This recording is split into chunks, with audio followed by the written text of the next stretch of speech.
I am so excited. I started streaming a bit late. I was texting, talking with Lucas, but I'm so excited. I was also wishing CJ a happy birthday. I've been waiting for this game to come out for like the longest time. So I'm gonna mute myself so I can play the game without worrying about like all the noises I can make, because I want to throw away this wrapper, but I know if I do, it's gonna be very loud and annoying. Here's the example.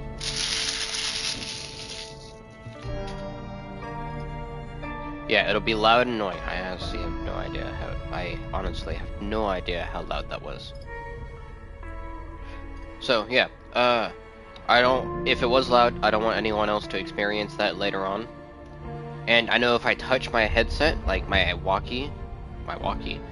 microphone, it will be loud as well. So, or annoying. It pops up when I play games that it's showing I'm making noise.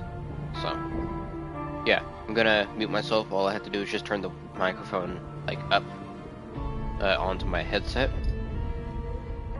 and it'll make some noise. But yeah, it'll prevent you guys from hearing anything that might be annoying.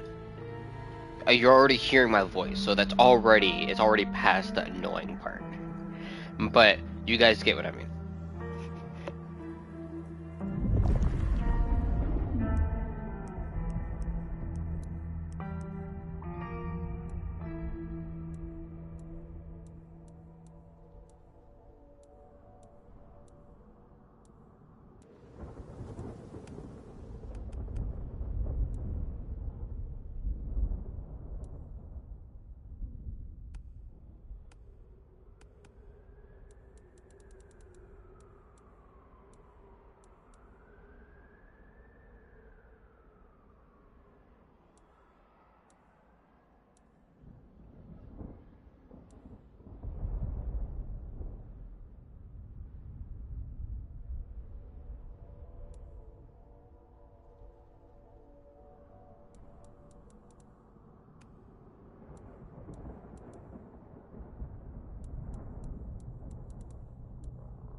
I would be the beast incarnate.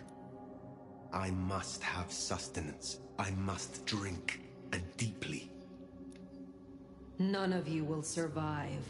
I am beyond any power in Seattle. I must have sustenance. I must drink, and deeply. God, None of you will survive. Alright, sorry. I turned my beyond microphone any back on. Power in Seattle. I would be the beast incarnate, and none here would survive my hunger or my rage.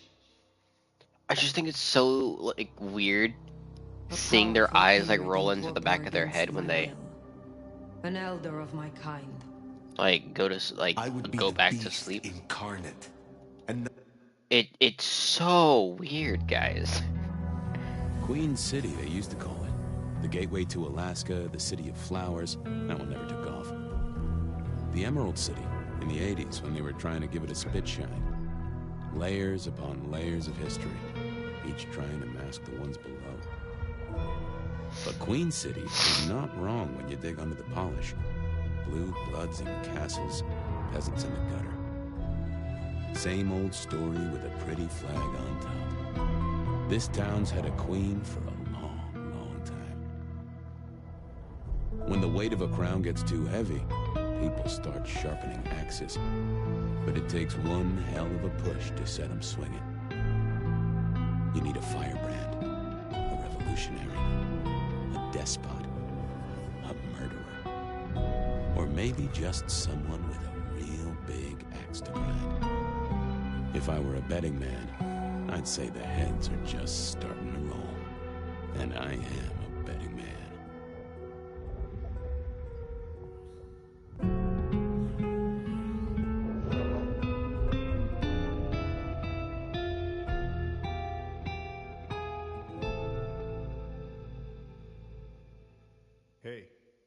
Hey, are you okay? Frank, there's someone hurt down here. Get someone on that radio. Take it easy. I got you. Don't try to move. Are you hurt?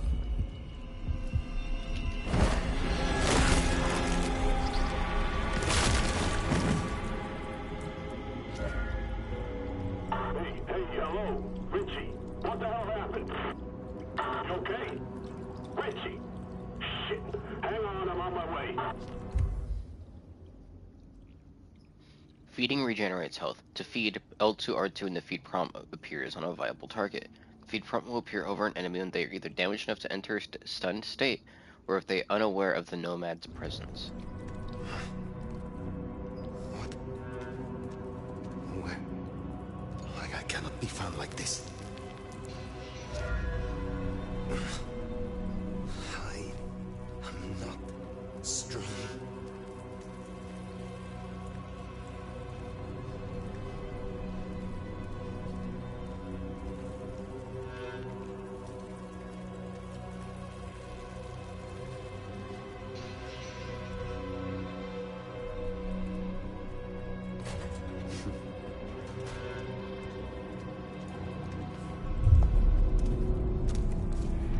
Who the fuck? You're going down, asshole! Do not.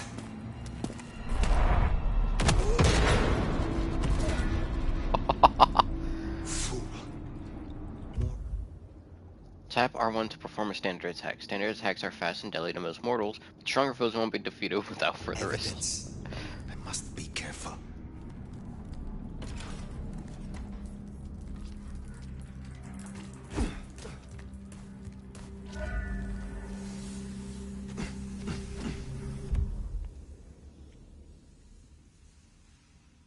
To preserve the Masquerade, avoid performing vampiric jumps in front of mortals. So I shouldn't double jump in front of them.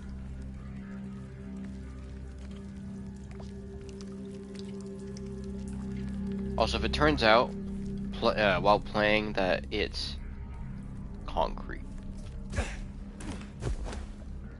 it turns out while playing that the quality, like, is not worth, like, a choppy frame rate or anything, I will definitely put it to performance instead. However, right now it seems fine, but there is not a lot of stuff happening. That's not my voice. Not my mouth it's coming out of either. Well, I know the back of my hand like the back of my hand, and... well, that is not my hand. Who speaks? So you can hear me. Huh. Well, good evening. I say again, who are you? Hand on heart, if I had one of those. I'm still asleep. Give me a moment.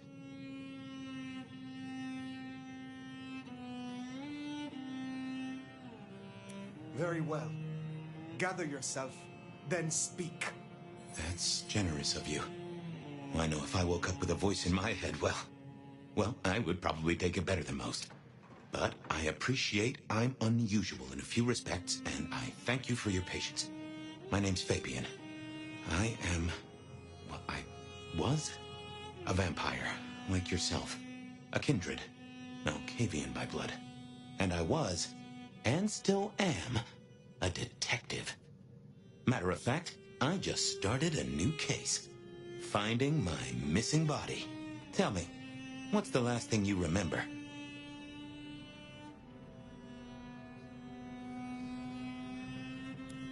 I remember nothing recent. Nothing that would explain how I got here, at least. I guess we don't have much to go off of. Except you've got a Malkavian and a mark. It's something. Let's try this. You hit me with some questions. Maybe it'll spark an idea.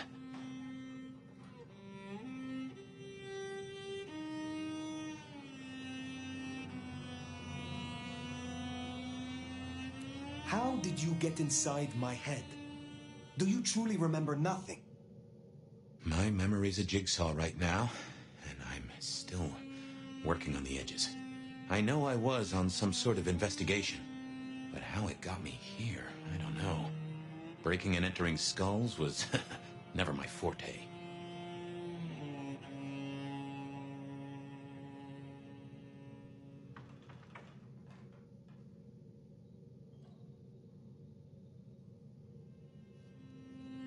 Do you recognize this mark, child of Malkav? I don't think I do. But if poets and philosophers are to be believed, there's one thing I can tell you. When we want something to belong to us, we mark it. I'd say someone has claimed you. From where I sit, I can understand why. There's power in these old bones. Centuries of strength in these veins. Someone covets you. Question is, who? As for our situation, how do we get you out of me? If I were a betting man, which it happens I am, I'd wager this. Finding answers to one of our questions will find us the answers for the others. You say someone covets me. Who dared give me this mark? Seems to me that only someone deeply wounded could mark you like that. But as for who that is, no idea. I know they're careless to let you out without a leash.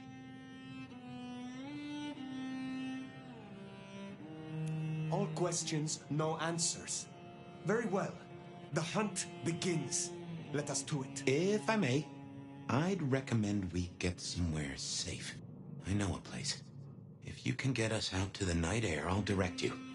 Supposing we're still in Seattle. Seattle. This is America. Very well. I will find a way outside, then you may guide me. Sounds good. You got a name, by the way? Many.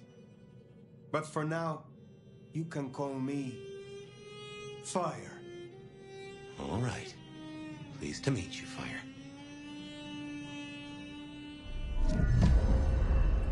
Let's find our way out, shall we? Save the worry about marks and other mischief.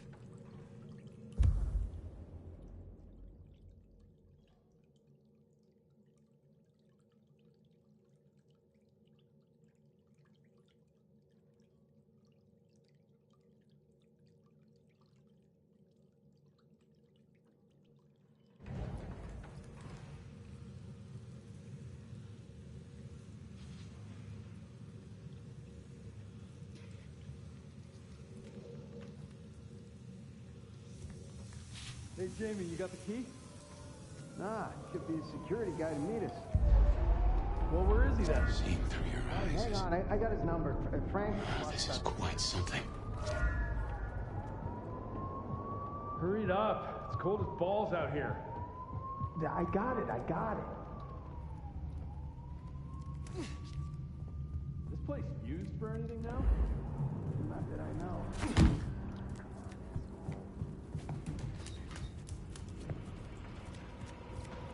Guess we'll have to go in. Shoulder. Cops. Yeah, not good. Way out there. I can handle these mortals. They'd be missed, and that'd mean a full-scale hunt. We anyone must in there? not break the Masquerade. Hey, fella, you there? What was the call about? Let's look here.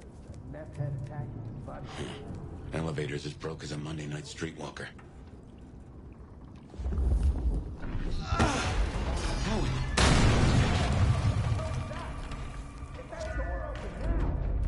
Never mind, just go! Go! God damn it! One wide ship. Is that too much to ask? Am I? That was what they called telekinesis, right?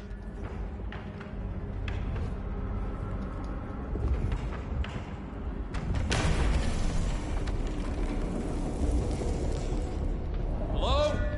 Who's in here? Come on, don't make this nut worse.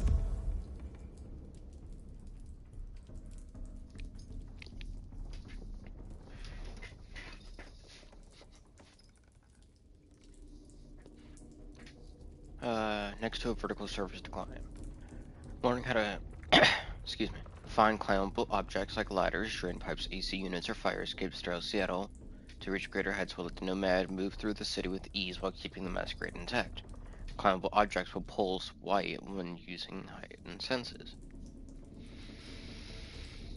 Crouch to reach smaller entrances. Move stealthily past unsuspecting enemies or open up to surprise attacks.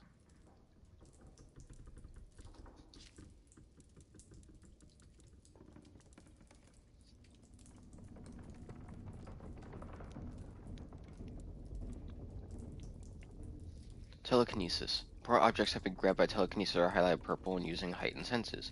R2 to pick up the telekinesis, R2 again to drop it. R1 to throw it.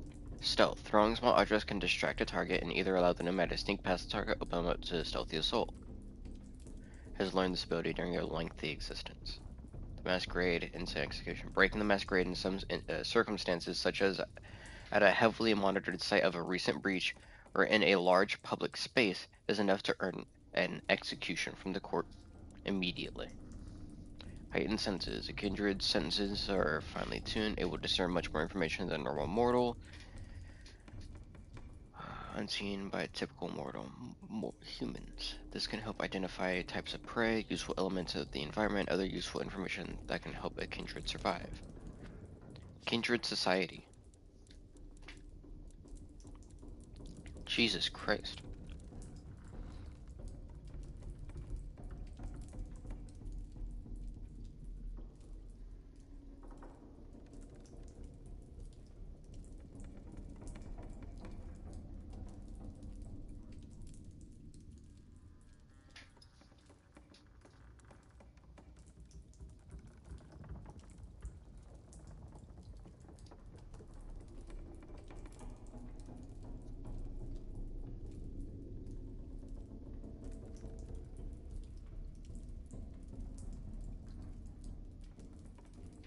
So Cain is the first vampire.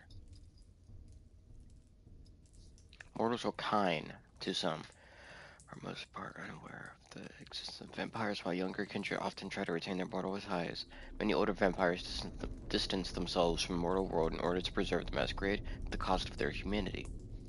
However, emerging modern technologies make it more and more difficult to hide vampire existence. Most kindred agree that in open conflict, the sheer numbers and ingenuity of the mortals would mean that few vampires could long survive. After all, the sun is no ally and no vampire can match. The first and most important tradition of vampire society is do not reveal our existence to mortals. Kindred survival as a whole relies on an organized campaign of disinformation created to convince mortals that vampires do not exist. Without this shared conspiracy, the hunters would inevitably become the hunted. Vampires are strong as individuals, but open conflict with humankind would likely bring ruin to them all. Haven. The resting place of a vampire is called their haven. Most vampires make an effort to keep the location of their haven a secret. Older vampires often have more than one. A vampire's haven may be virtually any kind of structure and will often be painstakingly modified to provide safety from both sunlight and unwelcome intruders, or at least relative safety. The world has many dangers, and even the strongest of havens can be breached by a strong or committed enough foe. Clan Malkavian.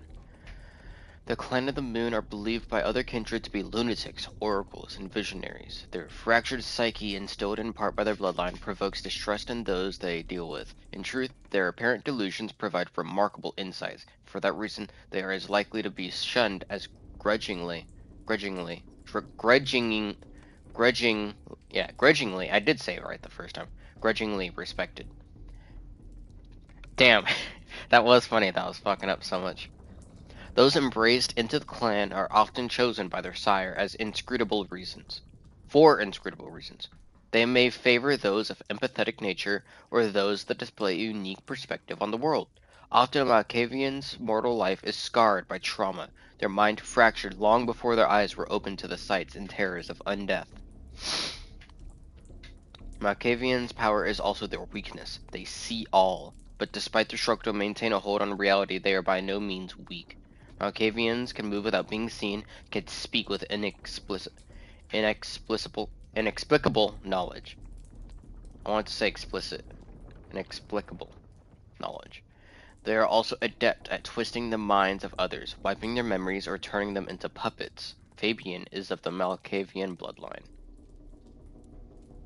Vampires and damage. Ageless but not mortal, the dead body of a vampire can still sustain damage. Although they can withstand attacks that would easily kill a mortal, vampires will still suffer damage when attacked. Enough bullets can incapacitate them, and a sharp blade can sever their limbs. However, damage can be mended either through feeding or imbibing an alchemical elixir if the opportunity presents itself.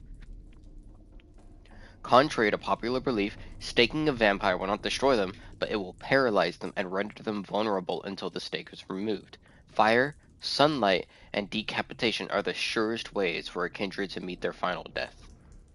Torpor. A state of deep slumber which renders a vampire entirely unresponsive to their surroundings. A kindred in torpor can lie dormant for prolonged periods of time, for many years or even centuries, like fire. Vampires may enter the state of torpor voluntarily or involuntarily through either starvation or grievous injury.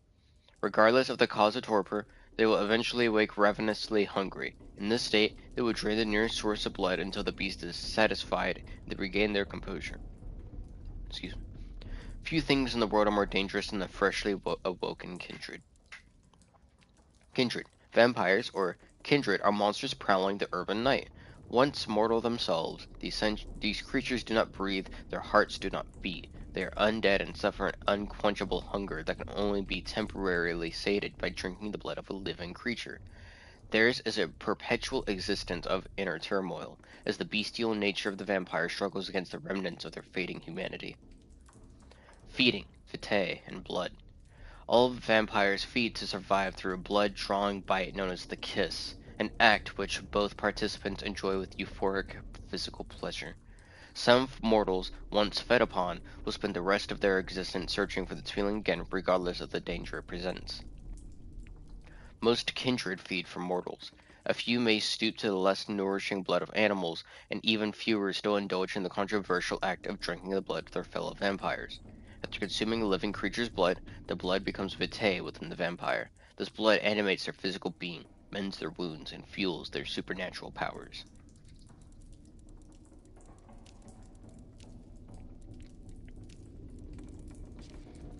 Clues and mysteries. The mark. The strange mark is etched deeply into the skin of the nomad's hand when they awoke. It appears to be the focus of a network of lines across their whole body. It appears to be connected to Fabian in some way, having bled with searing pain when he first spoke. The Nomad. The Nomad goes by many names, but in this time and place they choose to be known as Fire. Whoever or whatever brought the Nomad to this compromised state is unknown. Fabian may know a bit about the legend of the host, but not much. The only thing that is for certain is that the Nomad, whoever they are, will choose what information they wish to share, and with whom. Fabian, the Malkavian detective. A stranger's voice living in Fire's head, Fabian is a loquacious detective and a kindred of the Malkavian clan. He claims to have no memory of understanding of why he is stuck inside Fire instead of his own body.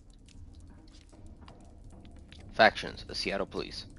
The Seattle Police are, for the most part, blissfully unaware of the existence of kindred. Police officers will protect mortals and respond to public displays of violence or suspicious behavior. Attracting too much of their attention risks a masquerade breach. Seattle. The city in Washington State, Northwest America. Founded in 1851 and inhabited by its first kindred shortly after, Seattle's Camarilla have been established for many decades.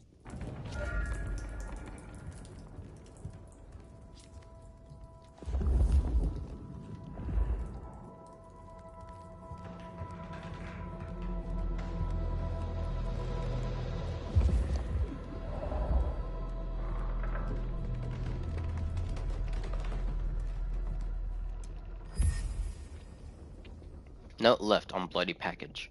Discovered in the derelict apartment building where the Nomad awoke, an opened package smelling strongly acidic and rotten. There are small shards of broken glass present at the bottom, sticky with congealed old blood. There's a note that reads, "Flirtatious donor. This type was hard to come by. Be careful with it. F."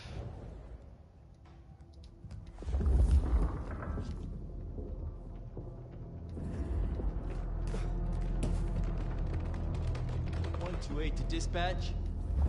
Go ahead, 128. We got a noise disturbance and a suspected getting past. 603 inside Think the you can abandoned distract him apartment somehow? block. You're a mite Copy that. Do conspicuous. you require backup? I don't want to fight here. No, I think we're good. Copy that, 128. All quiet? Yeah, all quiet, but damn, Carl, why do I always get the spooky one? Seattle PD, I'm coming over.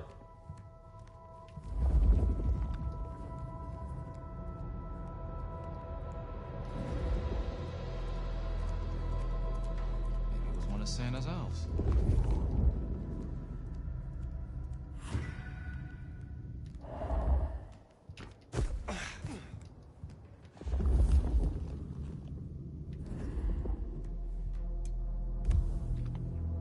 Old cityscape photographs, discovered in the derelict apartment building where the Nomad awoke.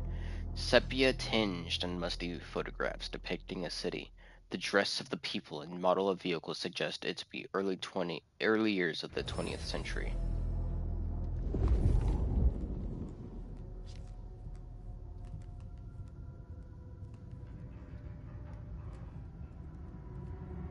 Okay, so there's something on the other side.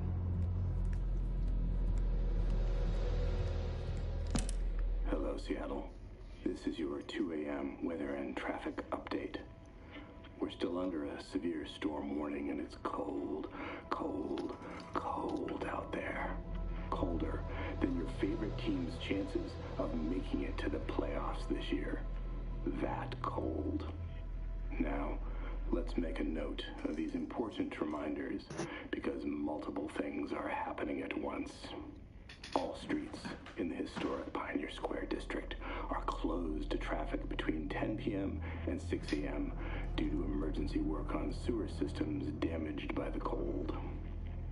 Metro, bus, and streetcar service in the downtown area is suspended until further notice.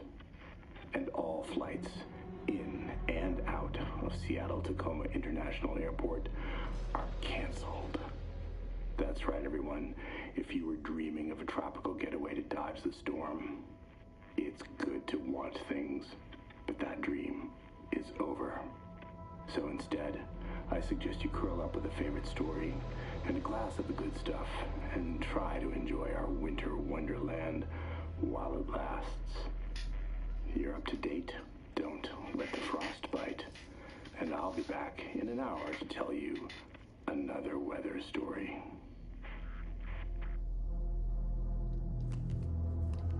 Alright, that literally gave no codex thing. So I guess that was just some lore.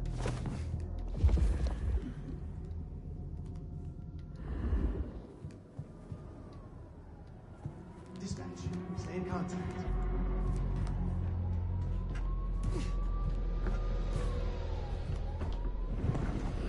Something ain't right. Jehoshaphat H. Christ, you are something else.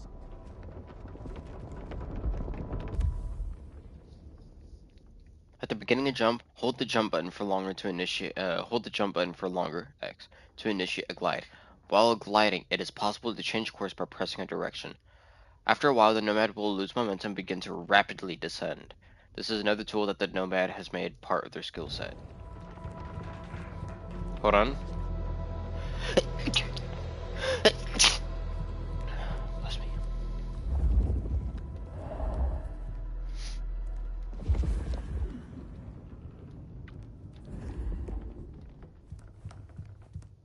Okay, see, here's the thing, right? Why?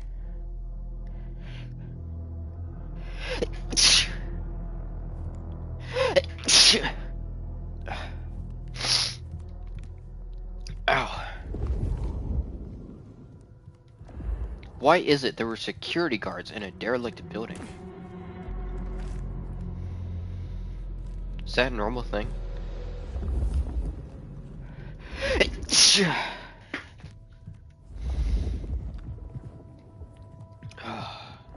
You get the report?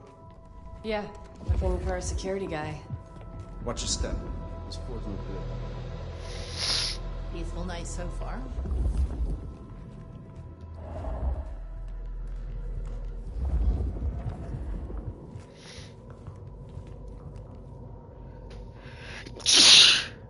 Oh my god. Christmas to look forward to. You hear something? Old places creep me the hell out. Creaking, settling. There's someone in here, man. Jamie said they heard a bang, like something collapsing. Free snow. But the roof's rotted out. Weight of the snow brings the ceiling down. Shh. Okay. That time I definitely heard something. No. Whoever's in here, you're trespassing on private property. Oh, sorry. Behind this asshole. If you don't mind me asking, how? Oh, hold on. My nose is finally starting to run after sneezing so much.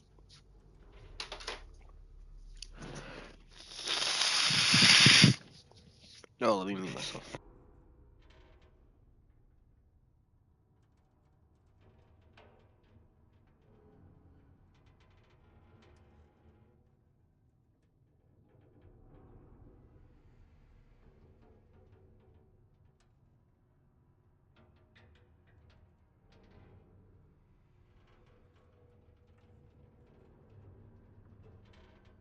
Old are you? Older Okay, than I'm the back. country by 150 years. Oh. Huh. Right. Now be quiet.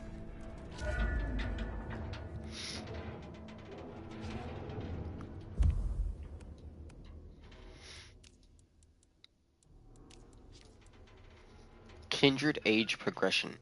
Vampires do not age as mortals do, nor do their bodies degrade or break down over time. Instead, their blood grows more potent, and they gain stronger supernatural abilities and increased power. The average newly embraced vampire, or fledgling, must be skilled to survive. The fledglings who last longer than a year are few, and those that last more than a decade even fewer.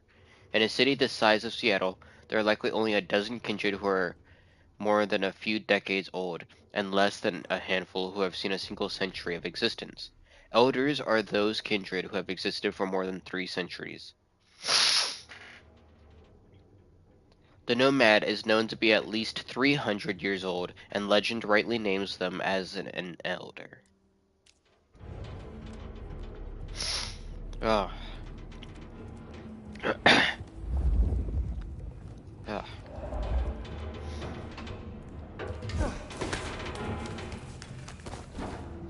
Smile for the camera, sweetheart.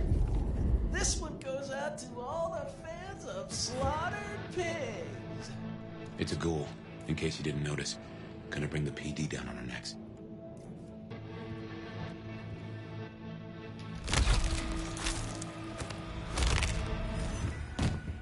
So not only do I feed on them, I also just fucking Cops, snapped ghouls, their neck. detectives, mysterious flying strangers. All we need now is a full-on musical number. Yes, Codex updated. I would love to know what a ghoul is. Ghouls are mortals with supernatural traits gained by drinking a vampire's blood.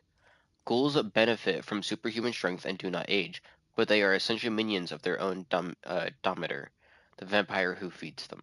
They are addicted to vampire blood and dependent on it to keep their powers, assuring loyalty to their Dominator no matter how badly they are treated. Some vampire lets a mortal sip a little blood and they think the rules don't apply to them anymore. Goddamn junkies.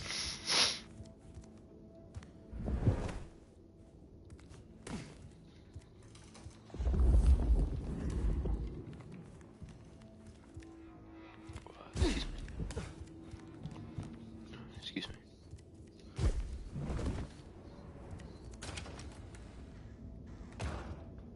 Oh, close it down, hole in the wall. Can't be fucks. More ghouls. This could set off a full Masquerade breach.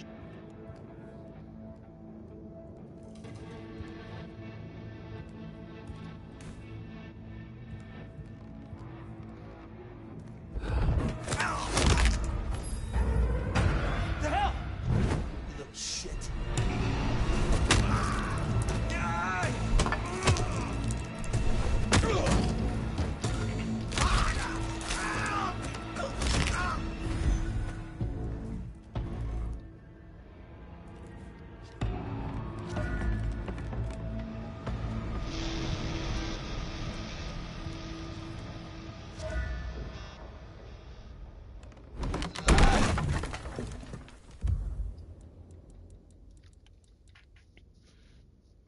Oh, the Nomad can use a telekinetic pull on an unaware enemy with R2. This brings them within striking distance, or catch them off guard and open them up to stronger assaults.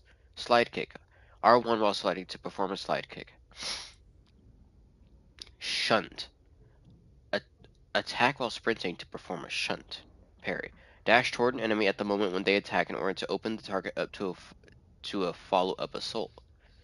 Dash, then attack. Different kick attacks can be achieved by dashing in different directions. Drop kick. Crouch, then attack while airborne.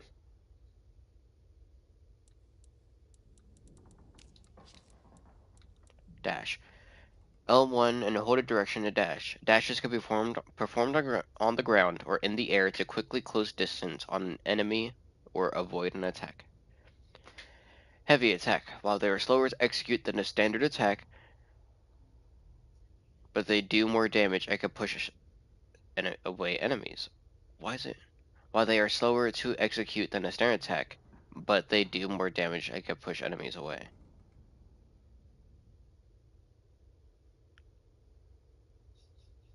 The but doesn't need to be there. A heavy attack can also be used to break through an enemy's block.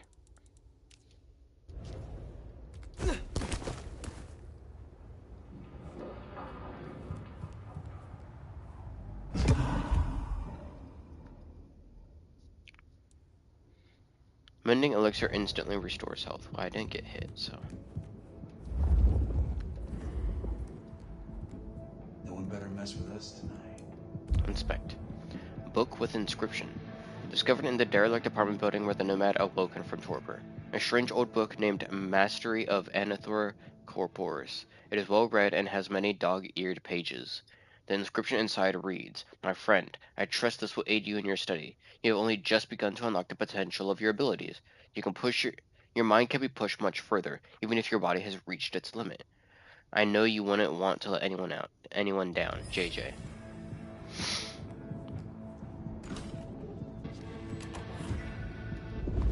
Someone else is in here. I can smell it. Then we kill them too.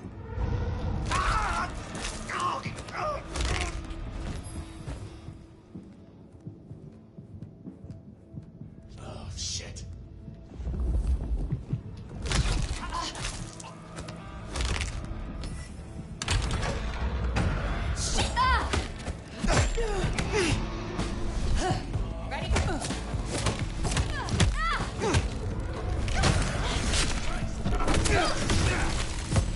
This isn't what they promised. Too slow.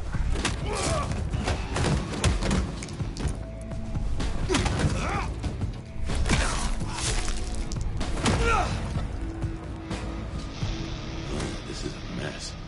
Cops will be through here, starting to fill out paperwork. Let's make ourselves scarce. I'll just put it down to Seattle being Seattle. Potent elixir. Temporarily increases the damage of attacks.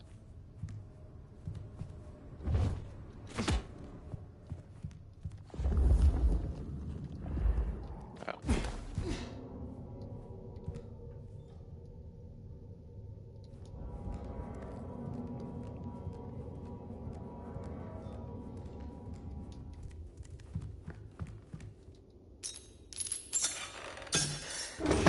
Welcome to Seattle.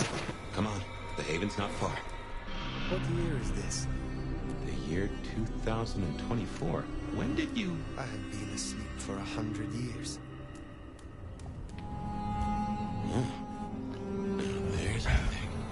Does that mean he's technically 400 years old? Welcome to the 21st century.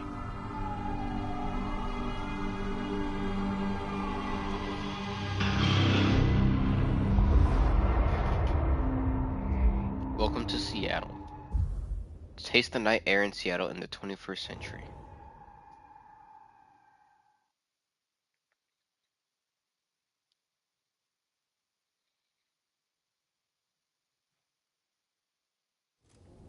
Hey there. You are still here. Till we've worked our caseload, seems we're stuck together. Welcome back from the land of Nod. You and I can't ever really leave it, can we?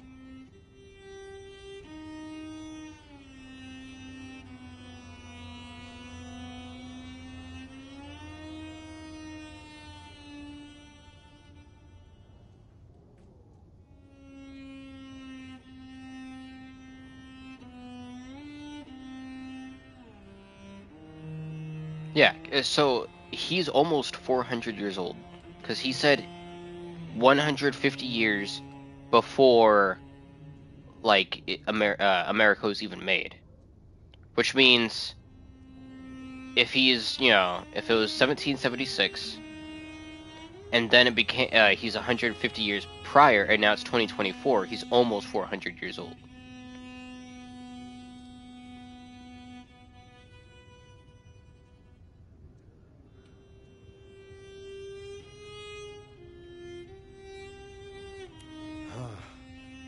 I wake to a kind word. It has been a long time. Before Torpor, I was hunted. This is a pleasant surprise. Don't mention it. Let's take a minute while you're still gathering strength. Get to know each other. Maybe check our compass before we set sail. While we slumbered, I puzzled. And I realized I know you. Or I know who you are. You're the one they call the Nomad. I am surprised anyone remembers. That name's been buzzing around my brain, and I only just tracked it. Another mystery. Where I got the idea. I didn't expect you in Seattle, not at all. And don't rightly know how I made the leap. Once folks hear the Nomad's in town, and they will, they're going to assume a lot. There are stories. Some have you as a destroyer, others an omen of doom. What would you say? Where I travel, disaster follows. When I war, it is against misfortune. If I am anything, I am a survivor. Oh, that's not what I expected to hear. But if that's the truth, that's the truth. And I'm rather fond of surviving myself. Well then, what's the most dangerous thing out there, in your experience? I have escaped wars over the mortal crowns of Spain, England, Poland, Austria. So too have I escaped purges, plots, and persecutions in the courts of our kind. Whether mortal or not, it is the same. When it is uncertain who holds power, knives come out. Interesting times for certain.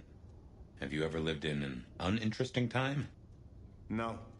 There are always those who sow confusion and sharpen knives. We do what we must. Well, Seattle has both confusion and knives aplenty. But you weren't just running. You helped out, right? I have said all I desire to say about myself. Tell me of you now. All right, ask away. I warn you, I've had 100 years in this city, but my memories are Swiss cheese. Who was your sire? The one who chowed down on me 100 years back? Gideon, his name was. He was a peach. I liked him. Where is he now? I don't know. My best guess is he's gone to ground or dust. When we first spoke, you had little recent memory. Do you remember anything more? One thing. Alcohol. On the air, on the floor, in glasses and bottles. After that, I'll walk in the dark. I have been in Torpor for decades. What can you tell me about Kindred in modern times? I can only speak to what I know, and I only know Seattle. How may our kind be slain? Are there new threats? That you've got to worry about? Well, don't book any sunshine getaways. Don't light up a cigarette wearing a gasoline overcoat. Don't lose your head. Figuratively is bad, literally is the end times. But I'm sure you know all this. Stake through the heart is still a ticket to being paralyzed. No fun at all, but at least you get to watch what happens next. Oh, guns. Guns are now a sight worse than you ever knew. Bigger, louder, smarter, but also, in a way, much stupider. I see. Will guns be a common threat? In America? Yeah. In America? Yeah. Yeah. Alright. I like this guy. Tell me about the I Masquerade. already liked him. But... How does it work in this time? Same as it was 100 years ago, and 100 years before that. We gotta blend in with John Q. Public, and John Q. isn't meant to know that vampires are real. Let me be clear, Seattle's court is serious about the Masquerade. You attract mortal attention, they'll put you down like a horse with a broken leg. As it should be.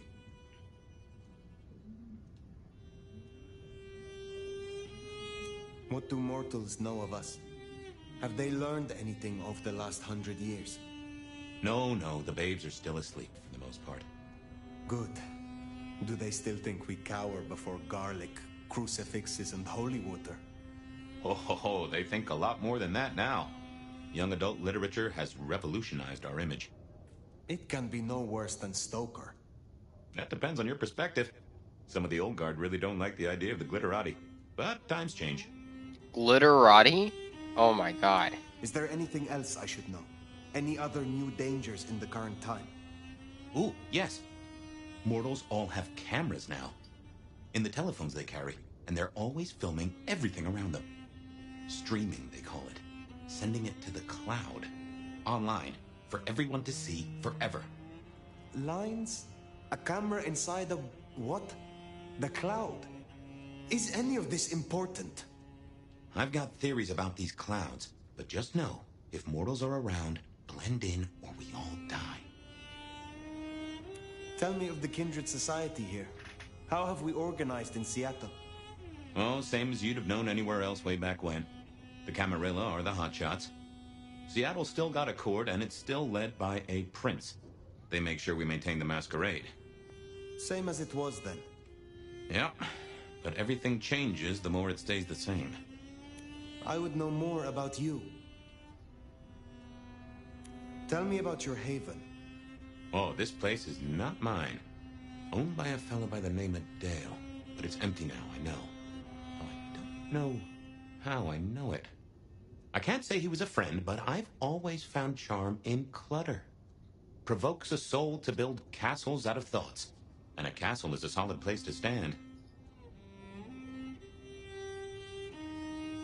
The world outside is intriguing. It will be fascinating to learn its workings. It's not too bad, all told. What is this about alcohol? Your memory seems drenched in it. Well, I'd say I was in a bar. If you feel properly woken, maybe we could try to find it. I am awake, but there is something wrong. My blood is sluggish. I should be strong by now, even after torpor, and I am not. Reckon that mark has brought you down a peg? Speculation accomplishes nothing. True, but let's just take another second. You know my blood is Malkavian. You know they call us lunatics, madmen, or prophets. But where do you draw a bloodline?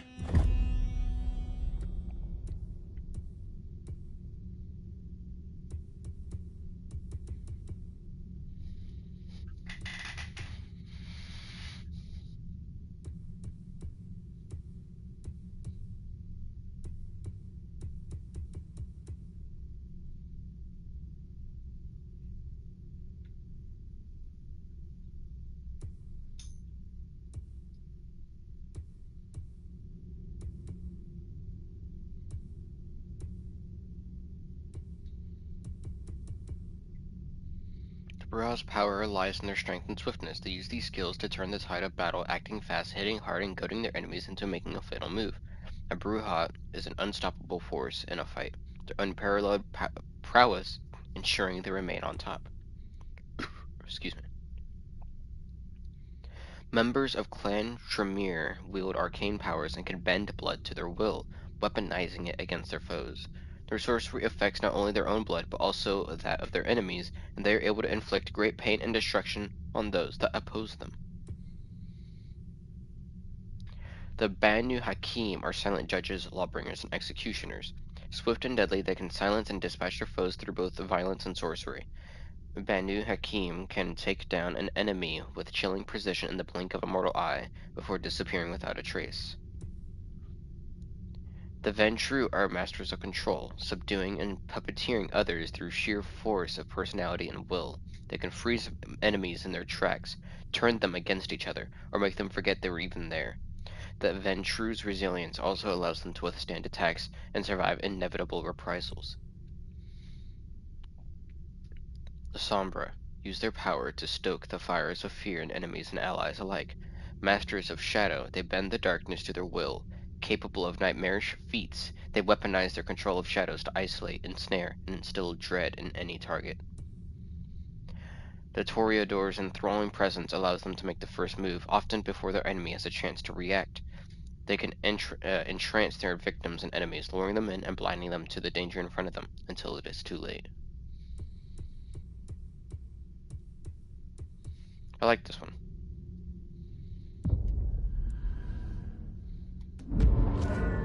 The Sombra.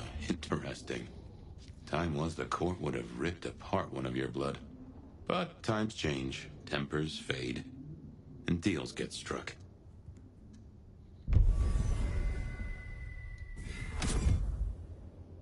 Shadow Cloak. Feeding on enemies casts you in shadow, making you harder to see for a period.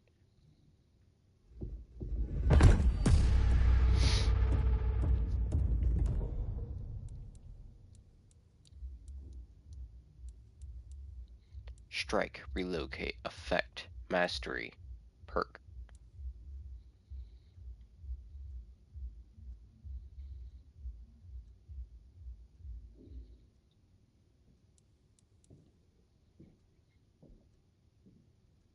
Arms of Ahriman. Strike with a thin shadow across the ground. Opponents caught in it will be temporarily trapped in place until damaged.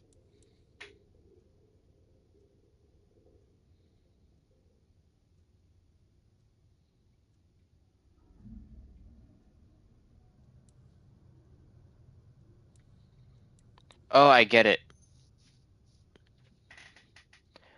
They all have different abilities.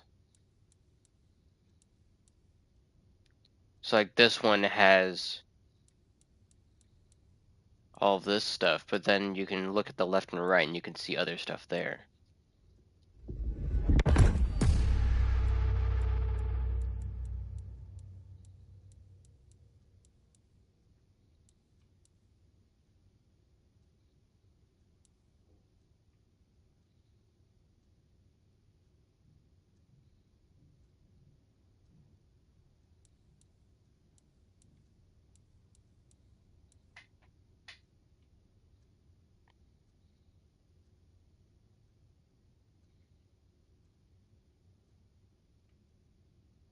God damn.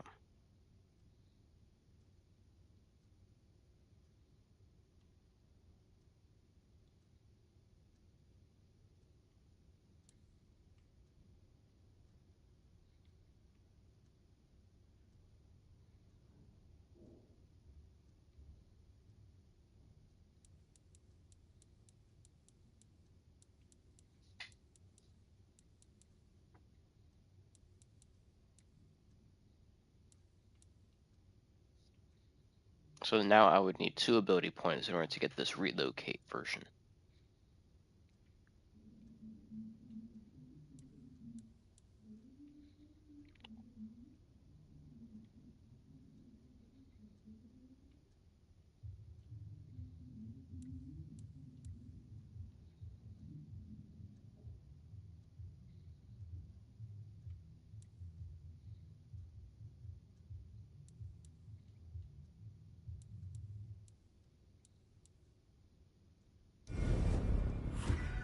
Anyway, we can't have you going out all bloody.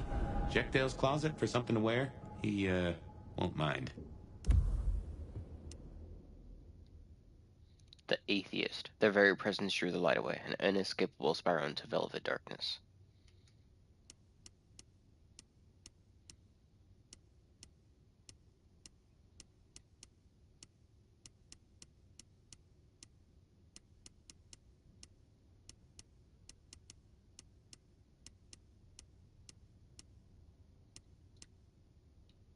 Can I not, like, rotate?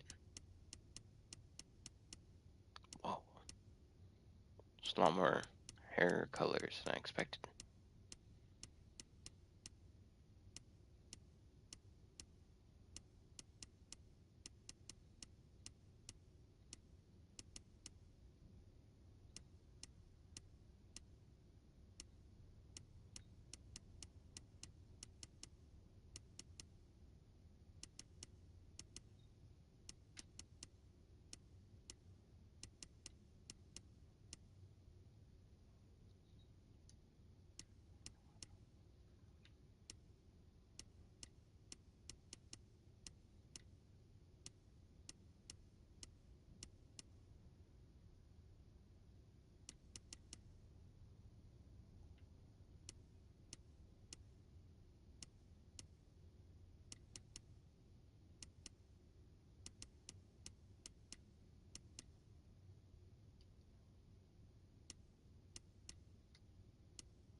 Natty. And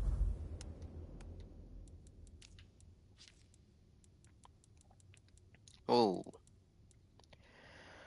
Clans and bloodlines. There are 13 known clans, each distinct in its powers and inherent flaws. These clans are the lineages of the progenitors, the antediluvians, and as generations pass and blood grows thinner, they find themselves more fragmented. Each clan carries a unique piece of Kane's legacy. The Bruja are violent rebels and warriors, ever challenging the status quo. The Ventrue are a so-called clan of kings, wield power and control with iron fist. The Toreador, the artists and visionaries seducing the world with their creations. The Tremere, formerly a house of mortal mages, now twist their blood into potent sorcery. The Lasombra manipulate from the shadows, furthering their plots from the cover of unnatural darkness. The Banu Hakim are swift and silent and bring death. Despite their individual strengths, their shared curse keeps them ever watchful. The fight for dominance among them is as old as the antediluvians, the ancient sires of their clans. The struggle for power will persist, growing ever more intense as their blood thins and the night grows darker. The kindred walk a fine line between the predator and monster forever, forever into the shadows. The legacy of Cain binds them, but it also drives them to strive for more power, more control, and more sustenance. In this eternal dance, they must always be cautious, for the shadows are both their refuge and their peril. Clan Tremere. Once a house of mortal mages seeking immortality, Clan Tremere gained its name from an 8th century mage who was, in part, successful in that quest. Thousands of mortals and kindred were sacrificed in his efforts to discover the elixir of life. Obsessed with knowledge and power, he discovered the curse of vampirism, ushering himself and his followers into eternal unlife and eternal hunger. While powerful, Tremere are rarely trusted. They can often be found within Camarilla domains using their craft to bolster the strength of the court. But despite this, they are seldom seen in control of territories, holding fewer princehoods than even the clan Nosferatu. Just as their skills make them valuable, few want to see them at the reins of power. Members of Clan Tremere can bend their own blood to their will, weaponizing vitae against their foes. Their sorcery affects not only their own blood, but also that of their enemies, and they can inflict great pain and destruction.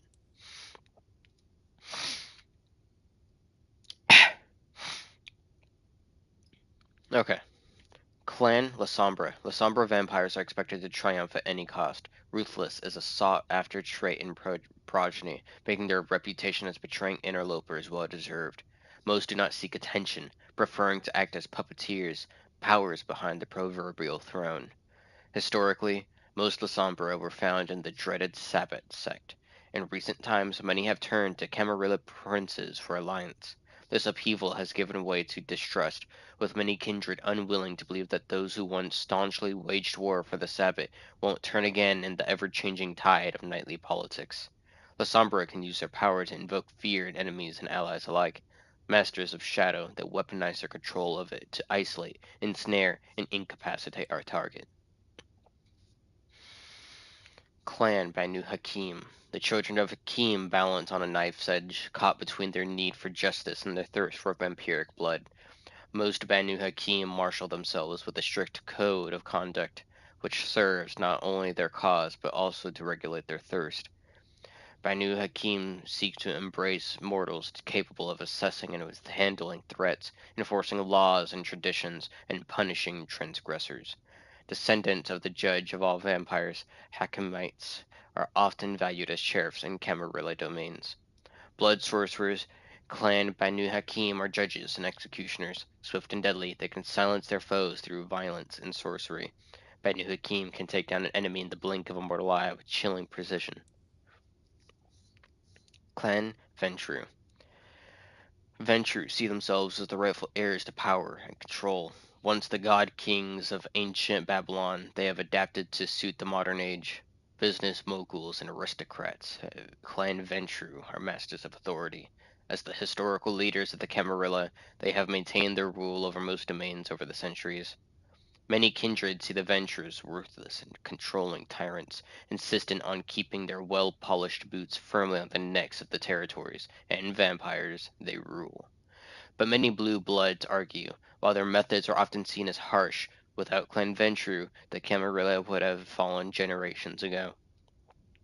Vampires from the Clan of Kings have the ability to subdue and control enemies, and their commanding presence aids them in maintaining both the Camarilla and the Masquerade.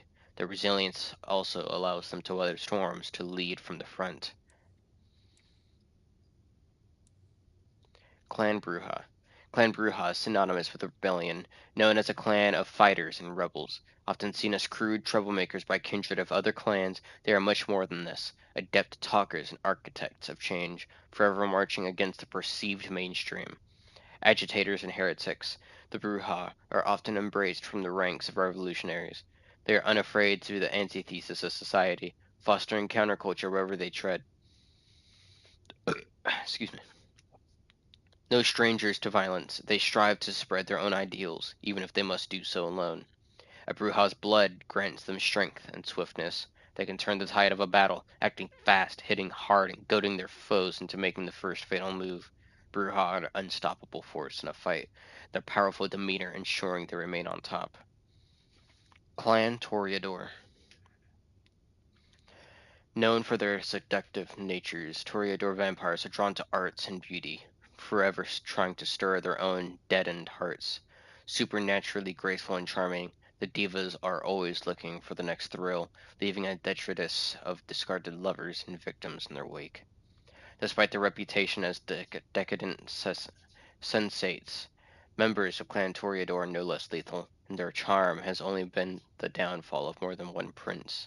Unless acting in haste or passion, they embrace only those they deem worthy of a place in their ranks. Their blood grants them quickness of thought and will, allowing them to make the first move, often before their enemy has a chance to react. They can entrance and seduce their victims and enemies, luring them in and blinding them to the danger in front of them until it's too late.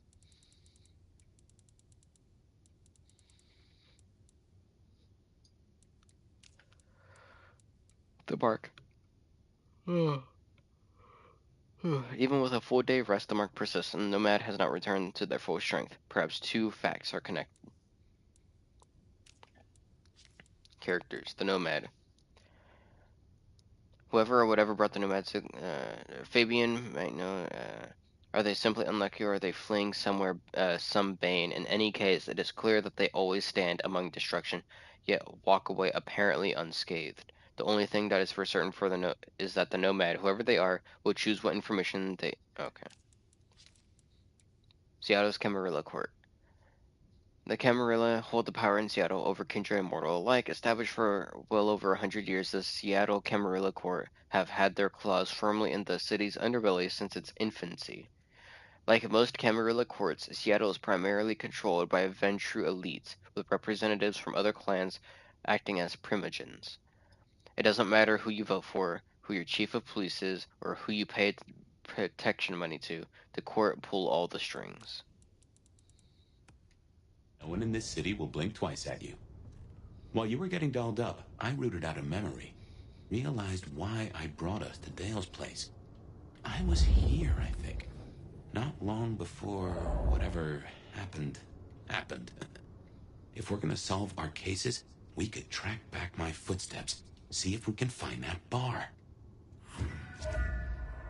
A gramophone, sort of, but much more acceptable sound quality up until the early 90s. Computers. Mostly, they're like a very fast telegraph system staffed by idiots. My advice is to leave well alone.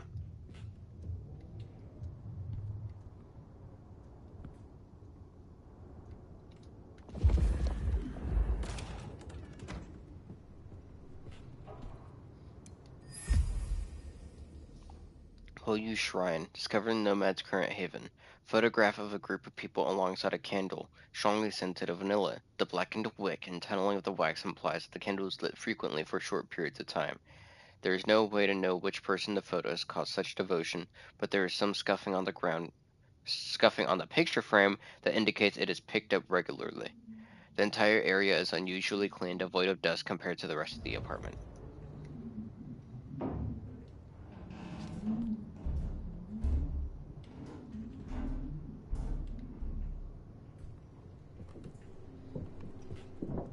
My buddy Dale had body image problems. That's how he put it.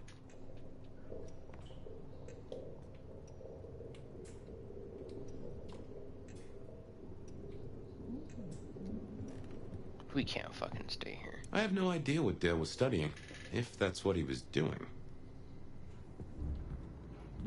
Does that say take bath?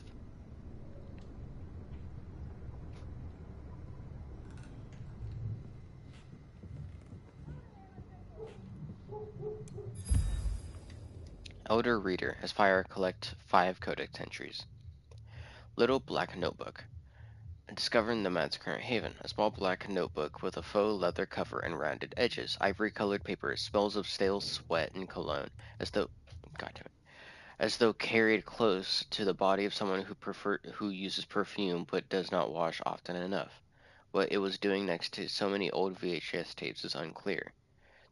The pages are filled with neat handwritten columns. The first page reads: KS 5 mil, TM 5 mil, GL 0.5 G, DD 7.5 mil, PP 5 mil, DW 10 mil plus 2 G, LM 7.5 mil.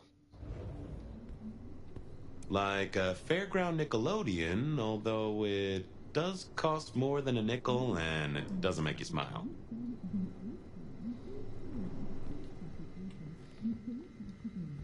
Dale was into mixing up thin blood alchemicals. Dangerous trade.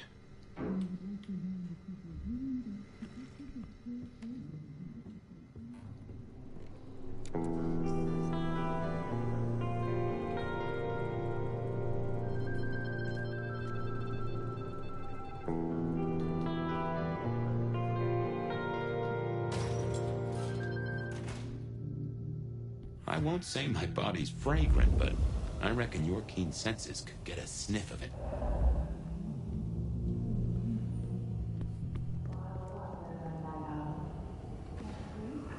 Never fear, the night is here. If you somehow stumbled in here accidentally, let me fill you in. You're listening to The Bed of Night, the only late-night call-in show that gives you the chance to bare your soul in the long, dark hours. I'll stay with you all night, and be long gone before anyone wakes up. Promise. There's a deathly chill in the air tonight, Seattle, and I hear this snowstorm shows no signs of slowing down. Caller 1, is that what's keeping you awake tonight? Oh, Beth, I am so excited. What a pleasure it is to speak with you. Well, you have my full attention, caller.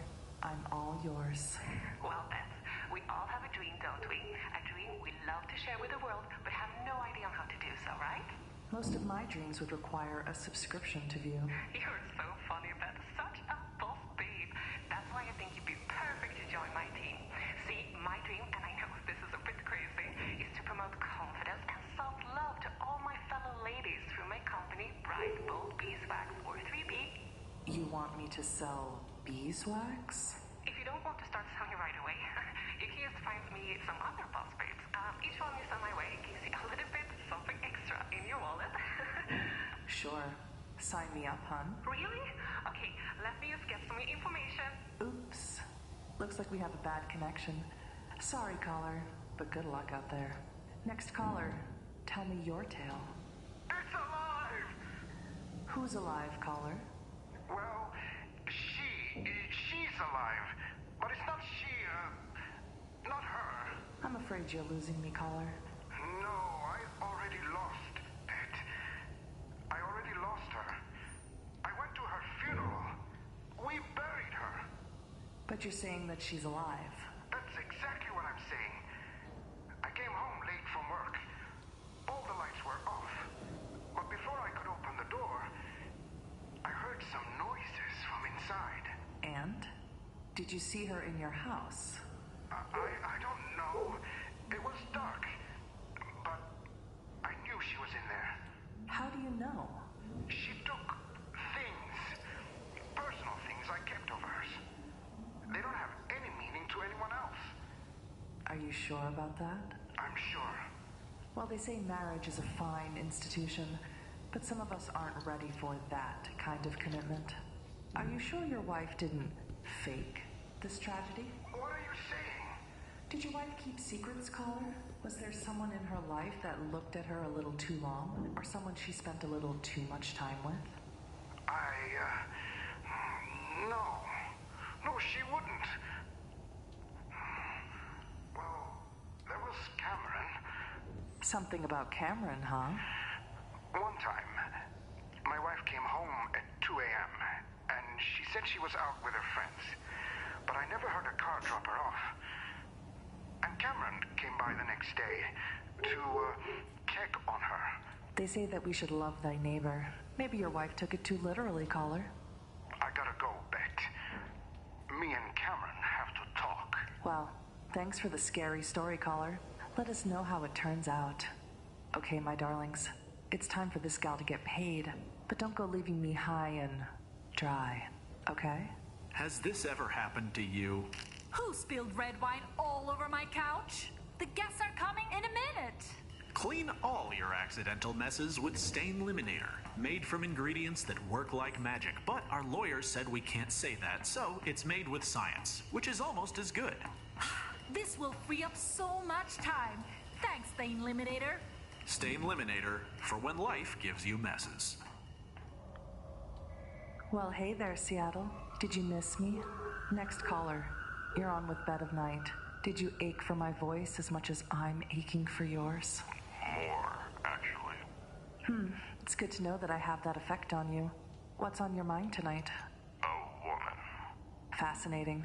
Is she an enemy or a lover? To be determined. What can you tell me about this mystery woman? Well, she's got your name. Well, a friend of mine always told me the men she meets talk too much. I should give you her number.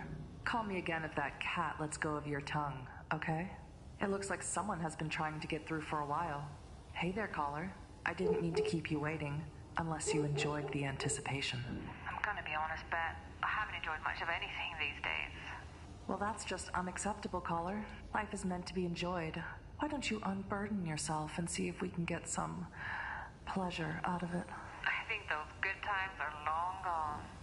I don't know how I can go back to just living after all of this, now that I know what's really out there. And what is out there, caller? Evil. I'm sorry, that sounds both reductive and dramatic, but it's the loudest word that keeps bouncing around in my brain, you know? Have you ever looked at a stranger on the bus, in a coffee shop, sitting on a park bench, and you just knew there was something wrong about them? You feel it deep in the bone, and some vestigial, primal part of your brain screams, danger. My dating history will tell you I have no such instincts, caller. There's a part of me that envies you, Bet, and another part that pities you. And that's the rub of the whole thing. I saw something last night, and it was like this urge was lit up inside me. And no matter how hard I try, or what I do, I cannot go back to the life I had. I have to do something, anything, to figure out what that thing was, and how I can stop it. I know how I sound, Bet, but I just needed someone to listen. Well, caller, I'm a firm believer in getting things off your chest. Stay safe out there and let us know if you spot any other bad guys. Well, my lovely listeners, it's that time of the night where we must part ways. But don't worry, I'll be right back in your ears before you know it. This has been Bed of Night, reminding you that secrets have a way of getting out. So why not give me a call? Good night, Seattle. Don't let the snow get in your coffee.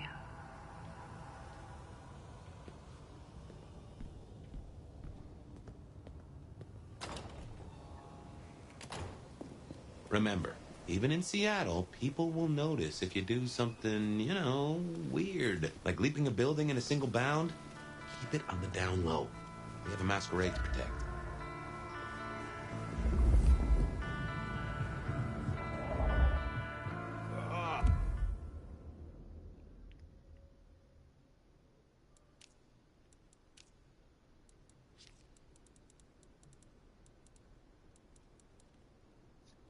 The Masquerade, General. When there is no risk of instant execution, Kindred may make errors in upholding the Masquerade as long as they are not too noticeable.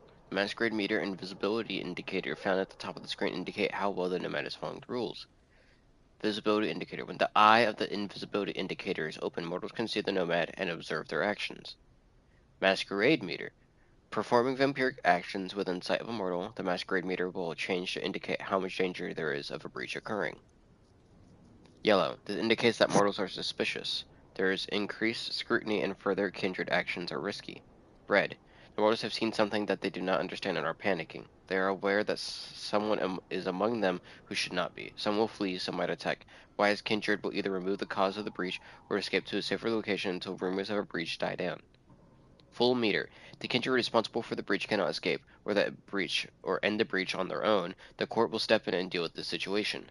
The punishment for such a breach is execution. No exceptions. Hint: the rooftops are a friend to many Kindred who require safety. Up there, in the current weather conditions, the chances of encountering mortals who might witness something they shouldn't aren't low.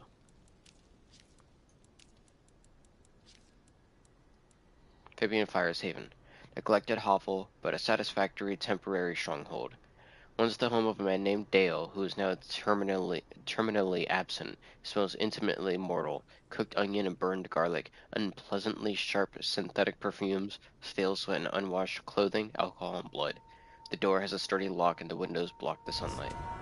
Itches like mad. I bet you got some lovely muscles everywhere. I think I would enjoy you very, very much. Yeah, why don't we go somewhere where you can throw me around?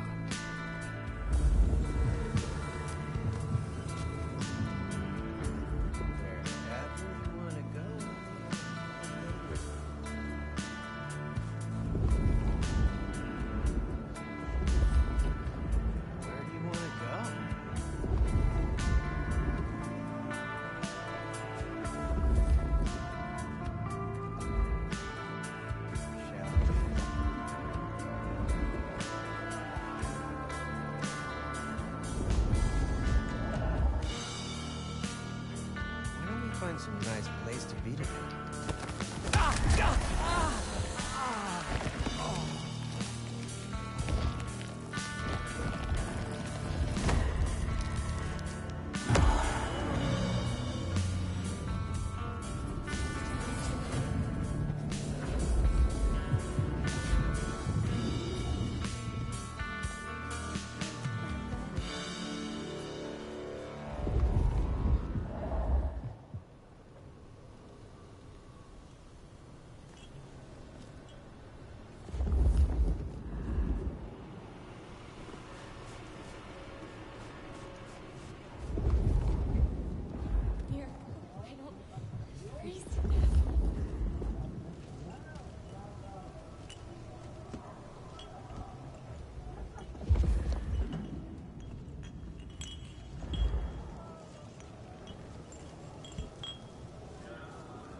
There's a rich aroma. Blood. Kindred blood.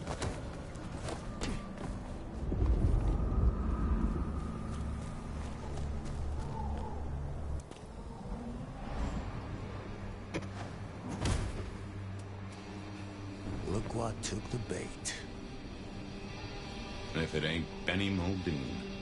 Better start wriggling, little fish. It's about to get real dry. Sheriff, Bruja, my boss. Careful.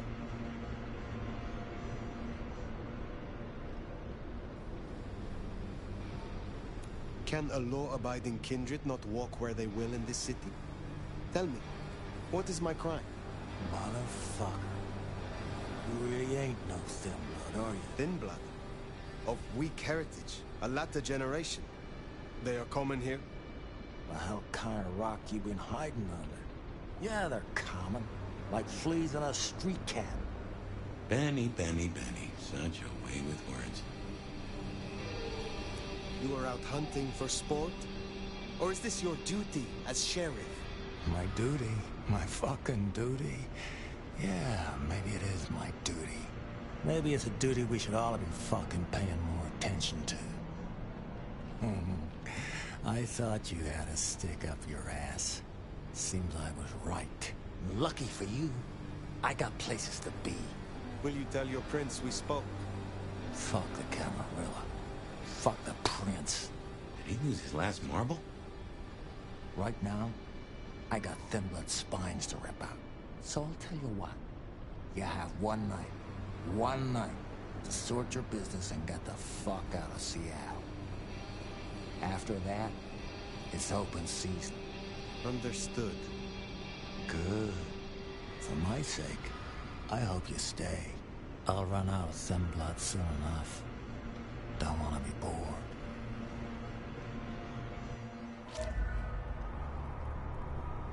He's given us a night. Let's use it and get back on my trail. You said he was your superior? He's chief kicker-in of heads for the court, but he also keeps a foot in at the SPD. Between us, we keep a lid on any breaches of the Masquerade.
If I can offer a bit of critique, it's always best to stand straight up to Benny.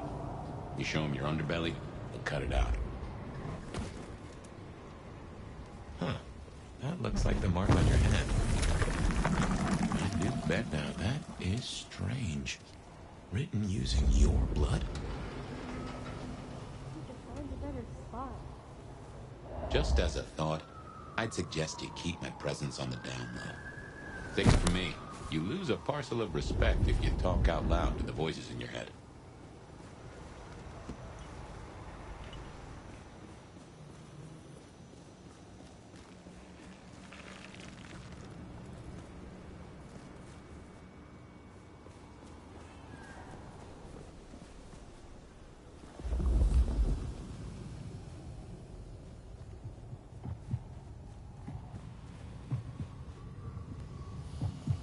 Need a date?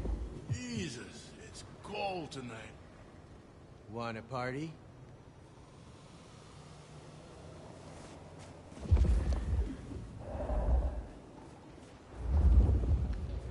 That's another of your marks.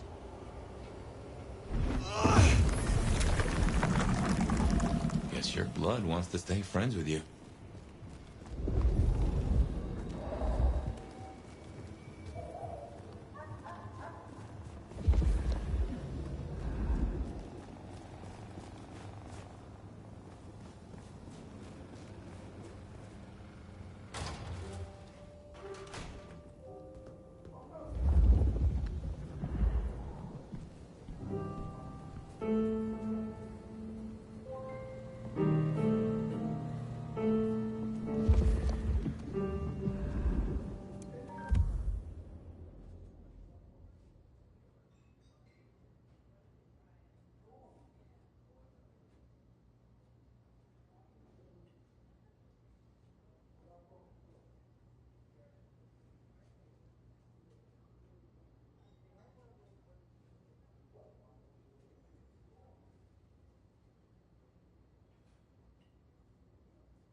think I'm lost.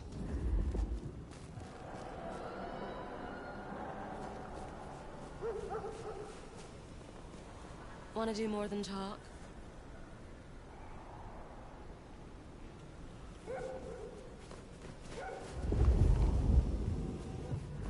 Next time, I'll work up the courage to tell you. Give me your money, or you won't get hurt.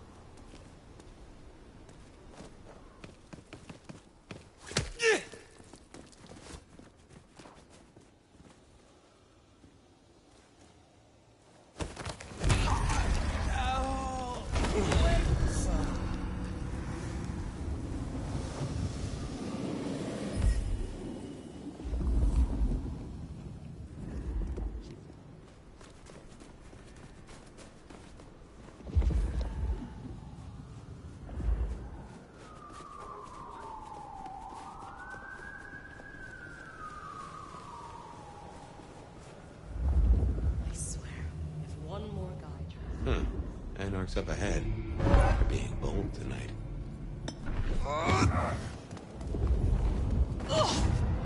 Jesus Christ!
Bet it was nothing.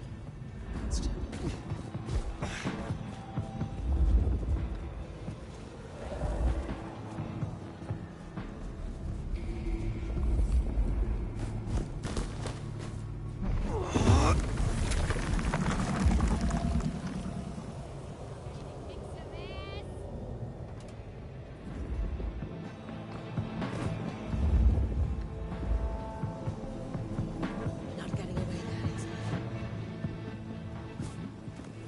That's the hole in the wall and our place.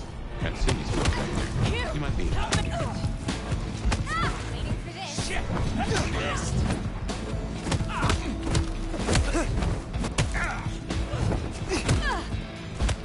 Go down!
can't sue me? She's weak, man. Fuck her. I don't think I like you talking about her like that.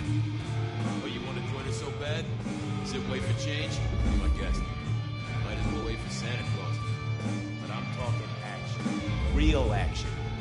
And the fact you're both still here tells me you feel the same. I don't know how I feel. Katsumi.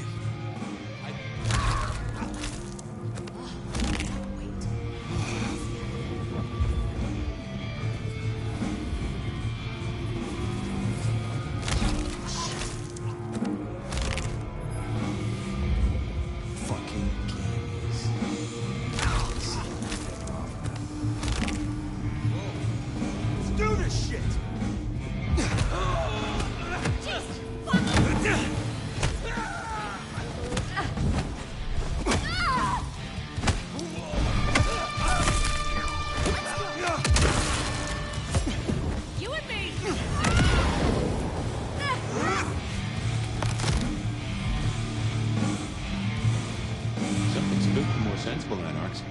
You'd usually find a few here in the hole. Anyhow, I talked to someone the other night, right here. I'm sure of it. No clue who it was, but they set me on a trail.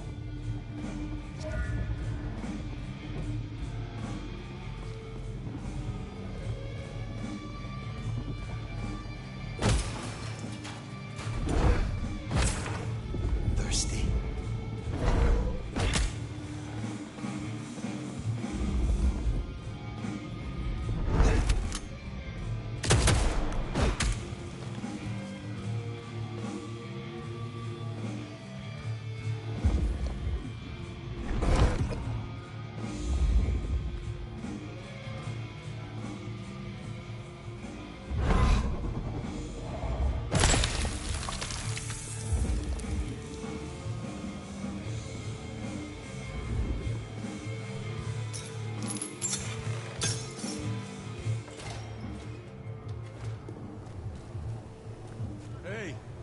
No, Here we are. team, but there's an I'll tell you something. Through your nose, I appreciate my aroma just a little bit more. Leather, old filing cabinets, and a soup zone of homicide.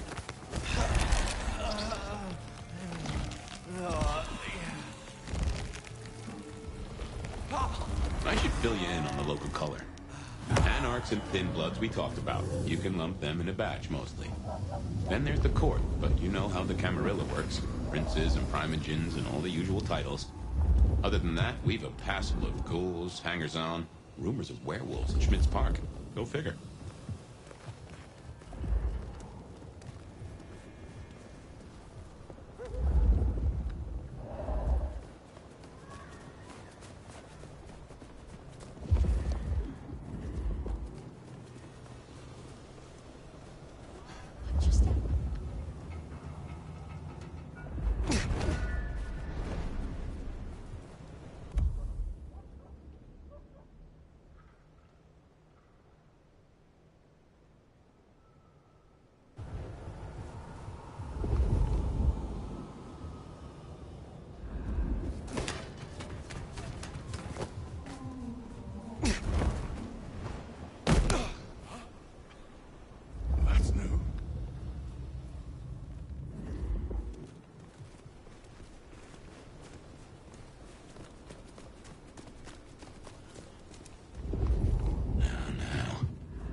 They'd have just raised up on my hat.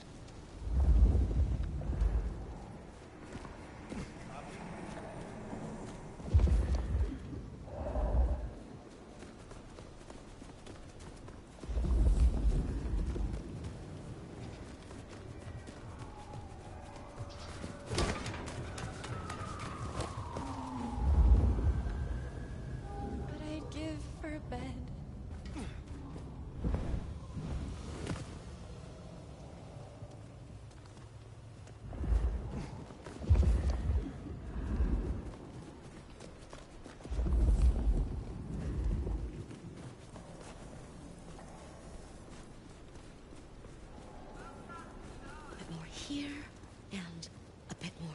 There. Oh, I was... Get away from me! Help!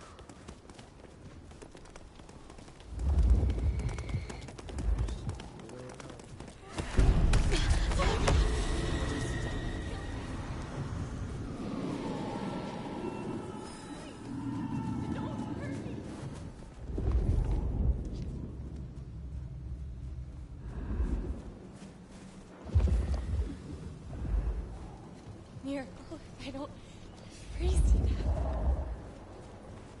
It's not Christmas just yet, but I'd love to unwrap you.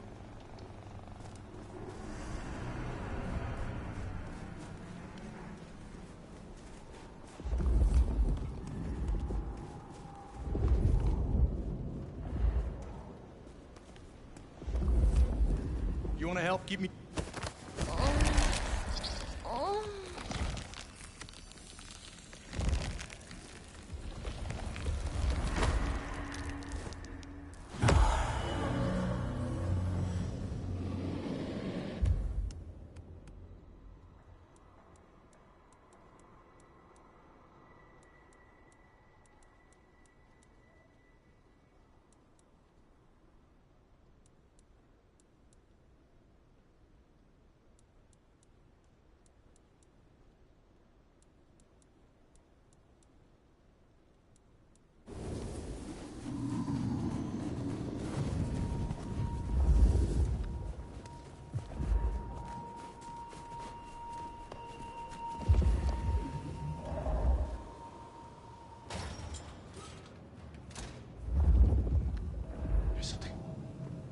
Something's here, Fire.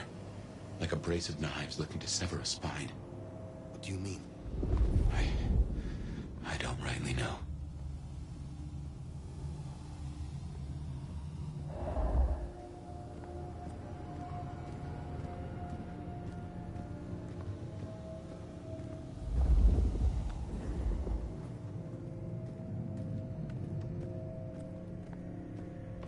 Oh no. That is not good.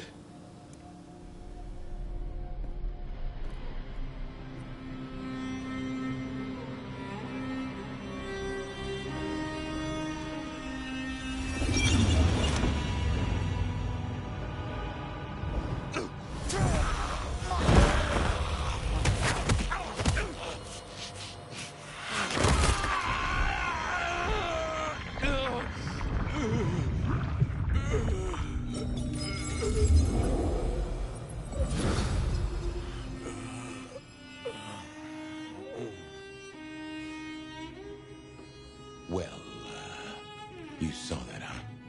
I guess we should talk about what happened. I am not pleased to discover your corpse, nor that I am the cause. For what it is worth, I am sorry. Thank you. I believe you. And I forgive you. That's just what Torpor does. You went into the box, but the beast came out and drained dry the first thing it saw. But hey, we solved the case of my missing body. And of how I got in your head. Diablerie, right?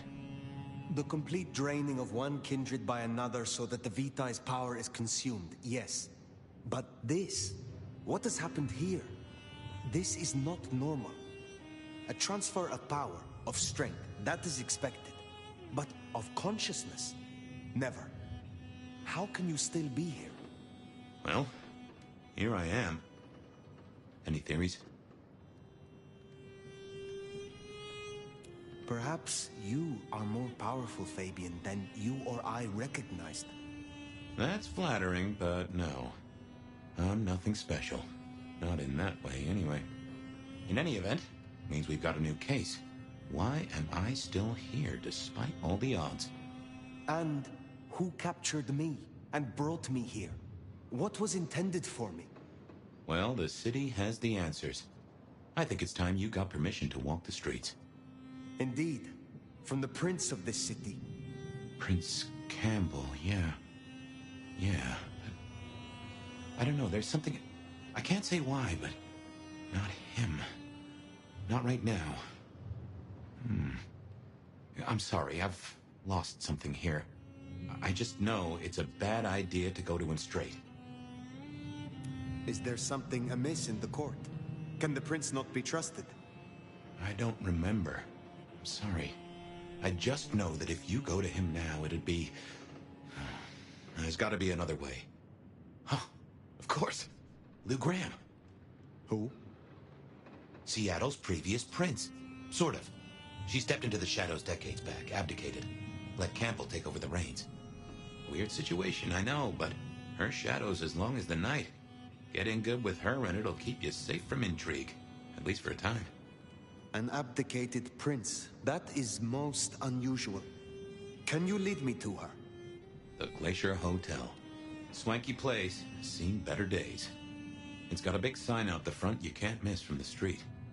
A few blocks north of Dale's Den, where we woke up tonight.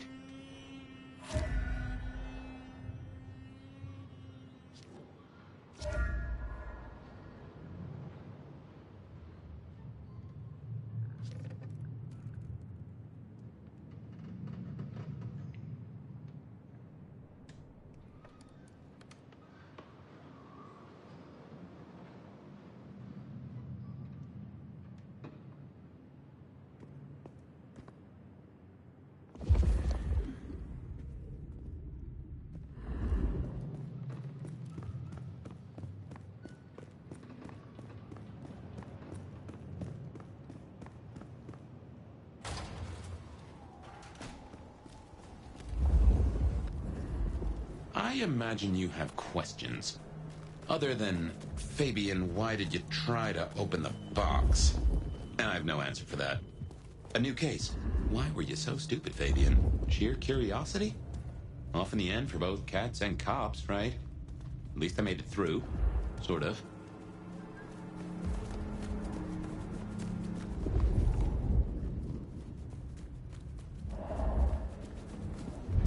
I suppose we should talk about Lou.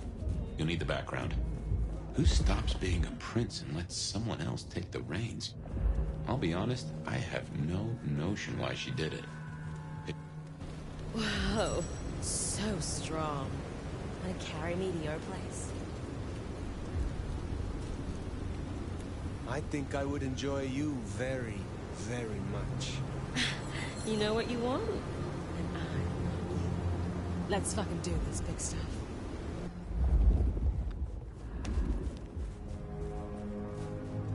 You want me to play it nice or naughty?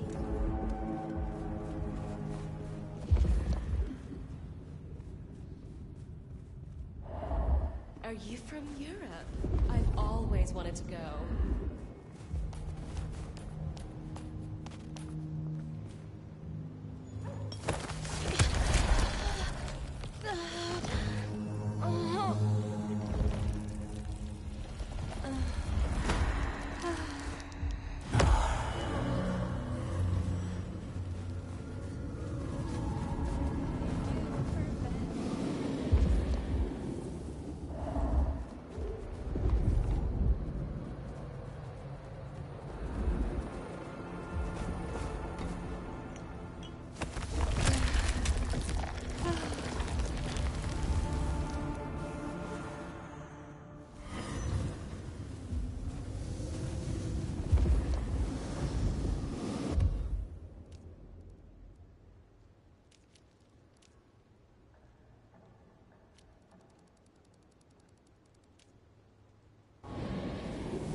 The Glacier Hotel used to be the Camarilla Court, back when Lou ruled the roost. Now there's a glass and steel monolith in the middle of town, Weaver Tower. You picked the wrong guy to mess with tonight.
As you might expect, Lou owns the penthouse. The elevator's at the back.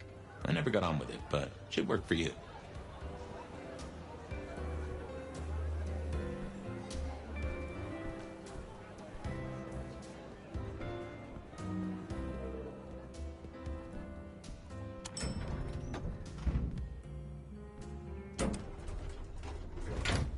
This will take us to Lou's quarters. That's right. I reckon you'll do well with her. Just keep your poker face. I'm sure she won't eat you.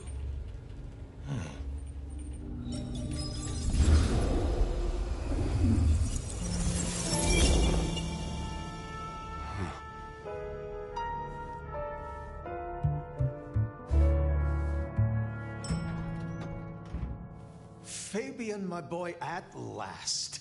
I knew you wouldn't let me down. Ready? Well, I guess so. If only I knew what this is. Having a bad night, child? No, but Just keep your poker face. They won't eat you.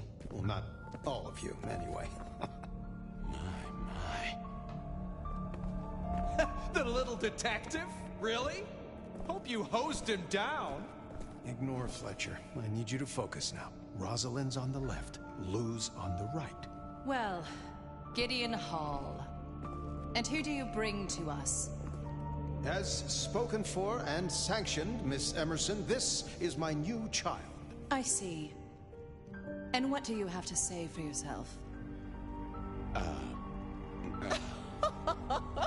Be kind to the poor man, sister. This is the first time he's seen you in all your glory. Welcome, Fabian. Your sire is thought of highly here. I am Lou Graham. Now tell me, who are you? Beyond the name, what will you do for this court? Careful.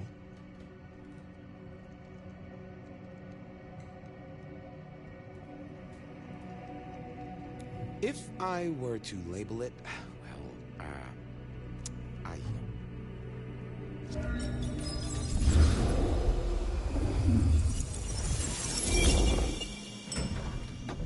Fabian, are you with me? I saw what you saw, but we're here now. Pay attention. What's that smell? Fresh blood. Kindred blood. Oh my.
Realized how much it had changed, how much it had gone to dust. Bodies, fire. What's going on?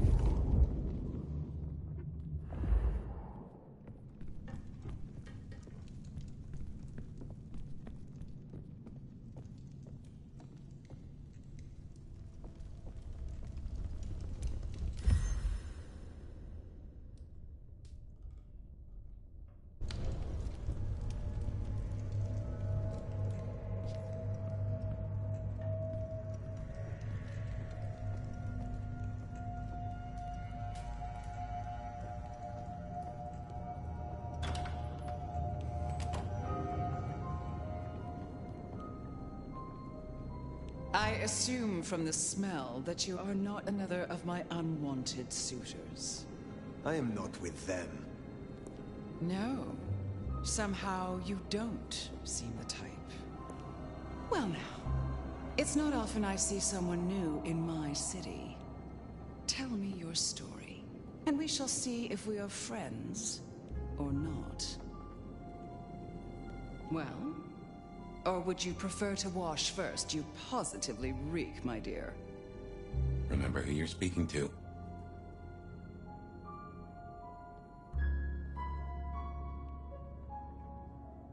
I would like to wash, actually, if you are offering. Darling, don't be absurd. I'm not about to let a stranger into my tub. A good friend, maybe, but you are not yet a friend. You are not yet anything, are you? I laid in torpor for 100 years. I am new to this time, and this place. You should have stayed in the 1920s. A much better time. Now, let's see. Gone these 100 years with that storied look about you, Oh my. How serendipitously the chips do fall. After 100 years, the nomad emerges again here in my parlor. I suppose you won't have heard. So let me be the first, child of La Sombra, to inform you that your clan is welcome in the Camarilla. Surprise. But you do seem to always be around when the winds of change blow strongest. Such an honor.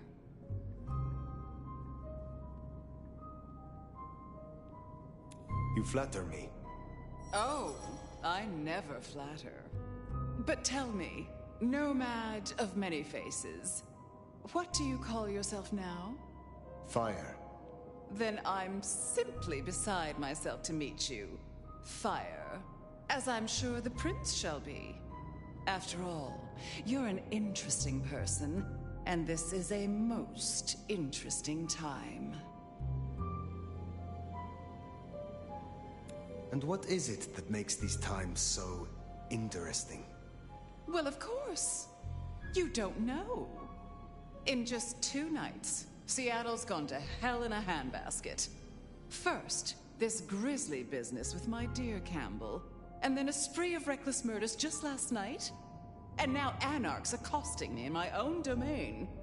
Sudden transitions of power, just awfully messy, aren't they?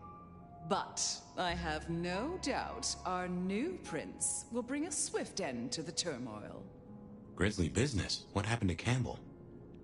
Now that is an expression. Penny, for your thoughts? Campbell is no longer prince. What befell him? 2 nights ago, my poor child was found outside Weaver Tower missing something rather vital. His head. What? How? Who? Luckily, I had a spare. My other child, Ryung Choi. She rules now in his stead, under my careful tutelage. There was a killing spree last night. A figure in a bloodied white gown. So I hear. Running rabid through the streets, trailing gore and Dior knows what else. Seems the rabble think a leadership crisis the ideal moment to make a scene. If they had it their way, the Masquerade would be more tattered than a whore's brassiere. But we'll catch them. Our pet hive is overly efficient. Assuming that brute of a sheriff doesn't lobotomize the culprit first. So the Masquerade remains intact. How much do the mortals know about this murder spree? Oh, the wayward child's all over their television news and social media. Mortals call them #Vampire Bundy. Nobody's taking it seriously, of course. Quite extraordinary, the number of sins you can blame on mental health these days, but still, you can't be too careful. How many bloodless bodies does it really take, after all, to turn on a light bulb? The kindred responsible will be held to account. You can be sure of that. Is it known yet who slew Campbell? Darling, the answer is staring you in the face, lifelessly, from my fireplace. First Campbell, now me. Those vile anarch socialists are growing bold. The Anarchs destroyed Campbell? Unlikely. How they amassed such strength under my child's watch, I do not know. But I intend to find out. The new prince, your child, Ryong. Tell me of her. Young, by our standards, but insightful, considered, decisive, which is the best thing a prince can be. Her only flaw is that she is regrettably contemporary. She has big ideas, as the young so often do. Campbell was already a bit of a modernizer. And look where that got him. Can you make an introduction for me to Prince Ryong? I'd think she's rather busy squashing an insurrection. Though I'm sure a little extra muscle wouldn't go amiss. You have my blessing. And you can use your audience to let Ryong know that I require new, more competent security. Someone with a keen hunter's instinct who can accommodate my particular tastes. Now, unless you have something further to discuss.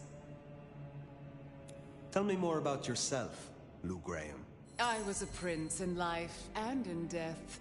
You ask who I am. My dear, I am Seattle. If you want to know more, you can simply visit the Seattle Underground Museum. I hear they do night tours, though of course, the mortals can never give you the full story.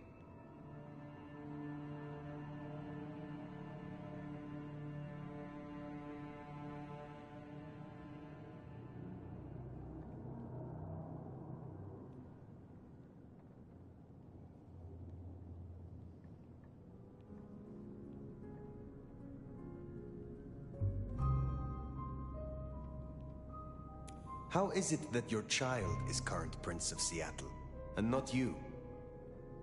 Fire. It is by my choice, as is everything in this city. Remember that, darling. I abdicated as prince, but I did not relinquish my power. Not one drop. If I recall, you had a sister prince by your side. I am flattered that your knowledge goes so deep. I did, indeed, long ago. Poor Rosalind. How time rushes by. Ah, well. What is the political landscape of Seattle? We're a Camarilla city, of course, though not, it would seem, as exclusively as I had hoped.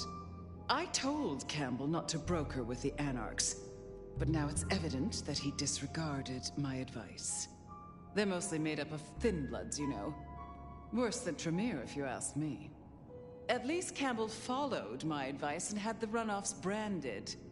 Proper kindred deserve to know with whom they're dealing, don't you think? You said you had the Anarchs branded. Do you mean like this? Goodness, darling, no. I wouldn't lay a gloved finger on you. What can you tell me about Seattle itself? Oh, it's a wonderful city. The best of America's intellect and culture. The best music, too, even if the last few decades have been unfortunate. Oh, and our forests, our mountains, free from wolves, too, of all breeds. You're welcome. Which clans call Seattle home? Aside from Ventru, we host Toreador, an indecent number of Nosferatu, and more Bruja than I prefer. There used to be more of Malkavian bloodline, but I find I have little tolerance these days. As for Tremere, well, I suppose it's just Sophia and the Thorn Woman. No Chantry here to speak of, and between us, good riddance. Other dregs from time to time. They come, they go. Thank you for indulging my questions. Thank you. Oh, this has been refreshing. You remind me that I am still young in comparison. I will take my leave for the time being. Don't be a stranger, darling.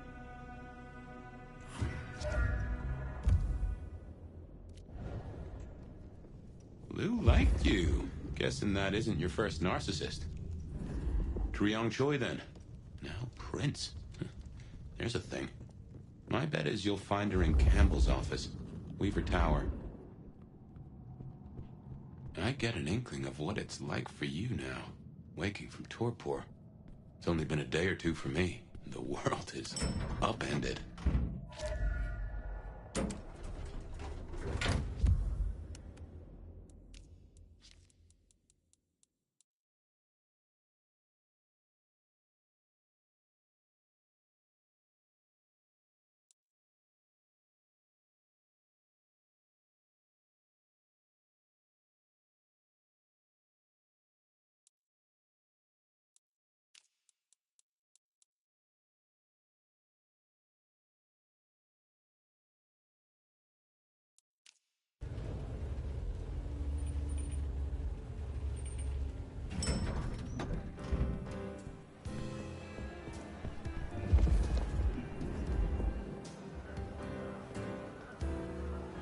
Look at you. Even more delicious up close. And that darkness, that thrill of danger, like the memory of Cayenne upon my tongue. Oh, don't look so surprised, little flame. The first stage of my process is observation. Isabella Moore, artist. And a Toreador, I take it. Now, we're not so different. You should stop by my place. Atrium. The kind call it a nightclub, but it's so much more. I have something rather special planned. Once, it might have taken your breath away. You'll see. Perhaps I will. Oh, but what am I talking about? You came here to see Luke Graham. It's been, what, decades since she left that musty old penthouse? How fares the former prince? If you must know, she was attacked. No. You're sure? Is she all right? The perpetrators had no chance. I don't know what the city would do without her. Well, I won't keep you. You will accept my invitation? If my pursuits take me nearby, I will consider it. I'm sure they will. Art always takes. The question is, what will be spared? Until then, little flame.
Off to Weaver Tower to see the newest prince, then?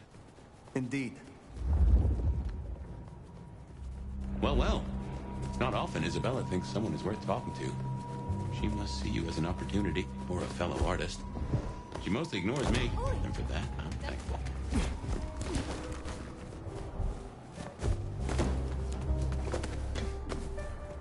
No doubt you're wondering about the court, and Ryong Choi, our new prince, it seems.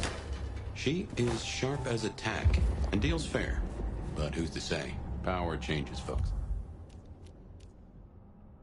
Yes. You'll meet Tali, too. Queer fish, and as colorful as they come. You already met Benny and Isabella. Stick and carrot of the court, respectively. That is Seattle's inner circle? Hard to say, given the Campbell news. There are plenty more kindred in Seattle, but who is floating to the top?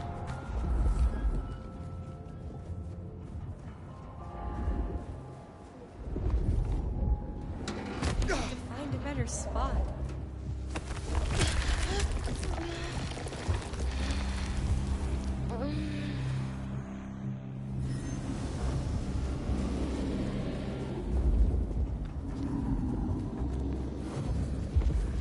That's the place. Weaver Tower.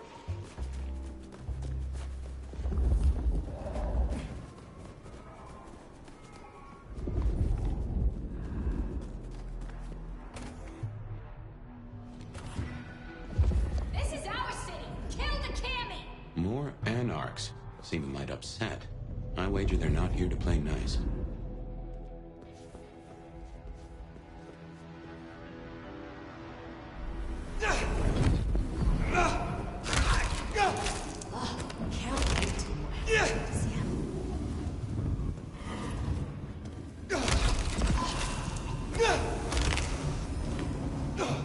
I wonder if being big means you don't get cold no more.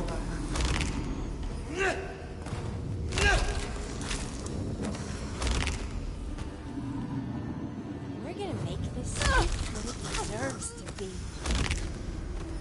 Rest in pieces.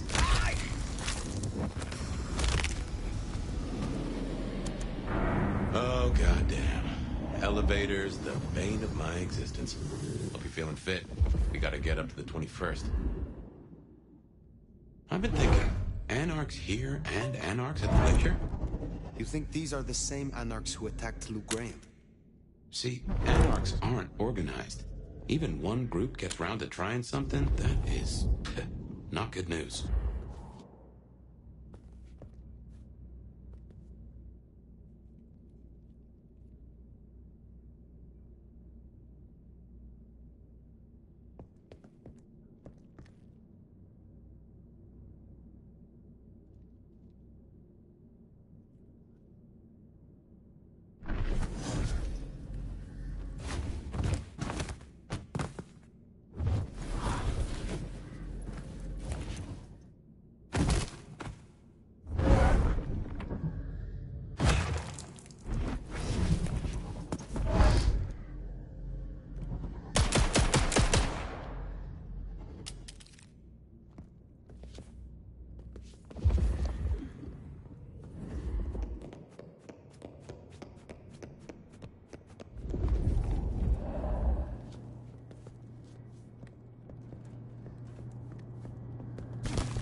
Get out of here, you stupid cammy fuck!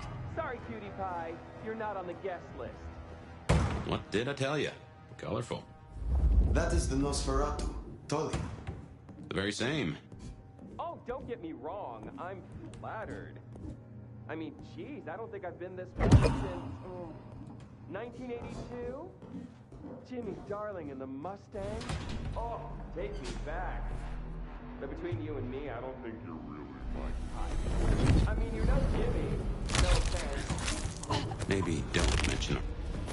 Pleasure watching your work.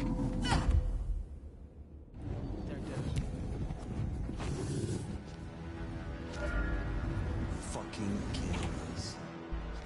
The city would be better off without them. Let's Let's show him what the Anarch can do. Hello? Damn it!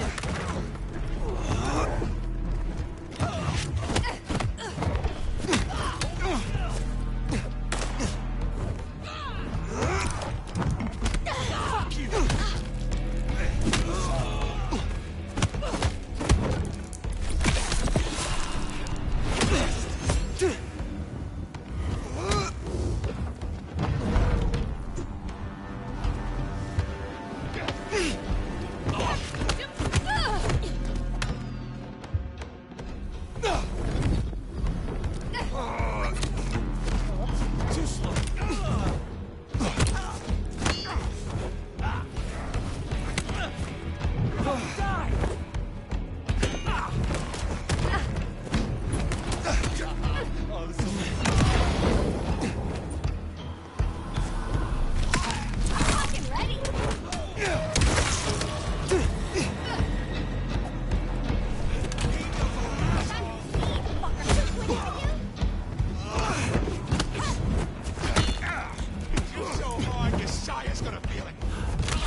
Nice work! Come on over, let's have a talk. Damn, kid. You're not new to chewing your way through the hordes, are you? I have had lifetimes of experience. I've heard that one before. Never believed it till now. Name's Michael Tolliver, but call me Tolly. I'm your go-to gal for fun times at the OK Camarilla. You may call me Fire. I may. Guess you're here to see her princeship? New kid checking in and all that, right? I am. Is there anything I should know before I meet Prince Rion? No one given you the full picture yet? It's been a regular good old-fashioned nightmare since Campbell went down.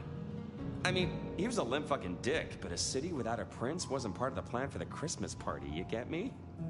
Anywho, our Ryong has a few Anarch runts upstairs, trying to work out why/when/how they managed to murk a prince. If that's what happened. Fun times, huh? What is the situation?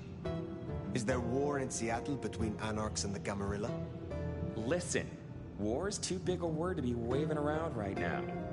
We're just dealing with a few groups of fuckers who've caught us with our pants down.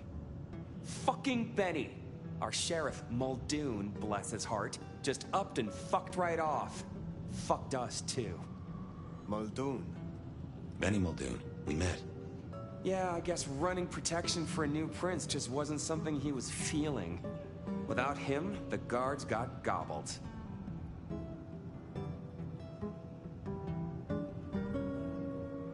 The sheriff. I met him, hunting Thin Bloods. You did? What did he have to say for himself? Fuck the prince, I believe. What a fucking guy. Anyway, let's stay positive. Benny's gonna get his star shoved up his ass, and frankly, that was a long time coming. And you get to go up top and meet our prince. And bonus time, since the elevators are still busted, you get to do some more climbing. When you slither out, you'll probably surprise Science Gal. Science Gal? Be a sweetheart and tell her that the borders are repelled. Look on the bright side. Next time I see you, I'll owe you one. See ya!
I think our Tali took rather a shine to you.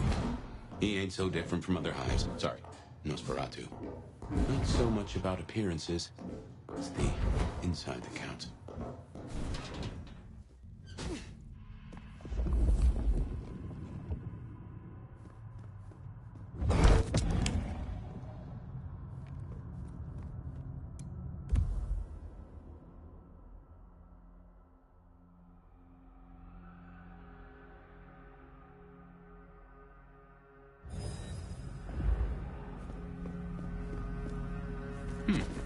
This is a conundrum.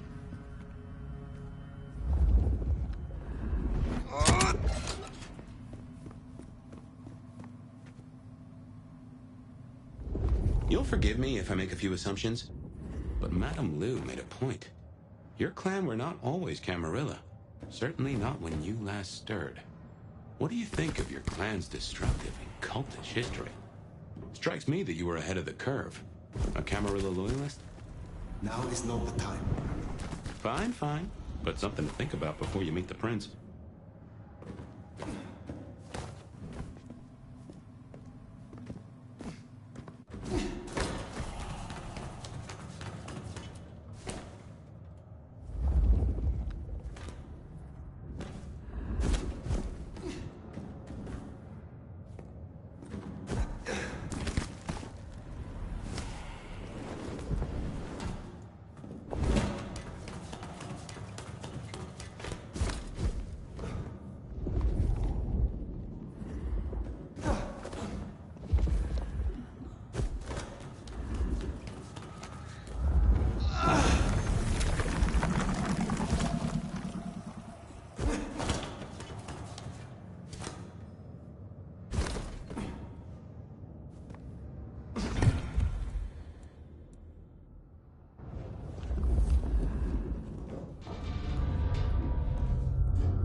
Shiny, isn't it? My guess is science looked somewhat different back in your day. Shh.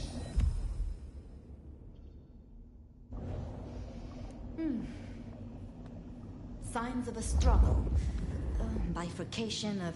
Hello? Who's there? Stay back! I mean it. I don't want to hurt you, but I... Tali's science gal, Sophia? Be gentle. Sophia, Tolly asked me to tell you the intruders have been dispatched. You spoke to Tolly?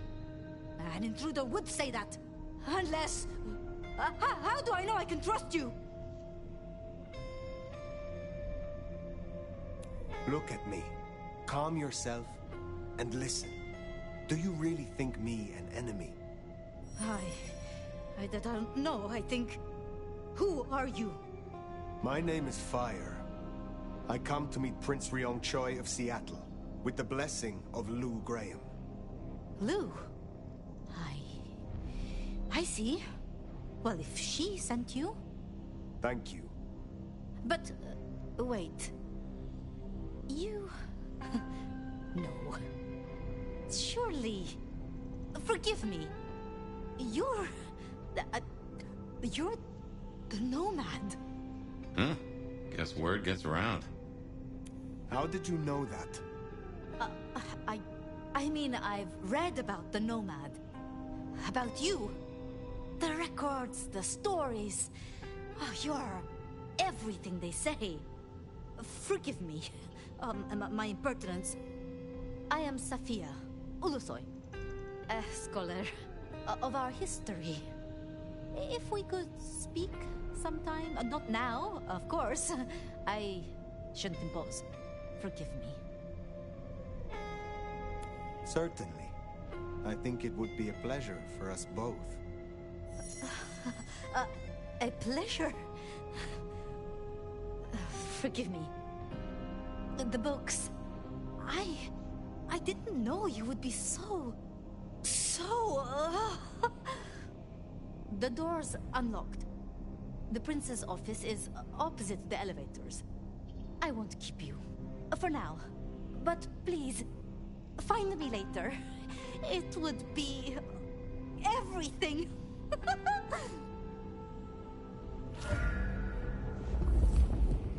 We should press on. You should be...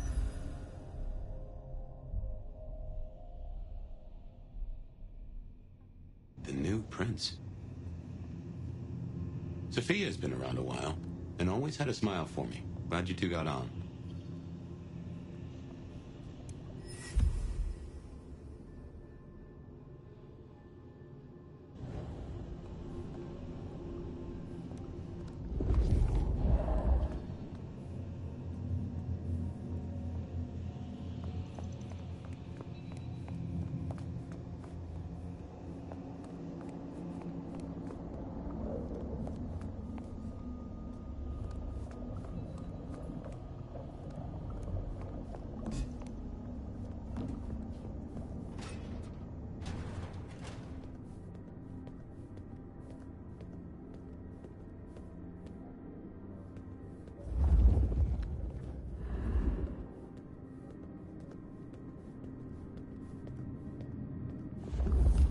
Okay, what you need from the prince is permission, and what we need is answers.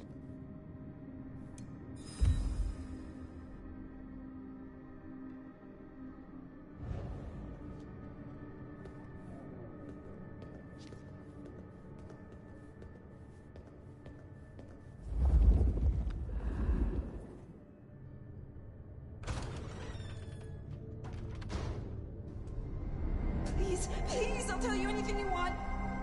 And yet, you aren't. Let's try this again. Who ordered Campbell's destruction? Help! How did you breach his security? I don't know. I don't know anything. You really don't know, do you? Pity. Look at me. Look at me! Well, that was a waste.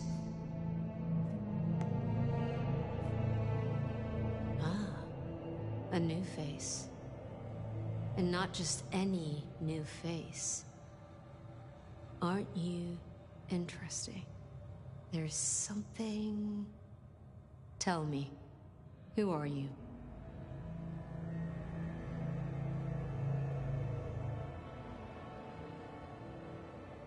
There are some who call me the Nomad. You may call me Fire. The Nomad. Well... very good to meet you, Fire. And welcome to Seattle. But I'm afraid you find matters a little... complicated.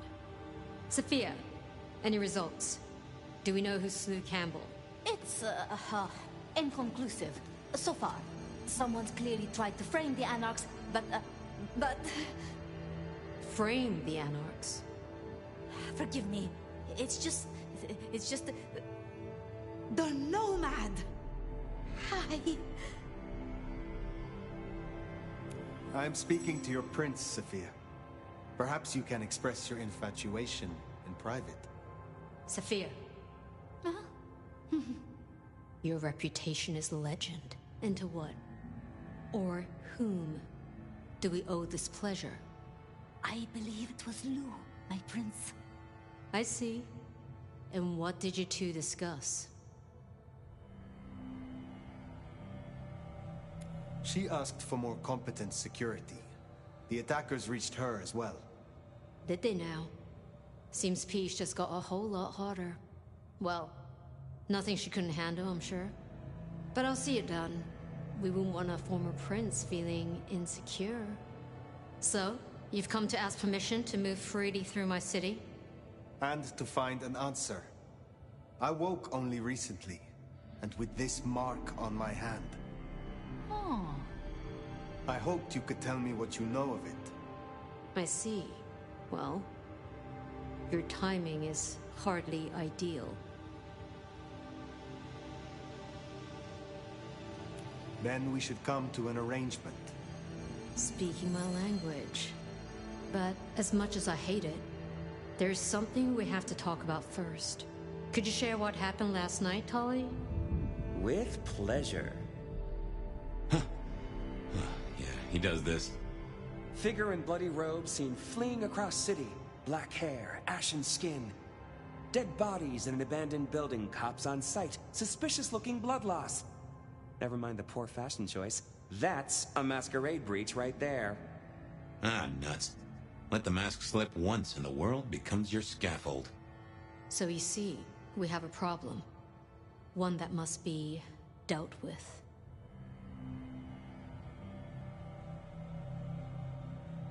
I apologize. I was not in control of myself. How may I atone? Smooth, very smooth. I'm sorry, Fire. But perceived or otherwise, I can't ignore this. A new prince that displays such weakness? I'd be lucky to see another night. Especially with the Anarch situation so hot. Oh, that reminds me. Our sheriff's refusing to get in line. Old Benny Boys left a trail of bloody bodies right from the back of, you know, your home from home. I see. Failed to brief his boys, left the glacier wide open. You already know how that played out. They interrupted her soaps. She is not a happy camper. She's got questions now. The difficult ones. Wants to hear answers. Right. Well, can't put it off forever. Please excuse me. I have to deal with this. Tali, get me the Linden perfume. I can't reek of thin blood when I tell her it's under control. I am still here. And?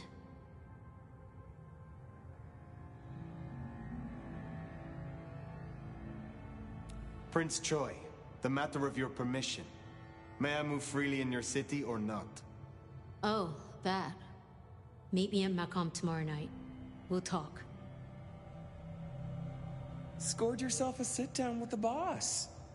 Just keep playing the game like you did and you'll be fine. But whatever you decide to do, just remember, the only real question in life is whether the fucking you're getting is worth the fucking you're getting. Talk soon, honey bun.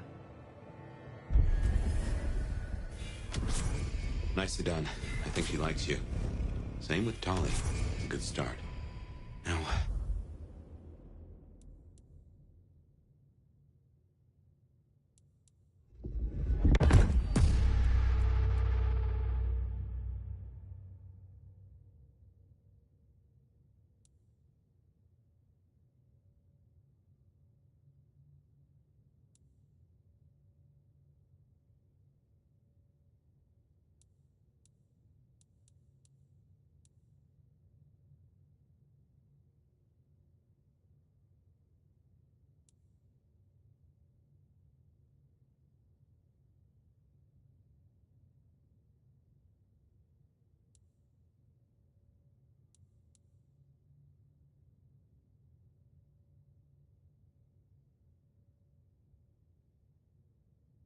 Let's get out of the furnace.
Hey, what the fuck? You after my money?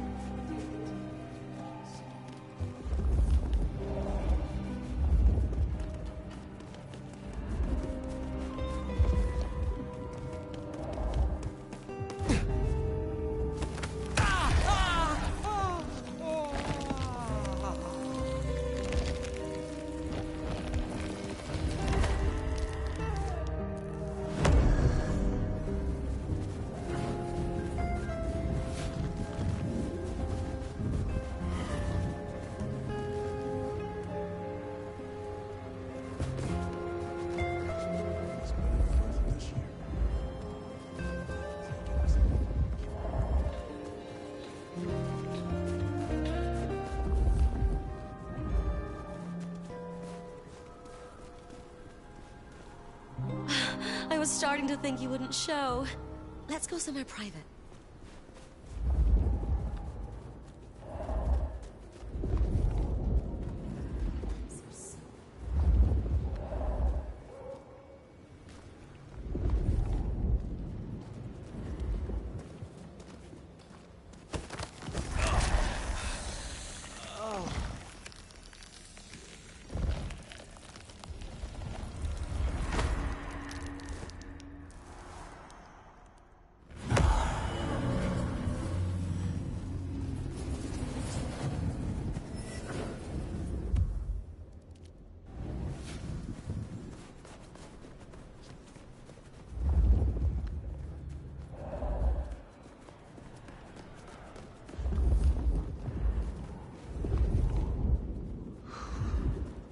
Snow makes it all feel...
Guess it's territory marking. The Anarchs want Seattle for themselves.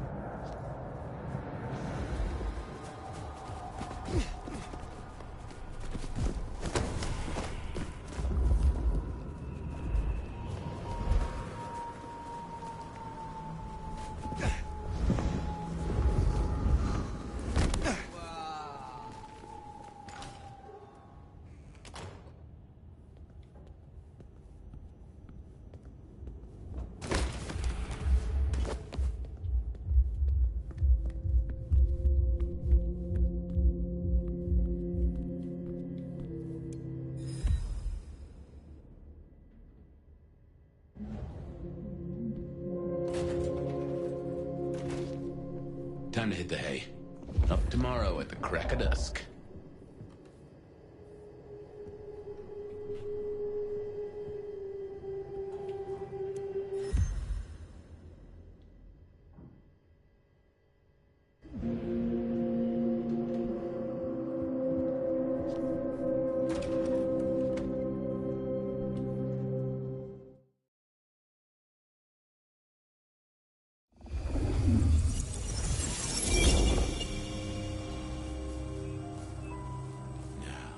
This is something. Fire, can you... Oh, guess I found my body. Or did I? So weary is the wanderer. The treads on the fertile soil. The ichor of the hecatomb awakens blooms incarnadine. Is the wanderer not thirsty? Will they sup? Hey there, fella. Are you talking to me? Ah, it is the truth seeker.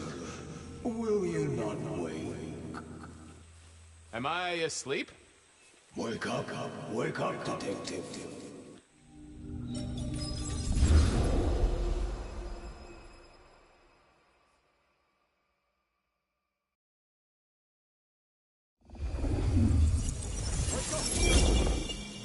Huh? Oh. All right, then. I remember now. It was a cold day in December. Colder than usual, I mean. I was in my office, I was awake, and I was none too happy about it. Nico presented me with this. Said it made sense for me to have it. I never figured out why. A stack of old case notes that I'd filched from the files to check for breaches. This was how I'd found out about the Anarch dentist and the senator. The 70s were a fun time. Oh yeah, a few leads on the enchantment of Whitby Island. It might just be a line in a tourist brochure, but you had to check these things. Gee, this guy, I swear. Last time I looked, it was 2024. It was still 2024. No unexpected time jumps, which was only a mild disappointment. Oh, my notes on the possibility of a golem under the Aurora Bridge. I should really get to that sometime. Oh, I got that off Nico so I could listen out for the sonic grid. Never had worked. Sophia loaned me this. Said there was a message hiding in Cedric's work. I had not found it yet. Come on.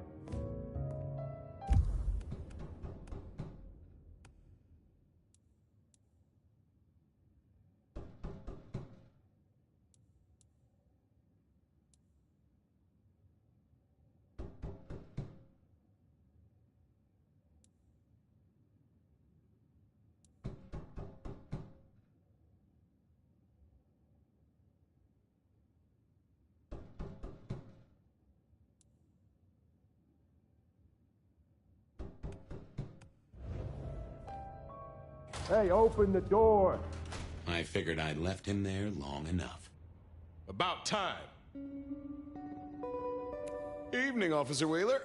And I hope your night shift treats you with the joy and fulfillment that you deserve. And I hope the same to you, you lousy deadbeat. I got a message for you, urgent, from your boss. A bulletin from dear Captain Benny? Well, officer, you've perked up my prospects. Good for you. I gotta wonder what craziness you're bringing into our station this time. Take it from me, George, old buddy. There are more things in heaven and earth than you've time for on a Friday night. Best you're in the dark. Seattle by night is like any other big city. Stuffed full of drunks, dramas, and dreams. Someone's gotta sweep them up. Yeah, whatever. Here. I gotta get to the desk. Just do whatever you do, and I better not hear any... Well, you know, any... Just... don't. You can count on me. Oh yeah, that reminds me. You owe me, Fabian. $30. I don't think I do. Last time I ate takeout, Calvin Coolidge was in power. For Monday's game. Pay your debts, detective.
Benny had sent me a little love note to go downtown to the Macon bar.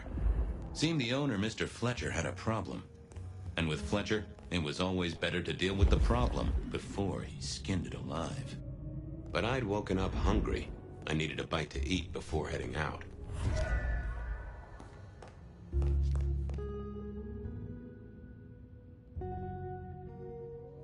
Guy had been in the drunk tank for a couple of days. I didn't know his name, but that's okay, because neither did he. He was a chilled-out sort of fella. I've always liked my drinks on the cool side. Well, good evening. Arlo, Hugo, William, Zebedee, or whoever you might be tonight. Baby, you, it's so wonderful to see you. Sure, buddy. And the same to you, with a slice of lemon on the side.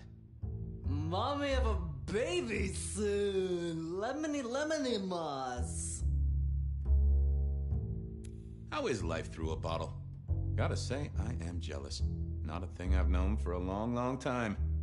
And contractually speaking, given my profession, I should be 3 whiskeys deep by now and looking for a pack of smokes. My friend, life's a bowl of cherries. Sweet, sticky, full of color, and...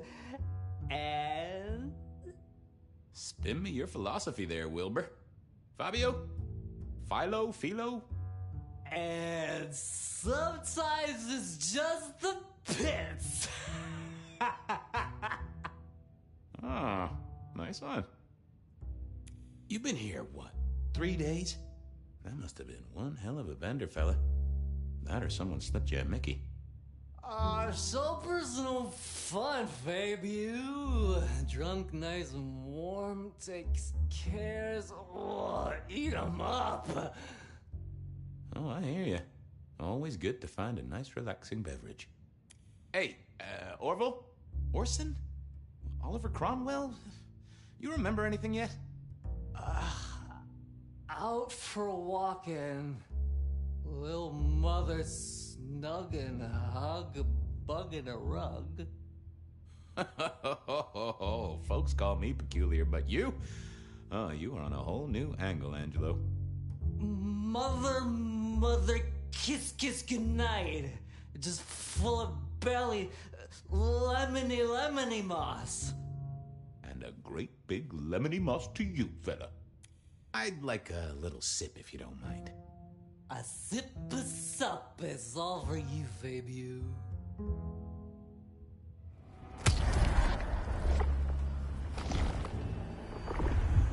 Well, thank you. You won't miss it. Keep it real, Neil. Bye!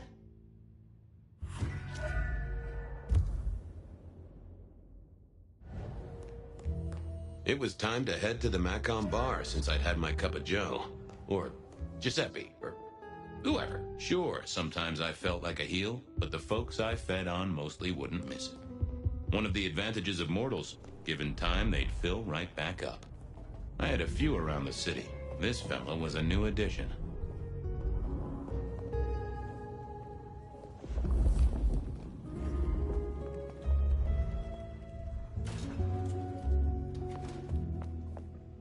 Hey, Fabian. Who owes who money? And who controls the door?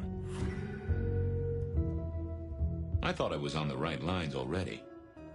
Not the best conversationalist. I figured I needed my strength for other things. Yeah, I wasn't going to do that. Wheeler was a nice guy.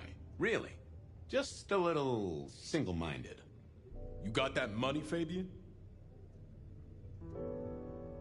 Always admired your persistence, George. Great asset to an officer. Tell you what, let's sit down, play a few hands, work it out. Not good enough, bud. You gotta settle what you owe. Sure. Wouldn't want this hanging between us. Place like this, a man should set a good example. Wheeler was a good cop, but the reason he got desk duty, a memory like Swiss cheese, partly my fault. Some things are better forgotten. Heartbreak, trauma, inconvenient gambling debts. I was going to have to deal with it the old-fashioned way and wipe his mind. Just let me root around, George. I'll come up with something. What's with the guy in the drunk tank? Mr. Lemon? Usual story, fried his noodles, snorting his inheritance or something. Keep hoping someone will pick him up, but reckon the paperwork's been eaten by the chief's dog. Mr. Lemon? That's his name? No, we never got a name for him. We already have a stack of John Does. He likes citrus fruit. Go figure. How about that forecast, huh? Don't believe the hype. White Christmas? Right. Me, I'm betting on a wet Christmas. Ah, the festive backing up of the drains on South Jackson. That heady Yuletide aroma. Happy memories. City Hall should bottle it as perfume. Plug the budget gap. Smells of the city. How's the wife? The kid? Little Johnny must be in long pants by now. John moved to Chicago 3 years ago. We talked about it. I showed you a photo of his place. Oh, sure. And, Doris? Denise? Still on her spiritual awareness kick and still living with her yoga instructor, far as I know. This is not the way to make me forget a debt, Fabian. Come on. See you on the flip side. Yeah, you know how this has to end. Forget. Hey, Wheeler, you, have a problem with me leaving? I owe you, or something? Huh? What? Oh, no. No, buddy, sorry. I must have nodded off.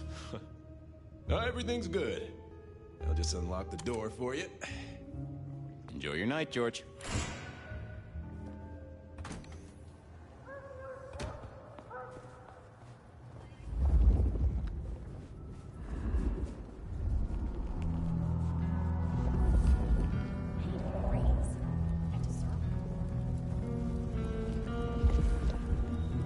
Next time, I'll work up the courage to tell her how I really...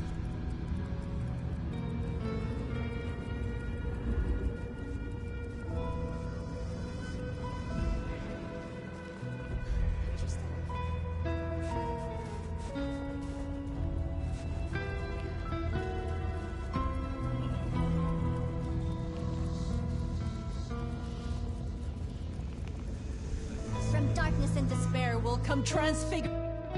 Shelby, have you a moment before the rapture comes? The world thrills as ecstasy reaches out for us both. Can you not feel it, Fabian? I have work to do before the end. Don't go anywhere. Keep your eyes towards rapture, dearest detective. Be released from your Daily toil. World's still here. I was hoping you could fit me in your schedule. The blessedness surrounds us all, my dearest detective. Shall we celebrate together the coming ascension? Oh, yes, Fabian. Bliss is coming. Embrace me.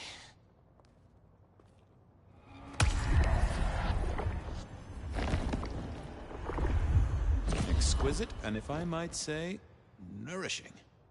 I hope you're here when I get back. Hope we're all here. We should ascend together. Do come back to me.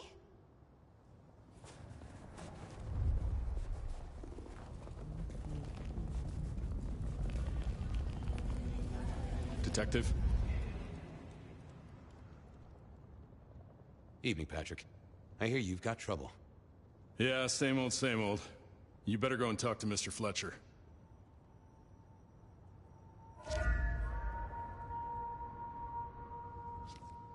You better talk to Mr. Fletcher. I'll see you later.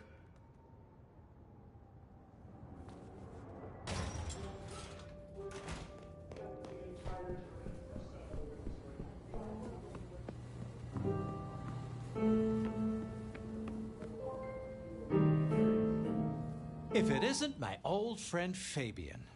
Good of you to join us, finally. Mr. Fletcher, they tell me you've got a knot that I can help untie. It's a curious one. There's a girl. Isn't there always? Indeed. This one came to my establishment on an errand from her sire. Would you believe it? Not that unusual for one new embraced. That's just it. She's mortal. Completely unblooded, far as we can tell. You'd better talk to her. She knows a little too much for my taste. Know anything else about her? Not a lot.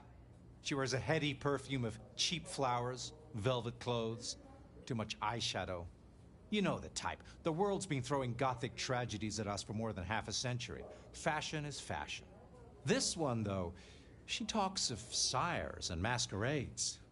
Someone's been teaching her our lingo. She mention any names, places, faces?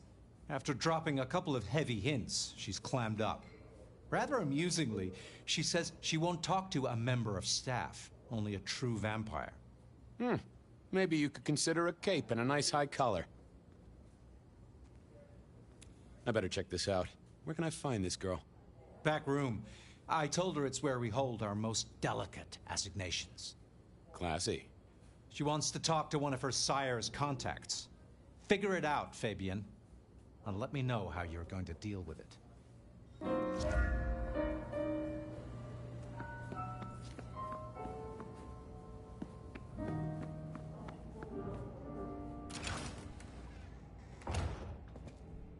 I thought about it, but it seemed like a really bad move. Hello, miss. May I have a moment of your time? I'm sorry, I'm waiting for someone. Someone important. I don't want to talk to anyone, especially a cop. What makes you think I'm a cop? Please, have you seen what you're wearing? You're not exactly plain clothes. So talk to me about vampires, throat sucking, all that sort of thing. Am I breaking a law or something, detective? Because if not, you'd better leave. Waiting for your sire, right? What? I don't know what you mean, detective. I realized this wasn't going to work. She was too fixated on the whole detective ensemble. Never mind, miss. Maybe we'll talk later. Oh, I don't think so. She might not talk to a cop, but she seemed the impressionable type. A little force of will, and she'd talk to who she thought I was. I'd picked up a trick or two in my time.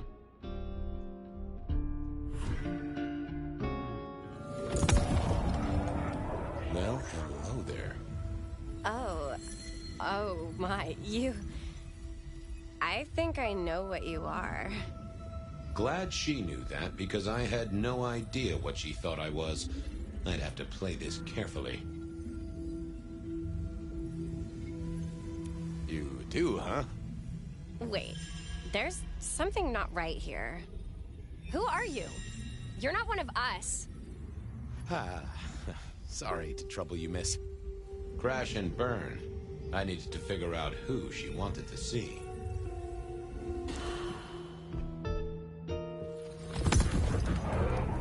Well, hello there. Oh my, you... I think I know what you are. Glad she knew that, because I had no idea what she thought I was. I'd have to play this carefully.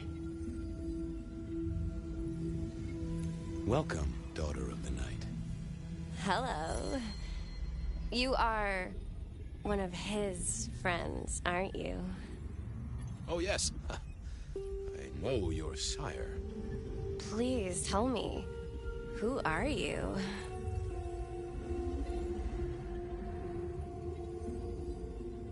I am everything you have dreamed of. Oh, it's you. It is you. I didn't think you'd come. I am Pandora. I am so pleased to meet you, Lord Fabian. The staff tell me you bring word from your sire. I do, yes. He said, beware the sword of the cross. He did. It meant nothing to me, but I'd neglected my Bible studies. What do you know about me, exactly? Oh, that you are powerful, that you are artful, that you are dangerous, that you conceal a well of such pain deep inside you. I share that pain too. I am so glad to be in your presence.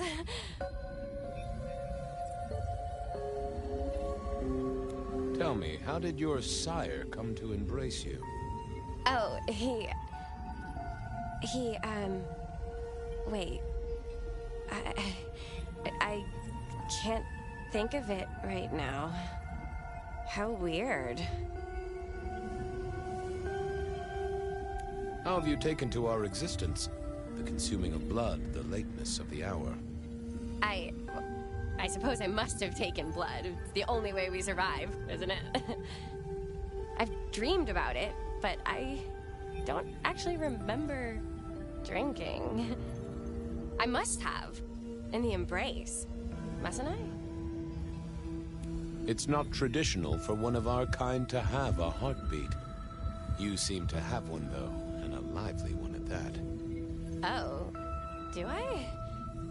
That isn't right. I'm sure that it will fade as the blessing takes effect. I know, some things take time. But honestly, I could kill for a cigarette. What was that about shared pain? Oh, I know. You are so deep, Lord Fabian, that you mask it so well that you lost your closest friend. But perhaps we can discuss it later, in more pleasant surroundings. Of course. I know your sire well, but what have you learned of him? Oh, he's marvelous. Everything I could desire. I mean, taste in clothes, model of car. Have you ever visited his haven?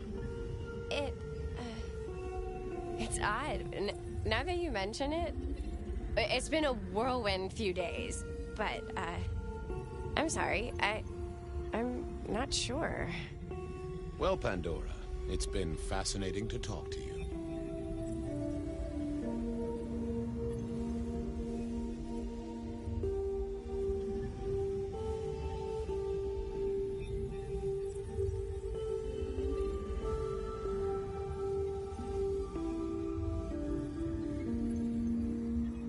Sorry to tell you this, kid, but I'm a professional. And you should know, you're not a vampire. Of course I am. Just look at my complexion, and I haven't eaten all day. I hunger for blood. Or possibly cookies. Only time will tell. Don't go anywhere. Of course not, Master. Someone had tied her noodle in a real knot. I needed to talk to Fletcher. I got all I could from the girl.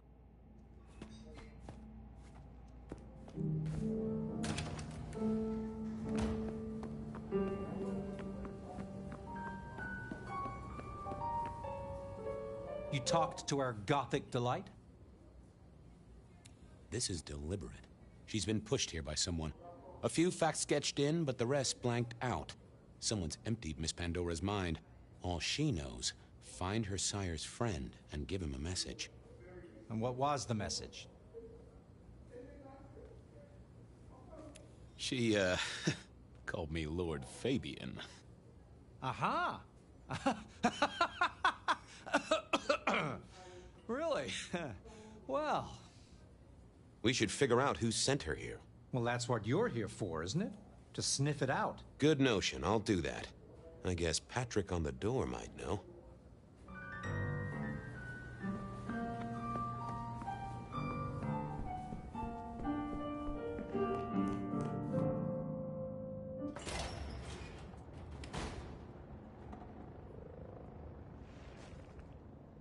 Hey there. Been chewing a few things over with your boss. I got a few questions. Sure. Have you seen the girl before? She'd be easy to remember, right? Not really. You'd be surprised how many of her type drift towards the Macom. Most don't get in, but the way she was talking, I knew this was something the boss needed to hear. I think she's a new face. You got that right. The girl has a fuzzy memory of how she got here. You notice anything? Did someone drop her off? Lend me your eagle eyes, Patrick. Nah, just walked in off the street. Walked? Wearing those clothes? In this weather? I didn't see any car. I smelled a rat here. Either Patrick's shirt was itchy, or he was covering something up. Come on, Patrick. How did she really get here? I don't know what to tell you. I know what I didn't see. Something was on Patrick's mind, and I needed to take a peek at it.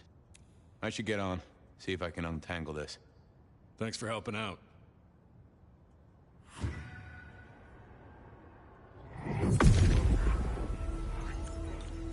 What secrets are we keeping, hmm?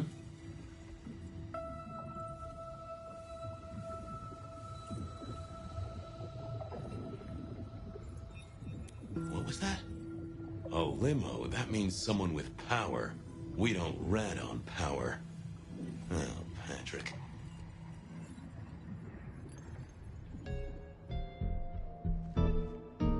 Just wanted to ask something else. No problem. Ha! Gotcha. I know it was a limo, Patrick.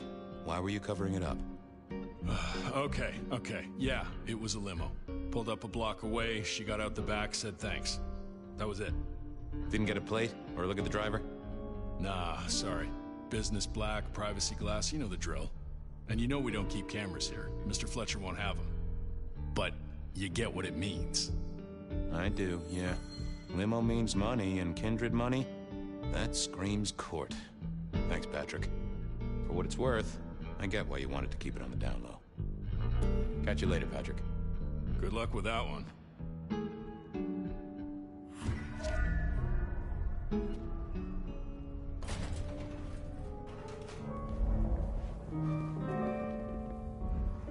Patrick saw a limo. Says Pandora was dropped off by one.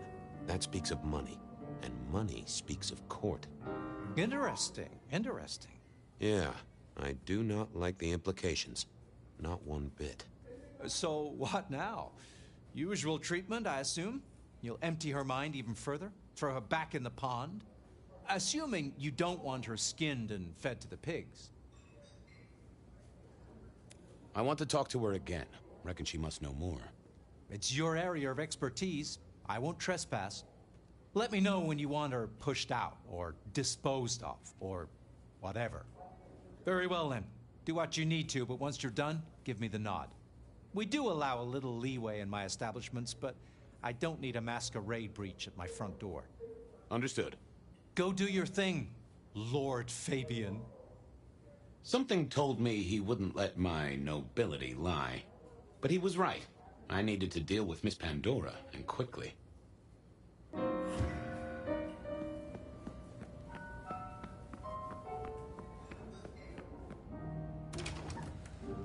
As it turned out, I did need to deal with her quickly, but not in the way I'd expected. Construction rebar rammed into the floor. Not an easy thing to do at all, let alone quietly. Time to earn the paycheck. If I got paid, which I didn't, technically. Still. Hey there, Miss Pandora, how you feeling? Still a bit antsy. I could kill for a cigarette. I guess I'm a little cold around the neck. Oh, and, dead? Of course. What with you being a construct of my own mind, it was a stupid question. I will grant you that. But I like to make my own psyche comfortable. What do you need to know, Lord Fabian? So tell me, how did you die exactly? I guess someone staked me with a piece of metal, then chopped my head off. Or the other way around. Either way, it works on both humans and vampires. Chopped your head off? Actually, now you ask. No, it looks more ripped off to me. Huh. Someone strong then. And quick and quiet to do this without a fuss. Why did you call me Lord Fabian? I'm a construct of your psyche, remember? Do you really want to stroke your ego that much? But, since you ask, because someone wants to get your attention, don't you think? What's with the little cross sword doodad? I told you what my sire said, remember?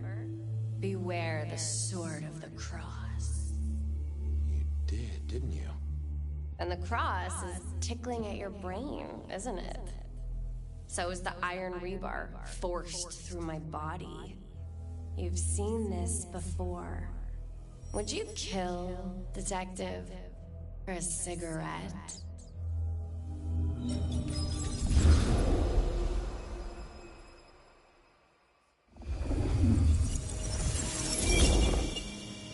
No, Marla.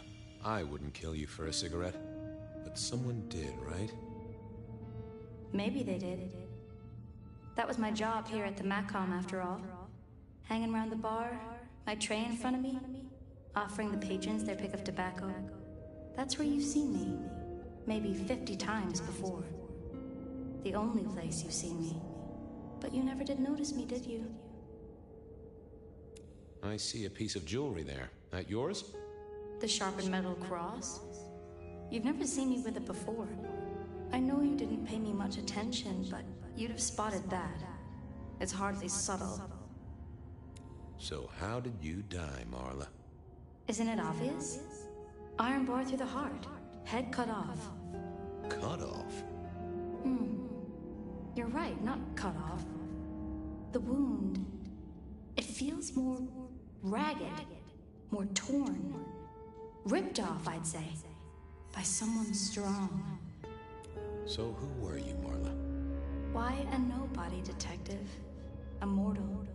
A servant in the Macom. Wait. One of Fletcher's employees, right? So a ghoul, perhaps. I think you're right, detective. The neck bleed did slow up real quick by the spattering. Perhaps I had drunk the blood of a vampire and gained a bit of power. I know what a ghoul is, thank you kindly. I'm sorry, Marla. You didn't deserve this. Didn't I? You don't really know me at all, do you, detective? I could be a torturer, a mobster, a serial killer. Maybe. Or maybe just wrong place, wrong time. This looks a little more specific than that. More targeted. Killed by twisted iron and sheer strength. Good enough for either a vampire or a mortal. But she was mortal, and a ghoul to boot. She belonged to someone. I needed to check that out.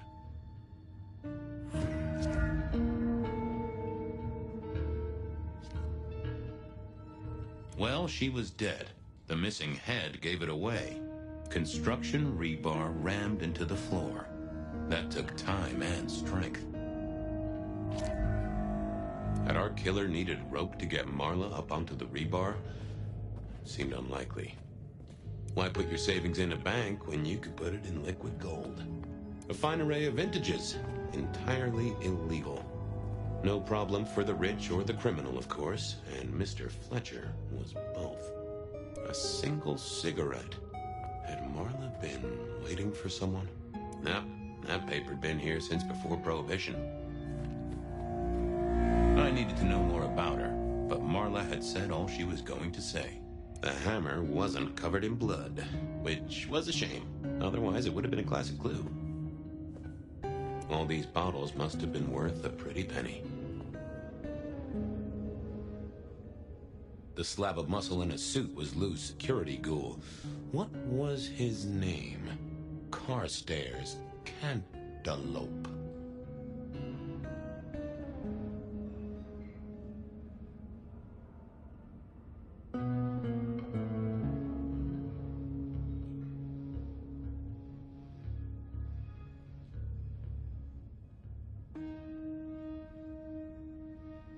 Hello, Mr. Carter.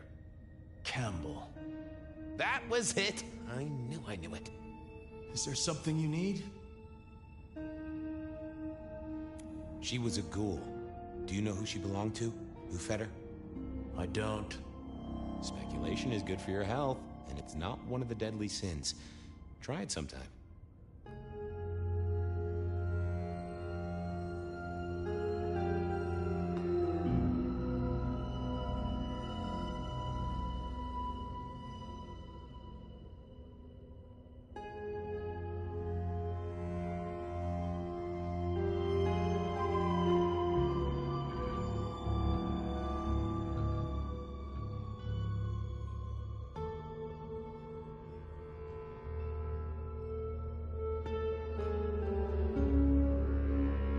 Why are you here? Mistress Graham was concerned. Violence in Elysium is not to be tolerated. Does that mean you're not allowed to hit someone if they get out of line? No. Are you the killer? I'll put that down as a maybe. Any idea what happened here? Someone disliked a cigarette girl so much that he pinned her up on iron railings and took her head off. You'd make a great beat cop, you know that? So, do you enjoy being a ghoul? I do. Well, bully for you then. See you later.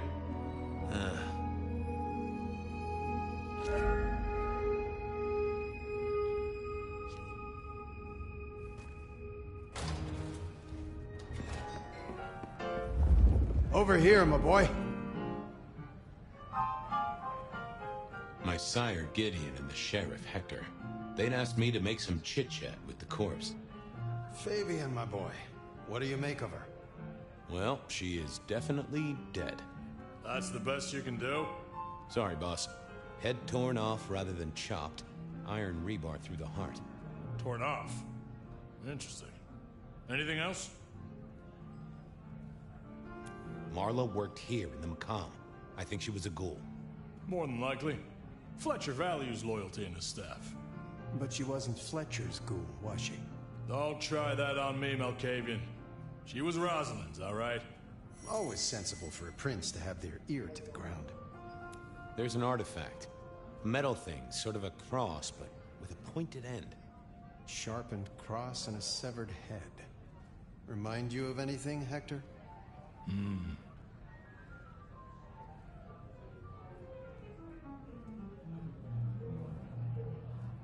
That's all I have right now. Well, keep on it, Detective. Keep poking around, son. You're the right man for this job.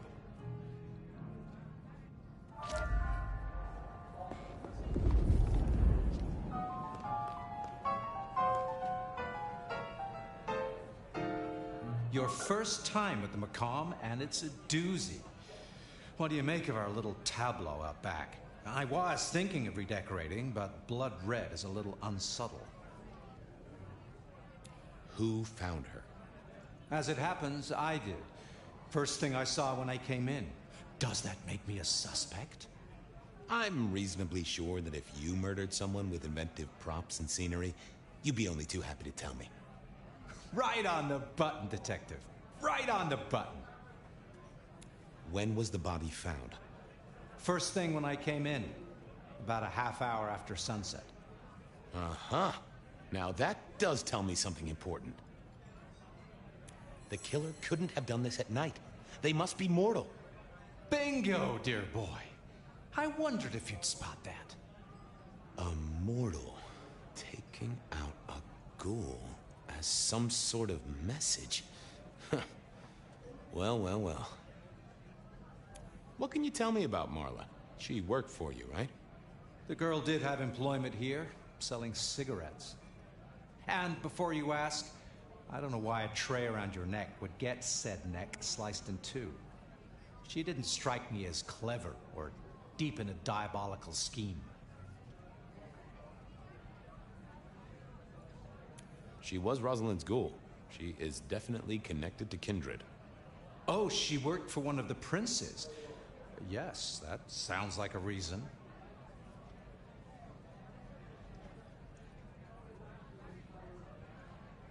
Where were you when she died? Assuming she died here. Deep in a dreamless sleep, I'd imagine. Given the time it must have taken to stage this little vignette. Nice place you got here. I'm flattered it meets the approval of one so expert in fashion and decor. I'm sure we'll have the pleasure of seeing you here often, given your new role. Just keep it discreet, all right? And get your boss to buy you a better jacket. Thanks, I'll talk to you later. Chin up, old boy.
Any more ideas?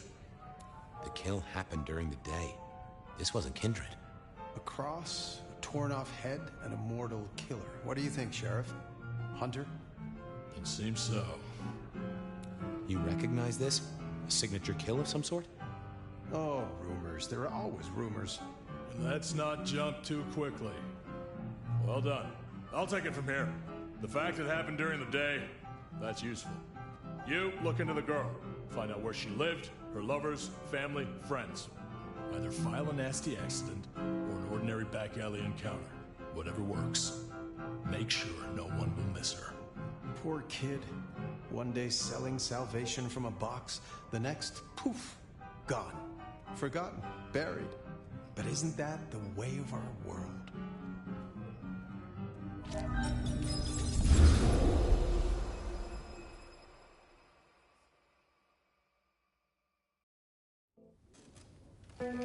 What was that? Oh, you saw it too, huh? Well, look, I'm sorry to disturb your sleep. I guess it was a dream? But, no, those were memories. I mean, things that I'd forgotten or maybe misunderstood at the time. Something must have dislodged them. Gideon, my sire, and Hector, my old boss. Both are long gone. We have a place to be. To meet the prince. That's right. The Macomb. The place we just dreamed, actually. Maybe that's why it was on my mind. Ah, we should get to the prince.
Night is here for you. Before you open yourself up to me, Seattle, I do have some tragic news. JJ Campbell, head of .geo Futures, has unexpectedly passed away. JJ was a noted entrepreneur who did a lot of good for the city, or so I hear. Rest in peace, Mr. Campbell. Seattle will miss you. First caller, what's on your mind tonight?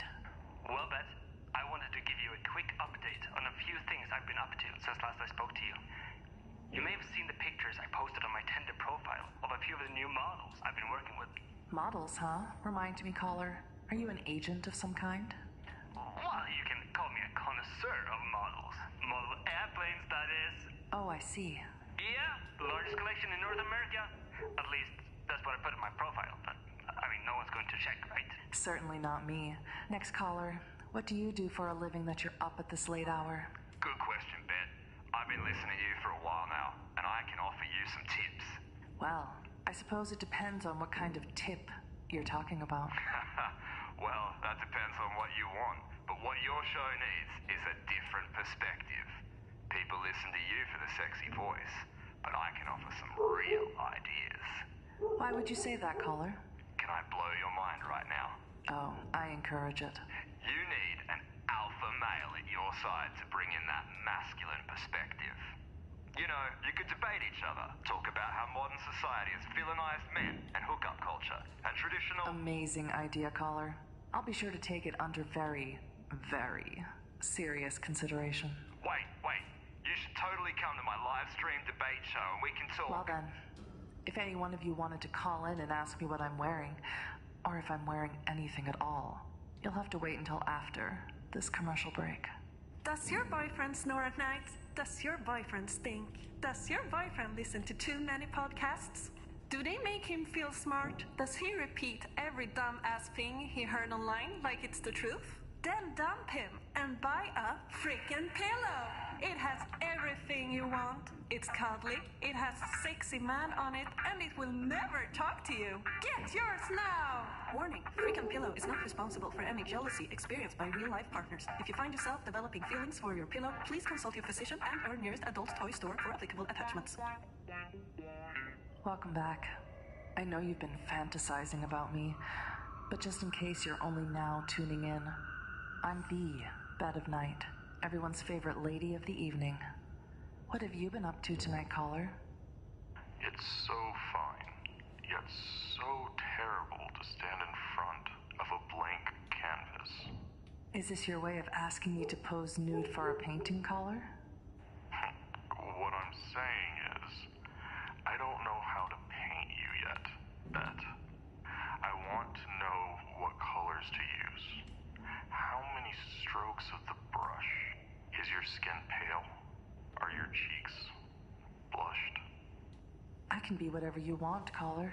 How many strokes does it normally take for your paintings to achieve completion? I suppose, Bet, we'll find out soon. I'll be listening. Oh my, won't that be something? What about you, caller? Do you fancy yourself an artist or a critic? I don't really know anything about stuff like that, Bet. Well, we can't all be jack of all trades. What's on your mind tonight, caller? That's a loaded question right there. What isn't on my mind? War, famine, disease, death? Those are some pretty heavy subjects. Nothing's heavier, Bet. And nothing more pressing. More important. Our world is dying. Rotting. Filled with despair. I think we found Mother Earth's biggest fan. Would you consider yourself a climate justice warrior? Oh, I'm a warrior, alright? And it's people like you that make it so damn easy to get angry. Your flippant attitude to the crisis all around you. The apathy you label as normal. Hold on there, caller. I didn't mean any offense to your cause. Just being playful, that's all. Doesn't really matter what you meant, does it, Bet? For you, life will simply go on after a hang-up. The entertainment will proceed. You'll check the weather on your phone and simply ignore how strange it is for the season. Then you shop online, maybe check in on your favorite multi-million-dollar sports team, your favorite influencers promoting a new product. Buy it. Buy it now. Not enough money? Have a loan in seconds with your phantom credit. Foul. All of it. Enjoy while I await the hours until the end. Well, my lovely listeners, it's that time of the night where we must part ways. But don't worry, I'll be right back in your ears before you know it. This has been Bed of Night, reminding you that secrets have a way of getting out. So why not give me a call? Good night, Seattle. Don't let all that snow get in your coffee.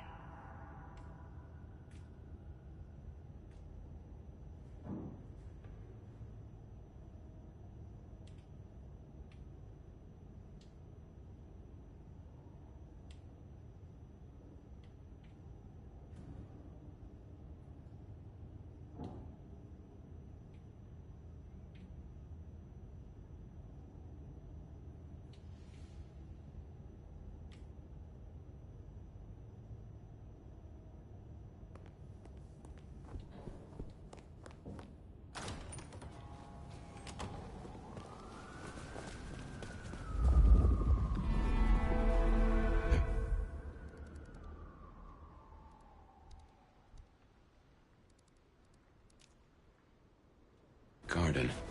That strange voice. Entirely alien, yet I do know it, I think. You heard it. I did. It is not one of your memories? No. Folks in my bloodline are prone to dreams and nightmares, but that was more like a vision. Tell me, Nomad, how do you feel? Still not as powerful as I should be. It isn't just torpor, is it? It's something to do with that mark. I lay odds on it.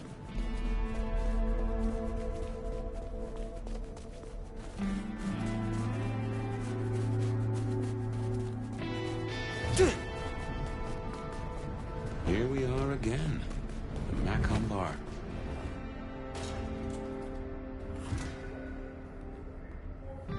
I can only think this meeting with Ryong has something to do with Benny. The curious case of the rogue sheriff. Ah, hello. And who do we have here? My name is Fire. Welcome to our little sanctum. Do make yourself comfortable. I am Fletcher, and I have 2 rules. No sneakers, and if you must rip someone to pieces, do it outside. These are original floorboards, you understand. How do you fit in with the Camarilla? They scratch my back, I scratch theirs. Truthfully, I have no interest in climbing the political ladder and ruling the city.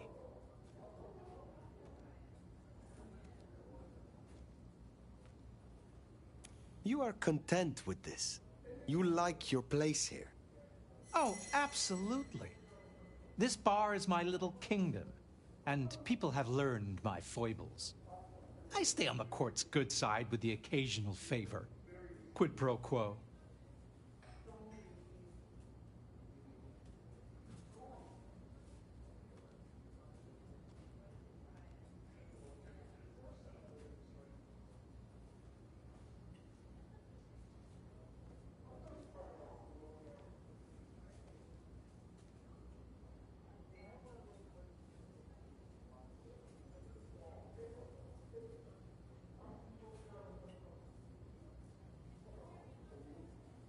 What brings you to Seattle? Oh, nothing. I'm a local boy, born and raised around here. Of course, things were different back then. Worse infrastructure, better music.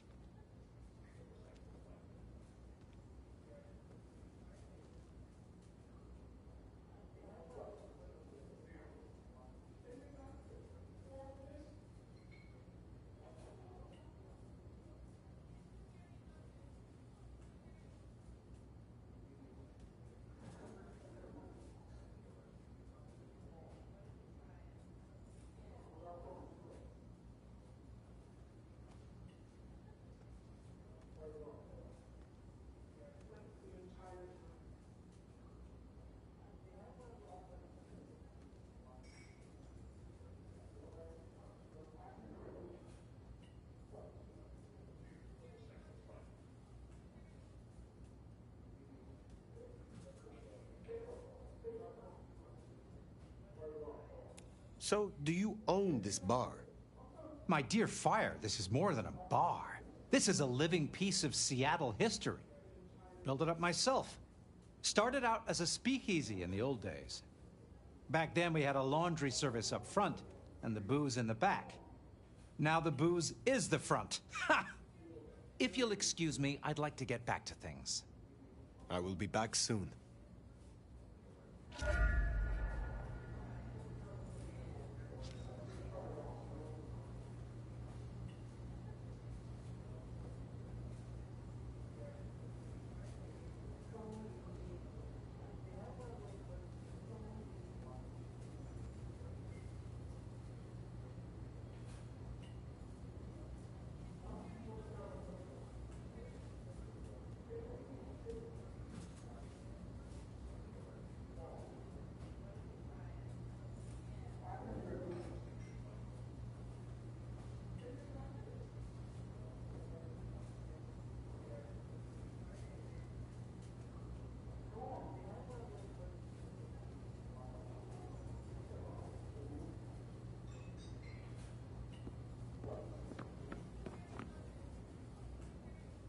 Nomad, thank you for coming. You requested my aid, Prince Ryong. That I did. I have a proposal for you. As you heard, the sheriff has abandoned his duties and thinks he's our new scourge. Apparently, destroying Thin Bloods is a better use of his time.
Do you know why?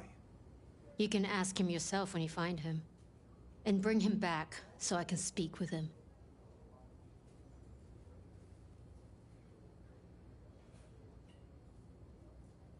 As you wish, Prince. That's what I like to hear. Benny left a mess out back. Track him, find him, bring him to me. Do that, and we'll talk about your future in Seattle. And your answers. A moment. You invited me here. Can we talk? I can spare a few minutes. The Tremere girl. Sophia. I apologize. She gets absorbed once she has a project. Am I one such project? I hope that's not a problem.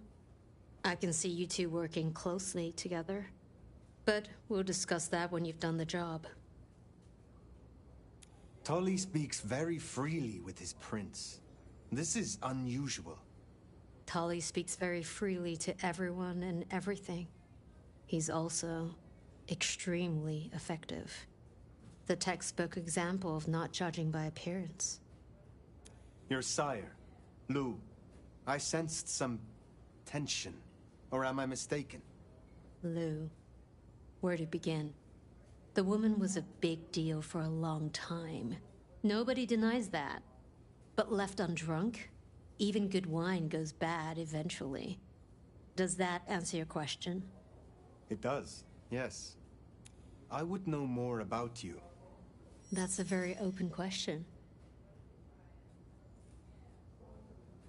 You are Prince, perhaps unlooked for.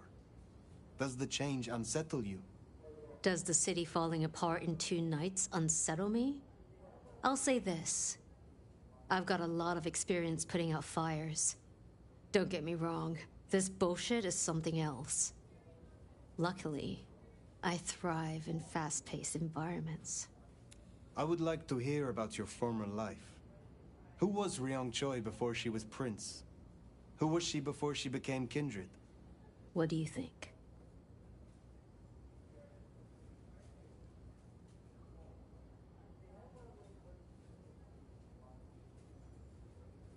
Well, now I think you are someone who avoids personal questions. Not in the right company. I was just curious. I started working with Campbell back in the 90s. His business administrator. And to my shame, his ghoul. A glorified secretary. But I worked my way up. Eventually, he trusted me, whether he'd admit it or not. Growing up, I wanted to be a nurse. Seems funny now, don't you think? You were Campbell's ghoul, but it was Lou who made you. How did that happen? Campbell may have been Prince, and he could fill a suit and smile like a shark, but he wasn't one for nuance. He bucked harder than Lou would have liked. But I was an even hand. So, she made me her insurance policy. Campbell wasn't thrilled, but what could he do? Besides, it was Lou's call. And you don't piss off your sire, even as Prince. Thank you for indulging my curiosity. Of course. I think you'll do well here, Fire.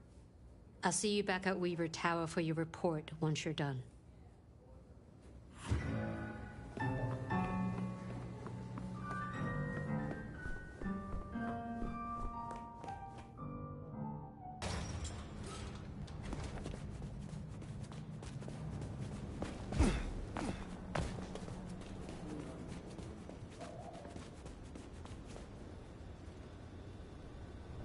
The sheriff has been busy. From what the prince said, this isn't the first, and I know it won't be the last. I believe we have a trail to follow.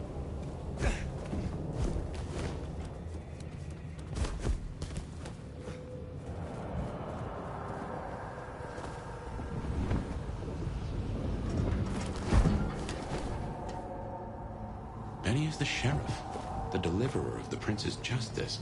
He must know what waits for him. Why would he rebel? I'm not sure. Campbell's final death pushed him over an edge.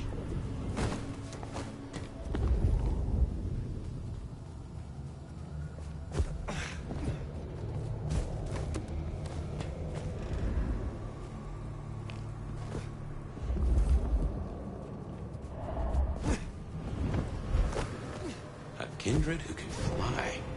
We'll never get used to that. I cannot fly. I can only glide. Hey, were your feet on the ground? Orville and Wilbur would be impressed, at least.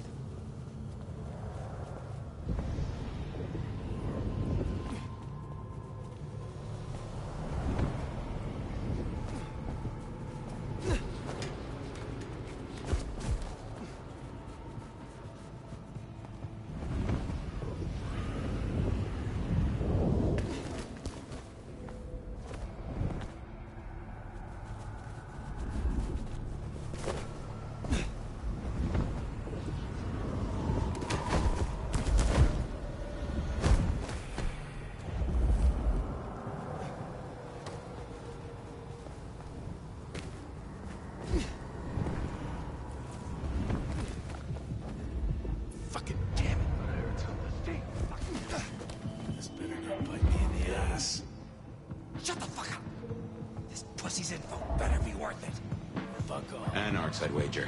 They'll be on their guard. He's gone already. Come out of there. You don't know that. I do know that. I saw him leave, goddammit. And we need to know where he's gone to.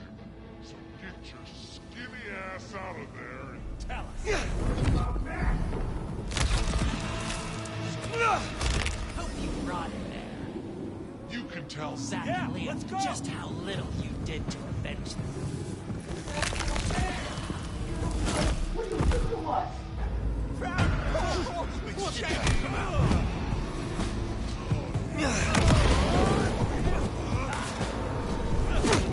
Got him here!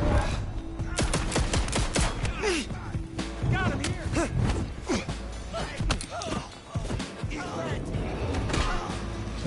You so hard, your sire's gonna Let's not be.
Said they know where Benny is.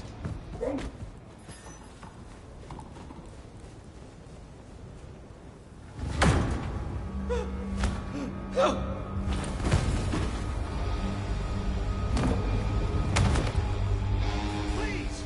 Please! Where is he? Who? What do you mean? I will not ask you again. Where is Benny? We found his haven! The auto repair shop!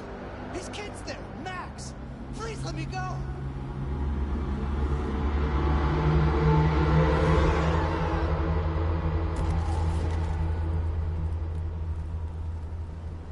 So Benny's gone back to his auto shop. Makes sense. It's not far. Middle of the block, just south of here.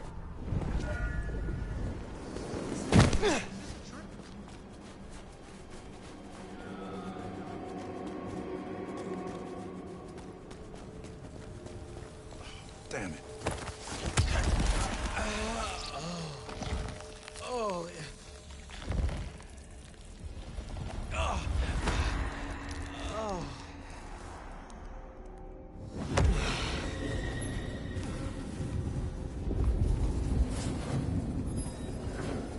There, the auto repair shop.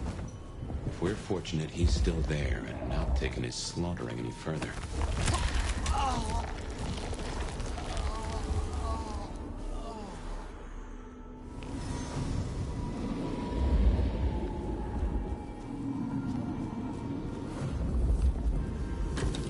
Door's not gonna budge from this side. It's Benny's haven, I think, so it's safer than houses. But maybe there's another way. It is always wise to have more than one exit.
So Benny's gone back to his auto shop.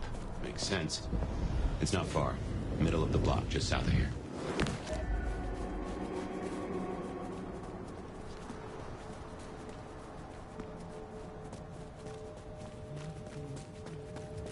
There, the auto repair shop. If we're fortunate, he's still there and not taking his slaughtering any further. Door's not gonna budge from this side. It's Benny's haven, I think, so it's safer than houses. But maybe there's another way. It is always wise to have more than one exit.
Well, here we are.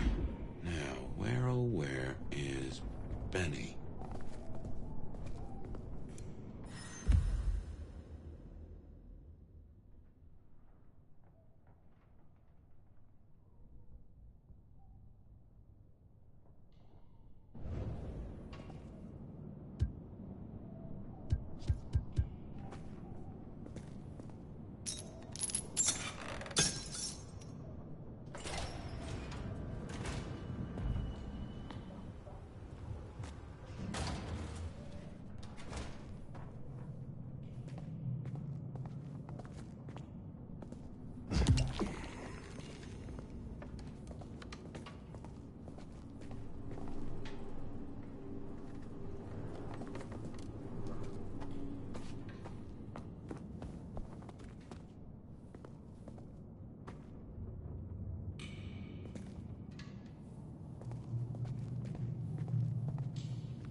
Benny? Hey, who are you? Huh. Max. Should have guessed. You are Max, aren't you? I need to know where Benny is. You need to leave. Benny Muldoon, where is he? He's gone to cool off. You should leave him be. What do you want with him? Prince Ryong sent me. I need to stop Benny. Stop him? Shit. I knew something was up. I knew it. I should have... If only I... Oh, God. Max is Benny's sire. Some folks get it the wrong way round. You knew something was happening. Calm yourself. Explain it to me. He'd been away a lot. He told me things were changing and how he was gonna be a part of it. Just talk. Venting like he always does, but he meant it this time. God. Always venting about what? Arguing with the prince, with Campbell, about how he was too soft in the Thin Bloods. I tried to steer him, keep him in line, Your generation ain't your fault. Look, when Campbell was found, Benny was... It was like he was free. And that was it. It was only Campbell holding him back. Nothing I said meant anything.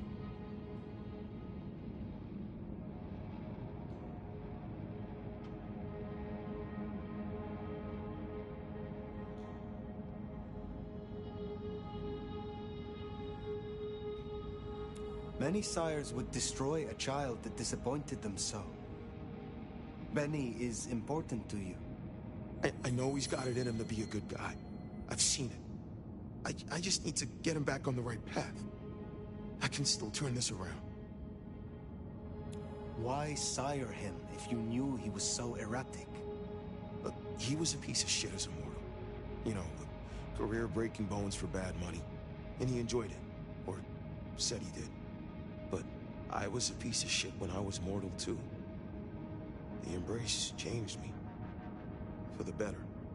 It took all my fear away. And I started to figure most assholes are just scared. Deep down. There was something in Benny. I saw him stand over his buddy, keeping him breathing, talking so gently. I thought that was the core of him. And the rest was fear. Just like me. I thought if I gave him a chance...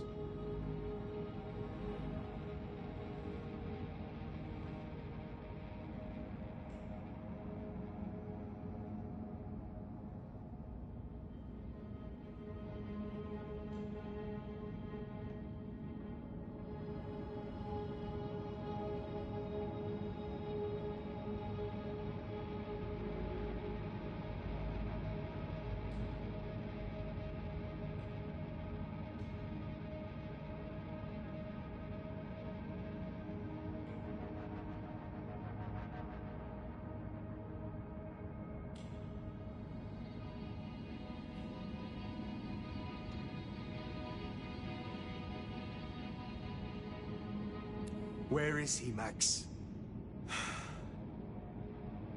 He is still my child. If nothing else, I deserve to know. What are you going to do to him?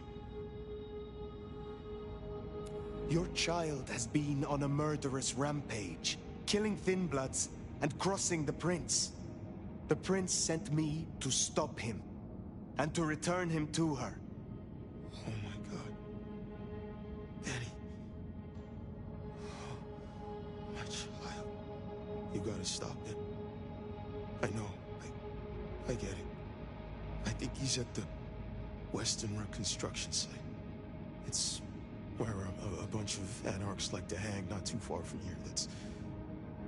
That's where he was heading. Thank you.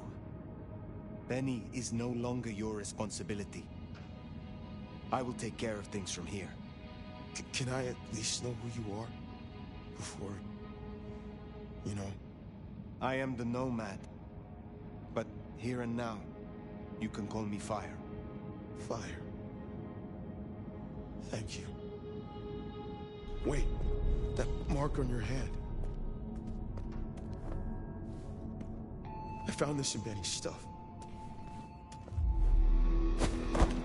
Give that back. Where did he get this? I don't know. Do you? Do you know what it is? No, I swear. Fire. He doesn't know anything.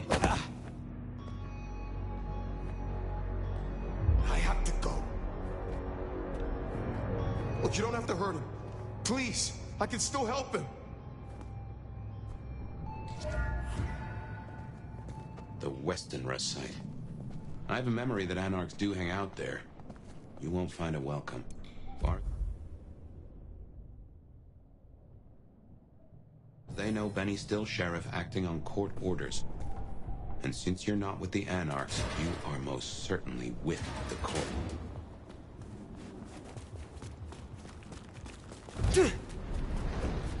That ring is the match for your symbol, right?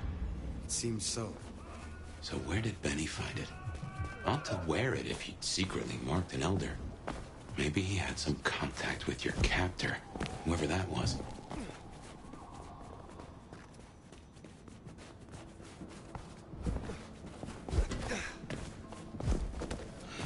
Anarchs ahead, I make that. Still upright, so maybe our sheriff never made it here. Torn apart. Nothing. Let's get to who gets here. What's she gonna do, huh? Oh, if I get a shot at that sheriff, they're dead. Oh, shit.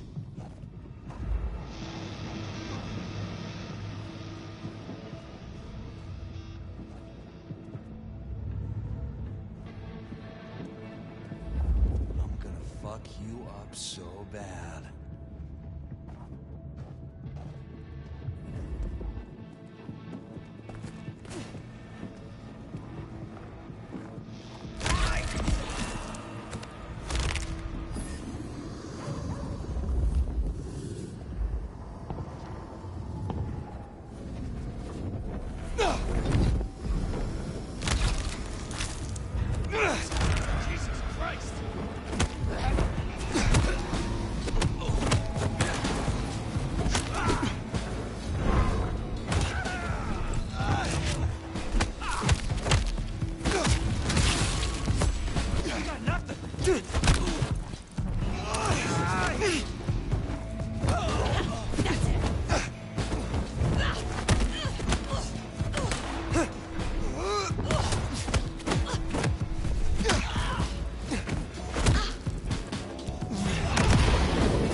Seems Benny already came through. So how did he get in? He wasn't through the front. It's locked up tighter than a constipated rattlesnake. Benny's trail should be hard to miss.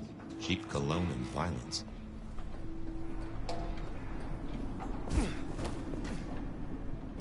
So he climbed, huh? You're fucking Probably dead. dropped in on those anarchs like the wrath of God.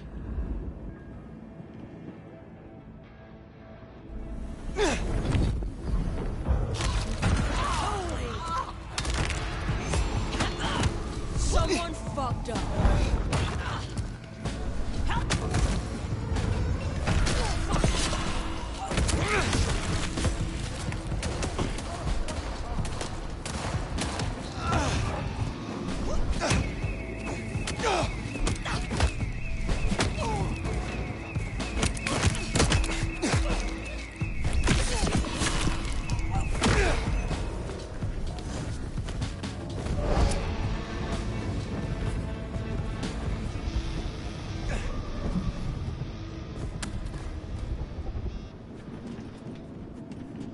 Gotcha! I'll take a look.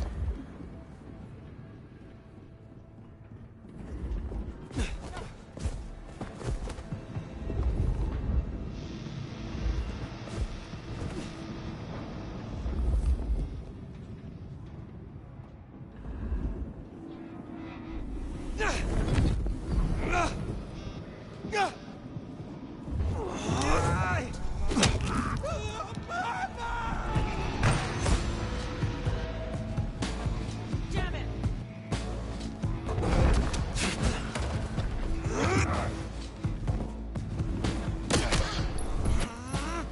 You're mine!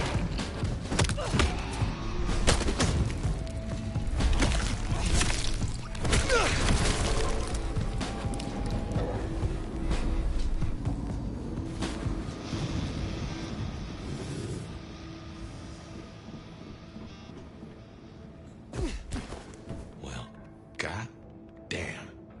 Some people pay for a therapist. Guess Benny just pays to get his suit cleaned.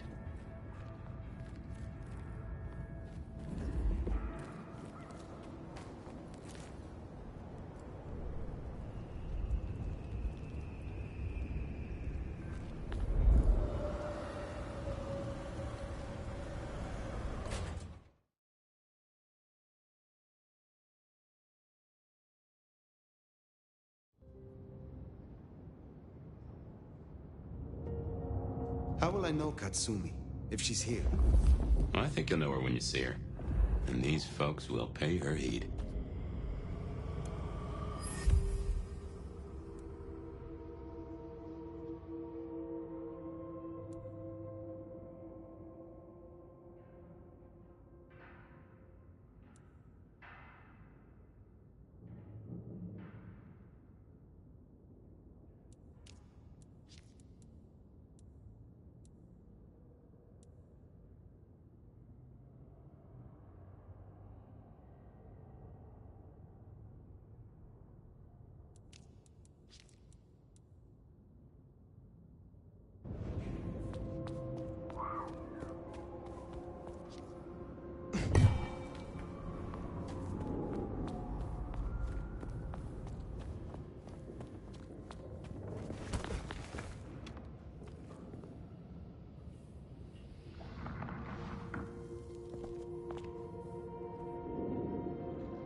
This is fresh fire, very fresh. He's still around here somewhere.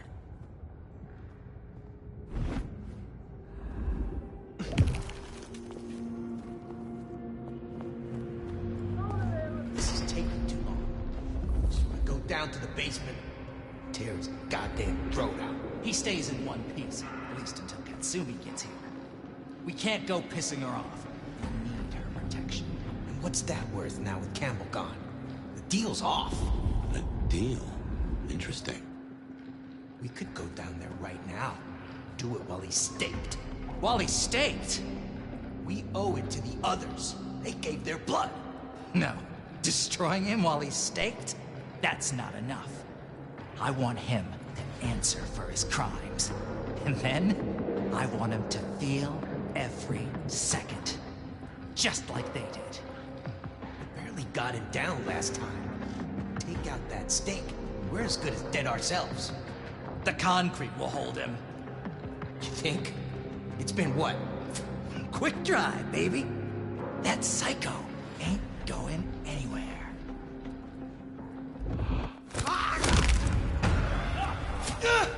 Shit! Help!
I smell something.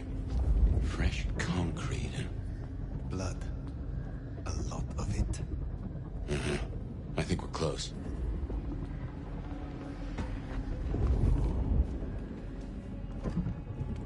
We're serving a fucking purpose.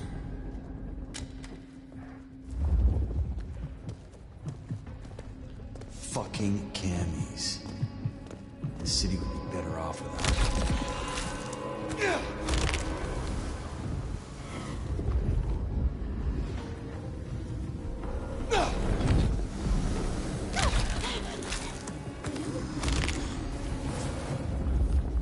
Fuck.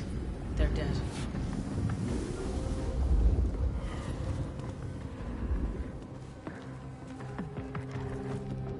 When's it gonna get really...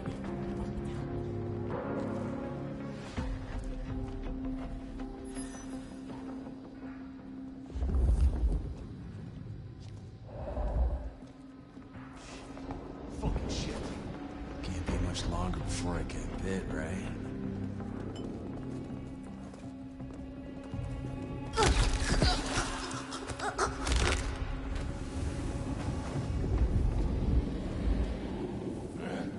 We're gonna find you!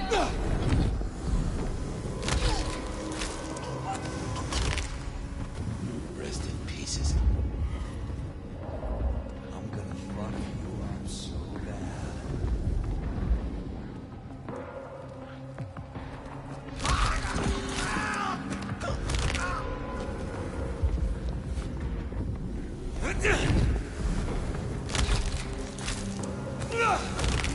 Let's do that.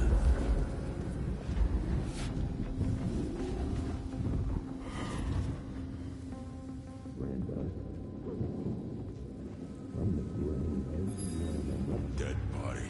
Here!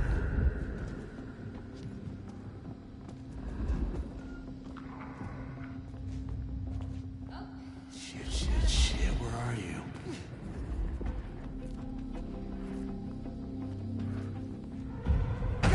How in the... Got him here! Don't have to... Get him! We're gonna pay for that! To wait for you?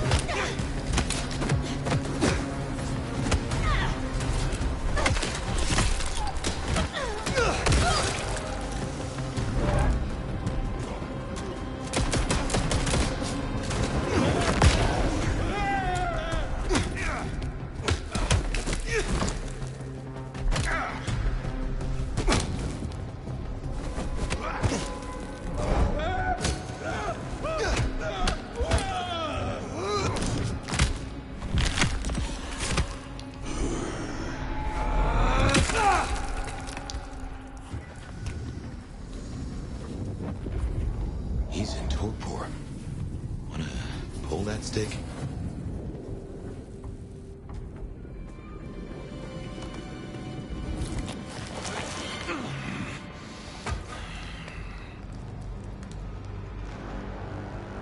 You.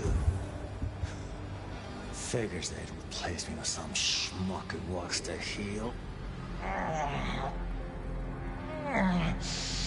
Let me guess. The new baby prince wants my head. She wants you returned to face her judgment. Yeah? And what do you think, sweetheart?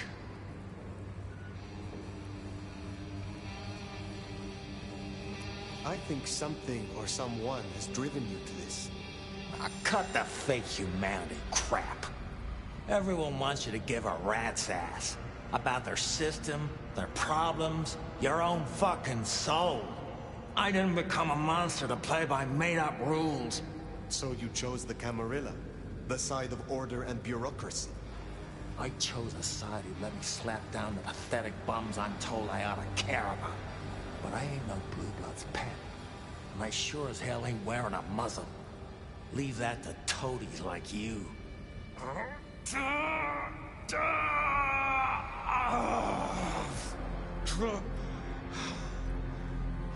That concrete won't hold much longer, and I doubt he's gonna cooperate. You own a ring bearing this symbol. What does it mean? Well, shit. I should have made the connection. But if you ain't figured it out already, sweetheart, I don't know what to tell you. I am compromised. I want to know why and by whom. I don't run with those licks no more. Promises, promises. I make my own goddamn promises. Hurry this along, Fire. There is one you care about. I spoke to the boy at your apartment. He wants you home. Max? He spoke to you? Kid's a liability. A weak-willed fucking embarrassment. I don't need his bullshit anymore. What kind of brouhaha makes himself a daddy? Benny, all I need is one excuse. We'll need more than that.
Last chance, Benny. Go to hell. Not the most cooperative, is he? Katsumi. So what'll it be? You and I have a civil conversation? Find a solution to this mess? Or you go the way of Mr. Muldoon here. Careful.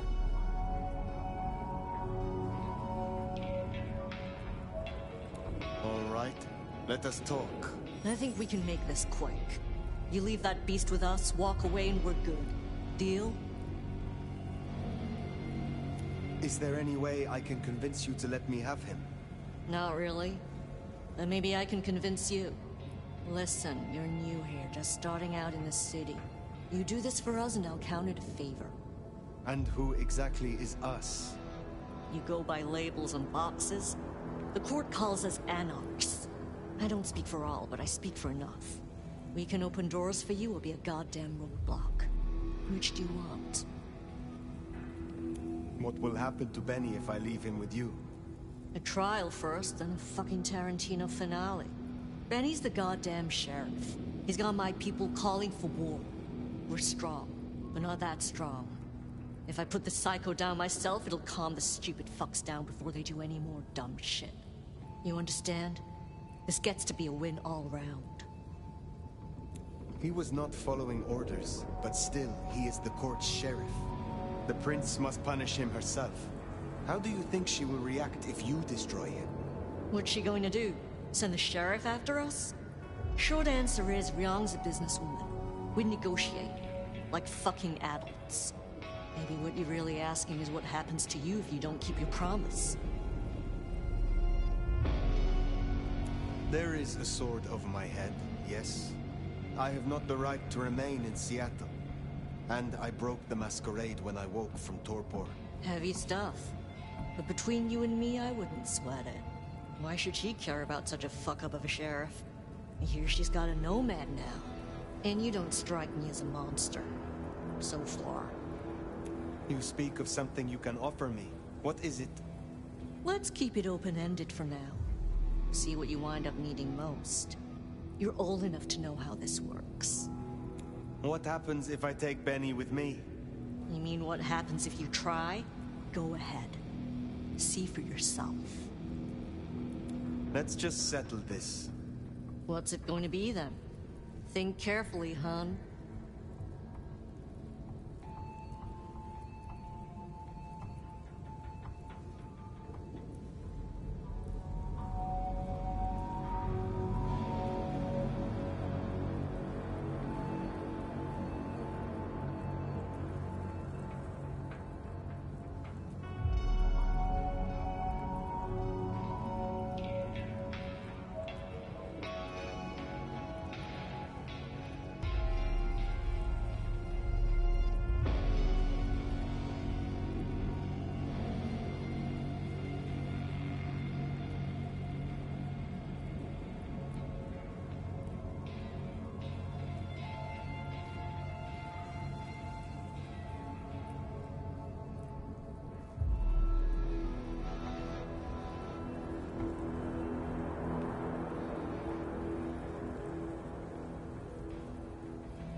He will face your justice.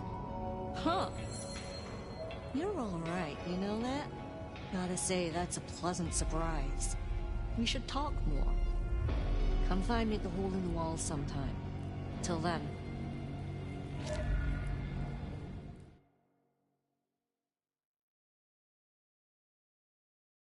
Bat face? Haven't heard a sniffler or squeak. That's a problem. Sophia, see if you can reach out. He responds to you. Fire. Empty-handed, I see.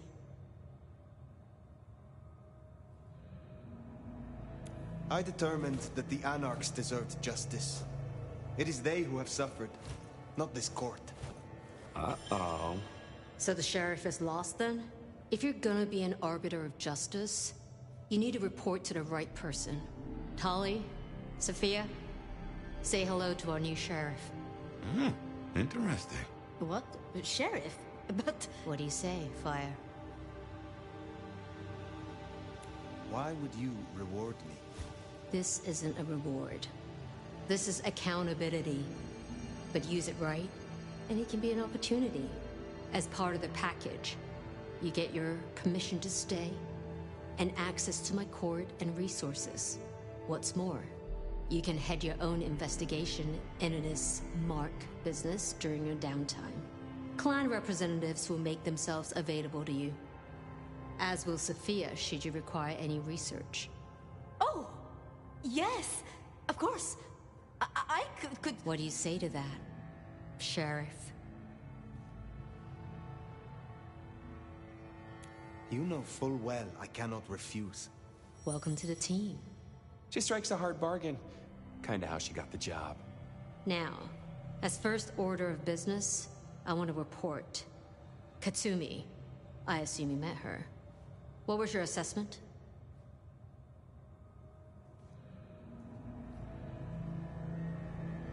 The Anarchs respect her. That counts for something. So she still has strong support. That could be problematic. Appreciate your candor. Clearly I made the right decision. Anything else? Yes. I believe it was Benny who destroyed Campbell. And you have proof of that?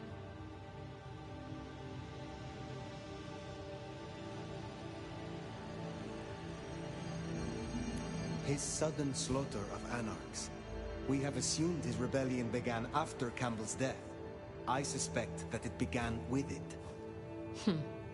Well, if so, our little regicide problem might be taken care of. Although, you gave away our chance to question him. It's an interesting thought. Anything else? A moment. Oh? While hunting Benny, I encountered his sire. Yeah, Max. What about him? Is it not true that the sins of the child will be visited upon their sire? If you want to be archaic. But I certainly wouldn't recommend he show his face. Let's leave it there. I would know of the history between the Anarchs and this court. What is their complaint? In short, it concerns our treatment of Thin Bloods. As in most domains, Lou wouldn't suffer them. Under Campbell, though, they were tolerated, as long as they remained beneath Katsumi's thumb. And because, as far as he knew, Campbell got right of first refusal on their alchemy, Seattle became a safe haven. But now, some have clearly placed bets on which way I'll swing. If I am to be your sheriff, what would you have of me? Tali would get you up to speed.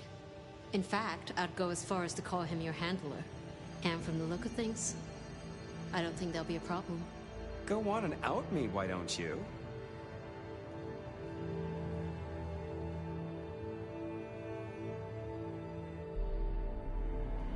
Thank you. That was useful to know. In that case, we'll be in touch. One thing before you go, Toots. In your travels, check in on Lou. I told her we'd help out on security. And guess what? That's your headache now. Go have a blast. Oh, and, meet me at Wake the Dead, when you have the chance. I can't wait to pick your brain. In the best way, of course. Ugh.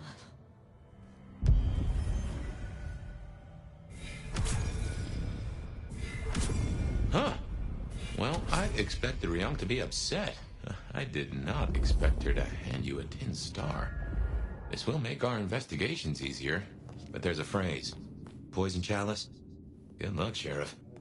Oh, and as for your Benny theory, maybe he did take out Campbell. One bad day at the office. But he is connected to the mark on your hand. There's got to be more to it.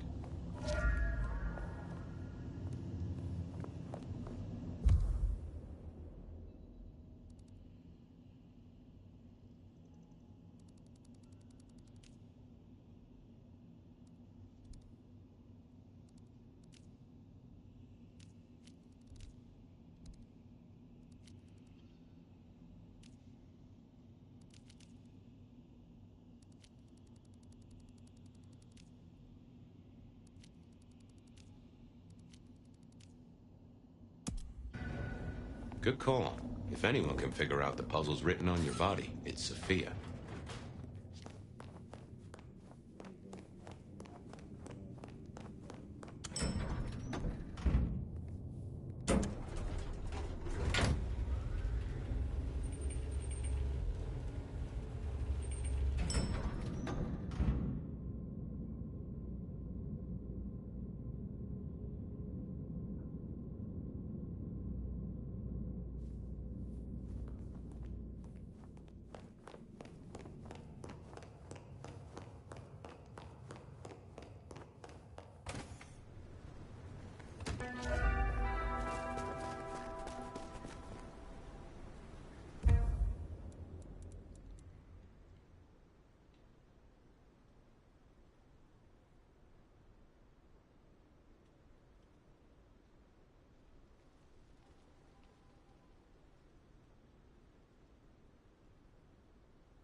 better spot.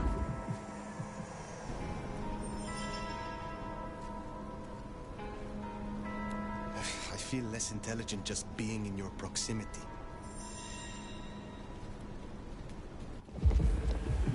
Me alone!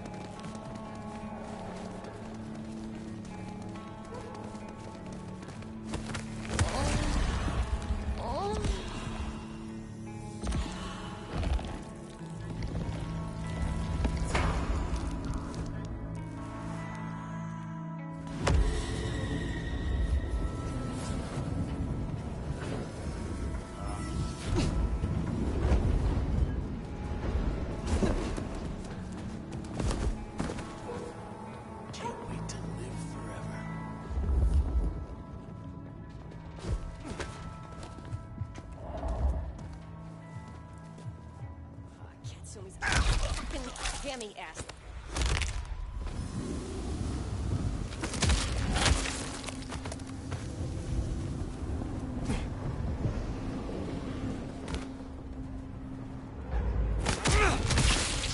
That sheriff.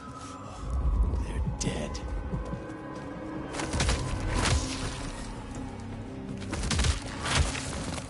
Nicely done.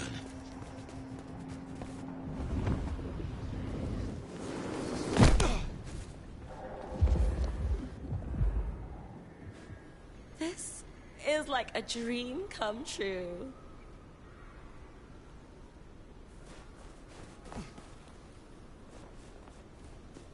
Did we already... No. Soon, right? Yeah.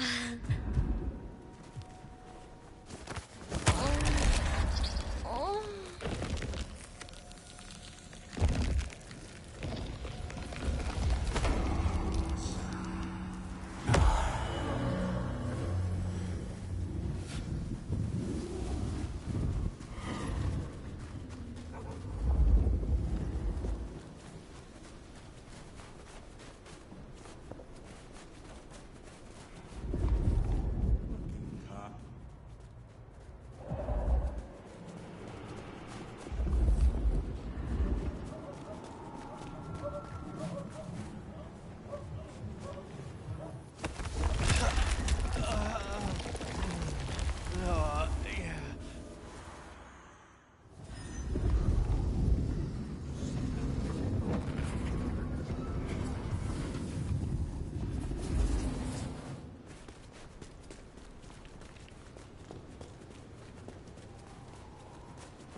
Maybe stop in and wake the dead? I'll bet Sophia's there, buried by a pile of books. She's supposed to help you.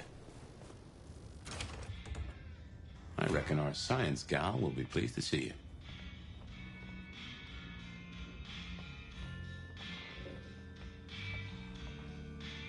Shall we introduce ourselves? You may call me Mrs. Thorne. I already know who you are. A word of advice.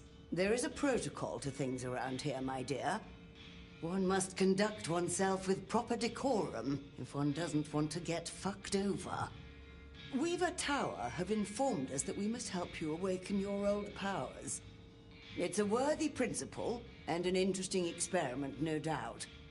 Consider me an interested party. I'm certainly willing to make the attempt.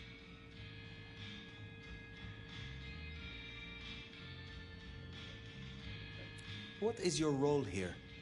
Well, I run a flea circus, which is really just a front for my secret human butchery service. And in my spare time, I like to build tiny castles out of the teeth of my victims. Excuse me? I run this shop and answer stupid questions. How long have you been in Seattle? Oh, a long time. I arrived here to extract certain disciplines from a mortal cult. And we had a satisfactory exchange of ideas. It was the time of Theosophy and the New Thought. All utter claptrap. But it did sell a lot of books. I saw a market opportunity. My home country being out of bounds to me at that time. Some people do overreact to the smallest of transgressions.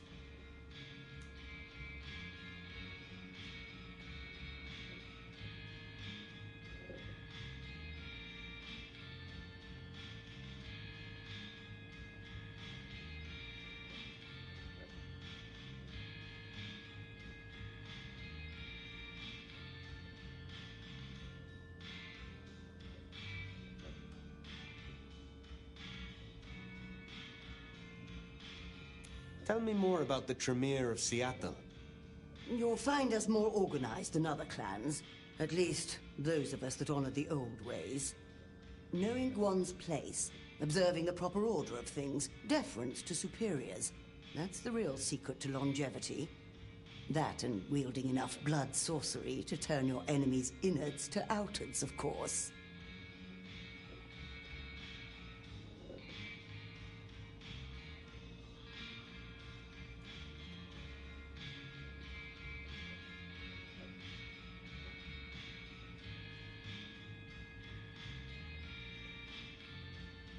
So you are feared? I beg your pardon? My dear Nomad, you don't understand this city at all, do you? Simply being feared is not enough. One must walk the delicate line between alliance and intimidation. Fear is a clumsy, irrational emotion. It can't be wielded the way that wary respect can. Now, dearie, since you're crisscrossing our streets so regularly, might I persuade you to run a few errands for me? Nothing taxing. A package here, parcel there. It's so hard to find good help.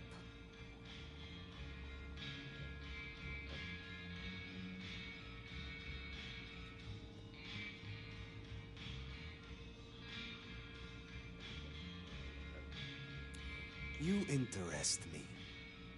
Do I, dearie? Well, a freshly dug-up walking corpse is not what I consider totty. But don't take it personally.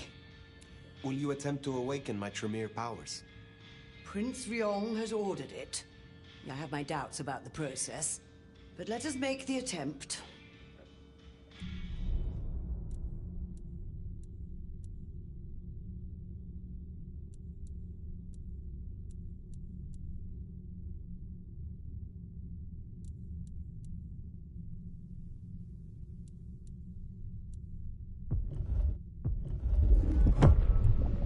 So, in theory, the best way to awaken your faded powers is to consume Tremere blood.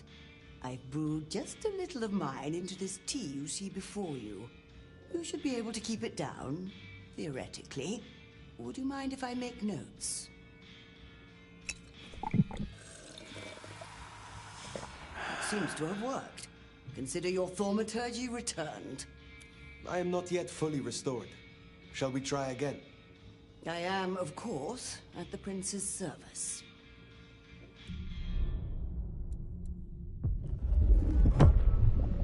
There was no copious vomiting last time. Pity. I should have liked a sample. Well, bottoms up, I suppose.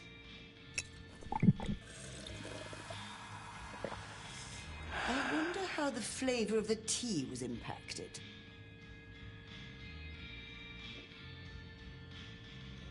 I would like some more of your help. Our sheriff needs my aid. Who am I to demur?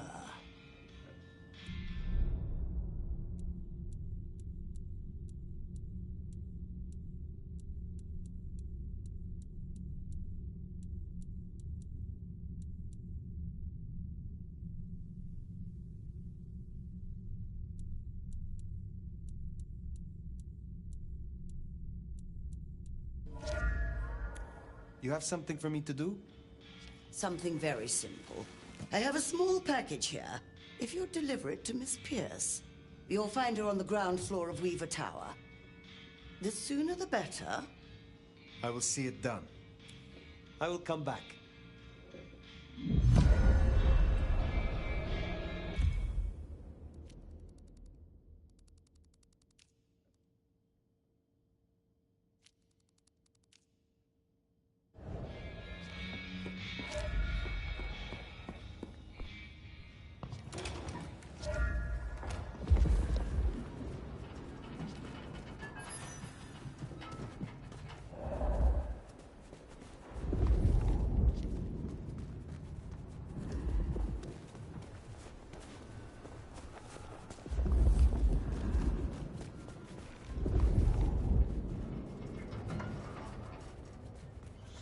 Makes it all feel darker at night.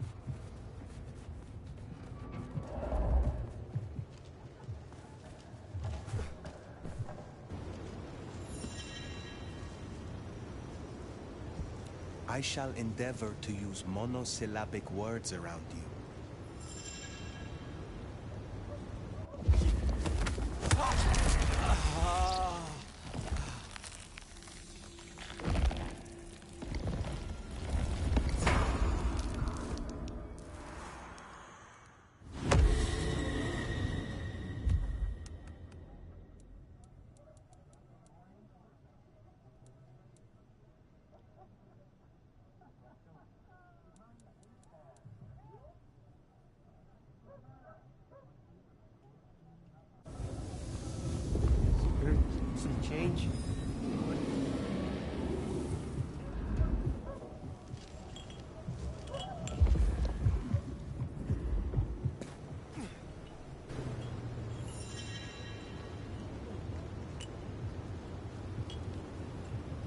Your intelligence is sorely lacking.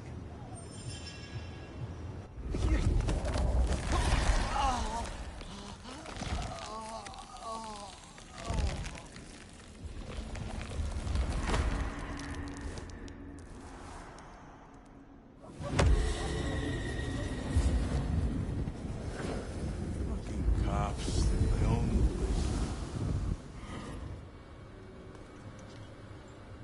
Got any change?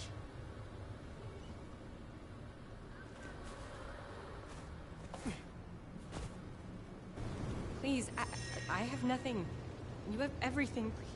Just leave me alone. Does your handler know you are on your own? What? Please, please don't hurt me! Stay back, you psycho!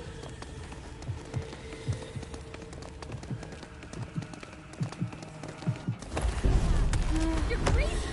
Leave me alone! Waste of a good meal to me.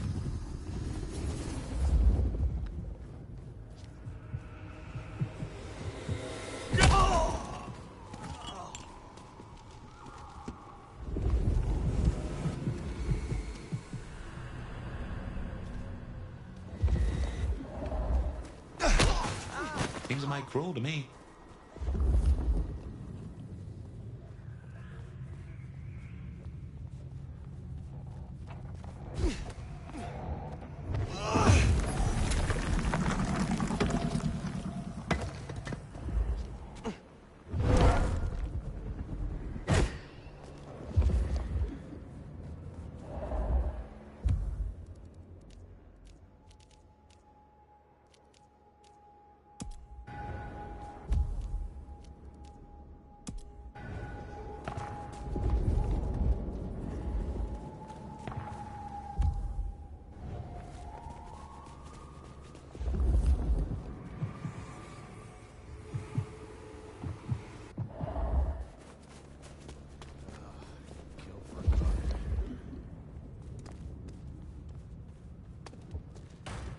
No, I don't want the balance. This is my money, so fuck off.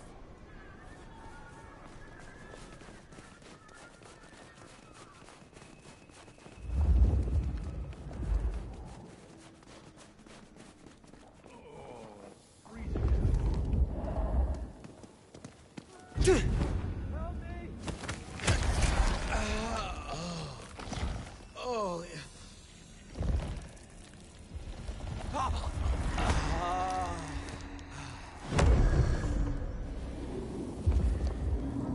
I need to find a better spot.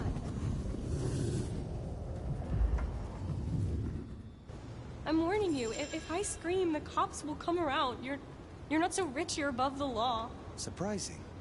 Are you some kind of talking ape, perhaps? Please, I don't have anything for you. Oh.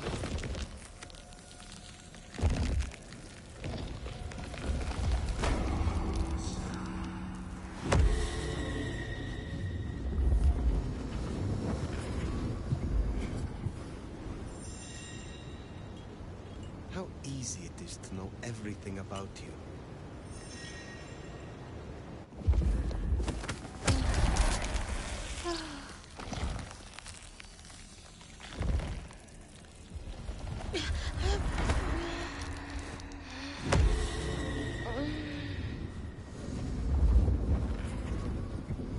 Spare a dollar? Really appreciate some help. you money people make me sick, you know that? Pathetic. You're not better than me. Didn't like the look of him. Oh.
This is for you. What? Oh. Let's hope the old woman can do what she promised.